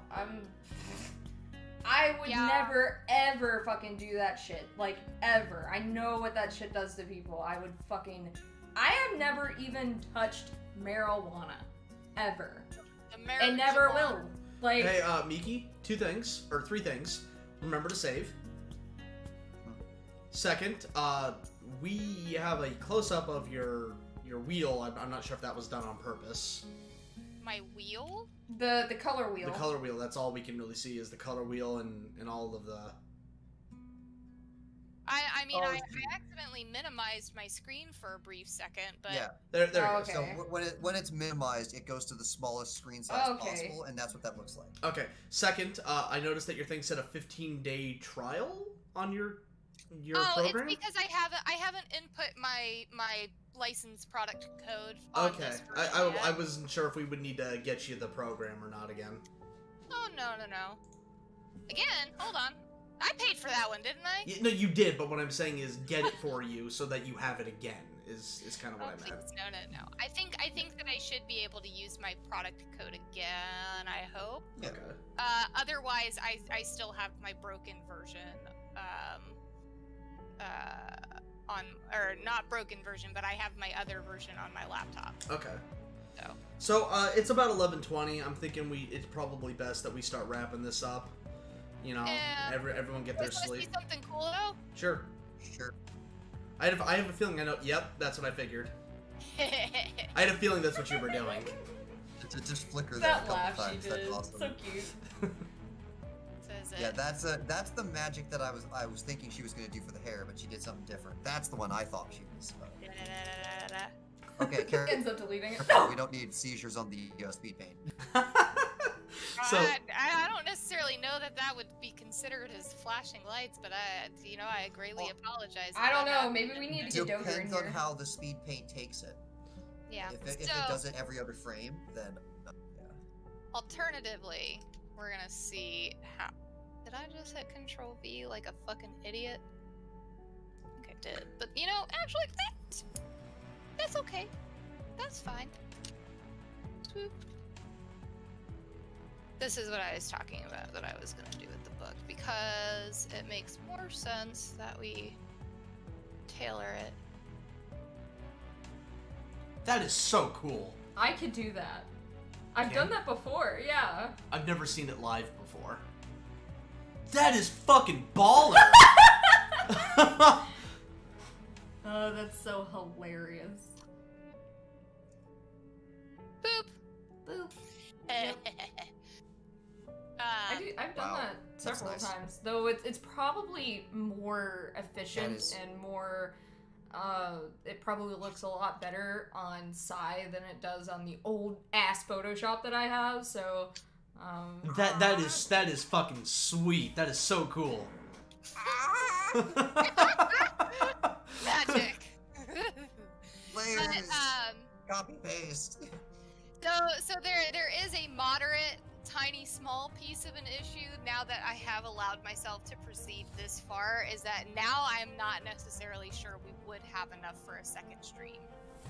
Because I'm almost done with the lowlights, and all that's really left are the highlights.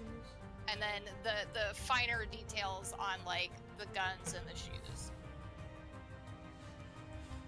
Well, I mean, it's one of those things like we even don't have to stream it. We just have to record it. even Right. well, even if it's just short stream, I don't really, it doesn't really matter.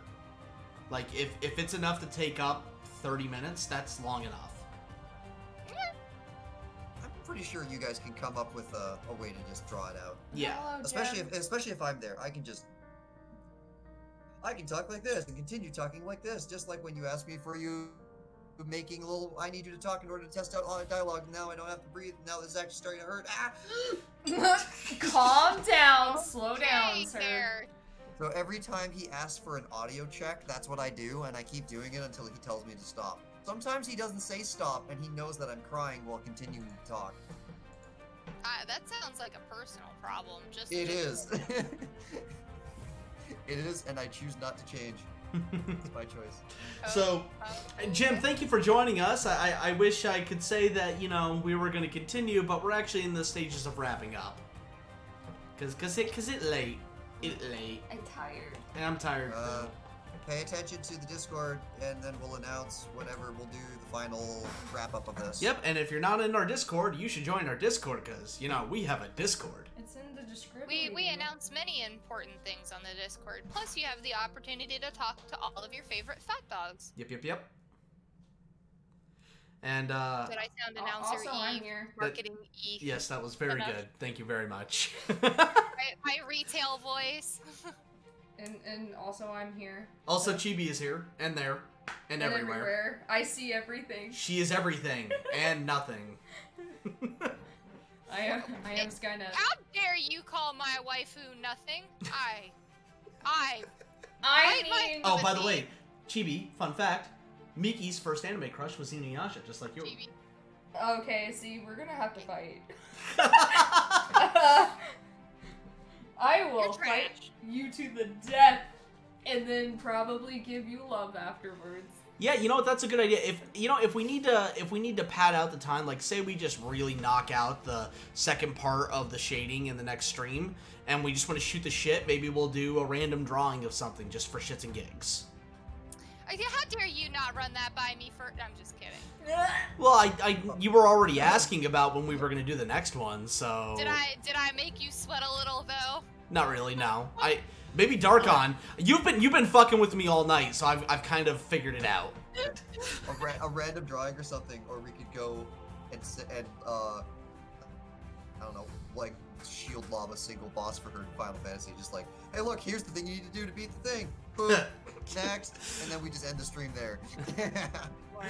By the way, God damn, those I need you to eyes. find Yeah, the I back know. of the book and the spine of the book so that I know what they look like. Just make it green. I will I try. can do that. With the Do you think that limited they're just power green? that I have, I will try. Cause we can make that just green can happen. We can do that. Hold up, let's see. If you still have the original image, you can just probably like reverse image search that cover, and then I'd be able to find the rest. Look, she's doing that magic again. Yeah, Darkon, I think I'm gonna have to have you find it, because like I'm only finding frontal pictures of the book. Send it to me. And if you're only finding front pictures, then there's a stronger chance that it is just green, and what Miki's doing is just the right call anyways. I'm finding ones of green and brown, but most of them are green. Just send me the picture, and then I'll do my Canadian Google powers, because I apparently have those. Canadian Google powers activate! So, what is it? Oh no, okay, back right search there, the picture? spine's already there. That's nice. Okay, so original, yoink, reverse image search. Yeah, the reverse Go. image search. That's what it's called. So there it is. So then where's the thing where you... my arms are Art of tired. War, Sun Tzu, First Edition. Okay. Okay. So that's what that is. Quotation marks. If you can find an Amazon listing for it, or like something like that, That most would of be the very time difficult. Amazon We usually already- has front to back stuff. We already did, but there's no back shot. Yeah, this specific copy of this book that we're looking at is, again, it's the It first. doesn't. Yeah. It doesn't exist no more. Yeah. It was This is like the $300 to like $500. $6,500. Yeah. That's an expensive book. Yep. Mm-hmm. $6,500. To be fair though, given the fact on that, I don't know how closely the Art of War is open source. Sorry, not open source. What is it called? The actual contents of the Art of War are public domain, but that doesn't mean this specific copy of the art is public domain. So I almost want to just have it be our own variation on it for copyright purposes. If we copy it too closely, we could actually have problems. Noted. Okay, well, anyway, guys, Jim, thank you very much, and I think that's actually where we're going to wrap things up for the night. We're sitting at 11:30. People got stuff to do in the morning, and I don't want to be dead tomorrow. I'm not, Miki insists that she can handle it, but I'm not sure I can. Well, it's okay. I was actually planning to try to call it at 10:30 anyways, just because OCD-ness 10:30 seems pretty applicable, and then I don't want to go till 11 because that is excessive for me. Agreed. But Sorry.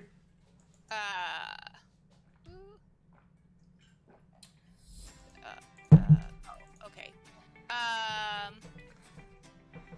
So I lost my thought. Oh, right. So I mean, I didn't really initially think that I could totally finish it out, but I thought we could at least get to a distance where another stream wouldn't be necessary. But if you guys want to do another stream, that's a different story. Yeah, I think we should do it. But damn, those friggin' eyes. I love them. Oh yeah. So there's Daddy Vulcas. That's what. Ah, yes, Daddy Vulcas. Yes. So that's what Lisette is going crazy about. Straight up, he's Jeez. daddy material. Yep. She picked out her lumberjack. That's better. So what do you think, Ben? I already told you what I thought. Did you not just hear me?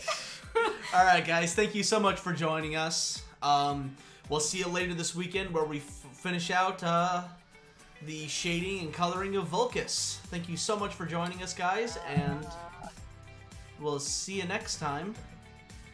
Bye. Jarkon, Miki, you want to say goodbye? Yes! I'm extending it just a little bit. Did you just...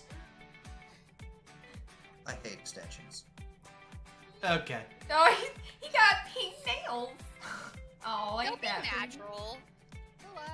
Nah, they're painted. Lily painted them.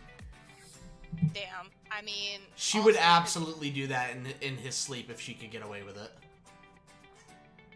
No, see, I feel like Vulcas would be that dad figure No, where, he absolutely would where not. he would sit there, let her do it, and just have the most annoyed look on his face. But it's it's Lily. I Now can't. see, he wouldn't be okay with it.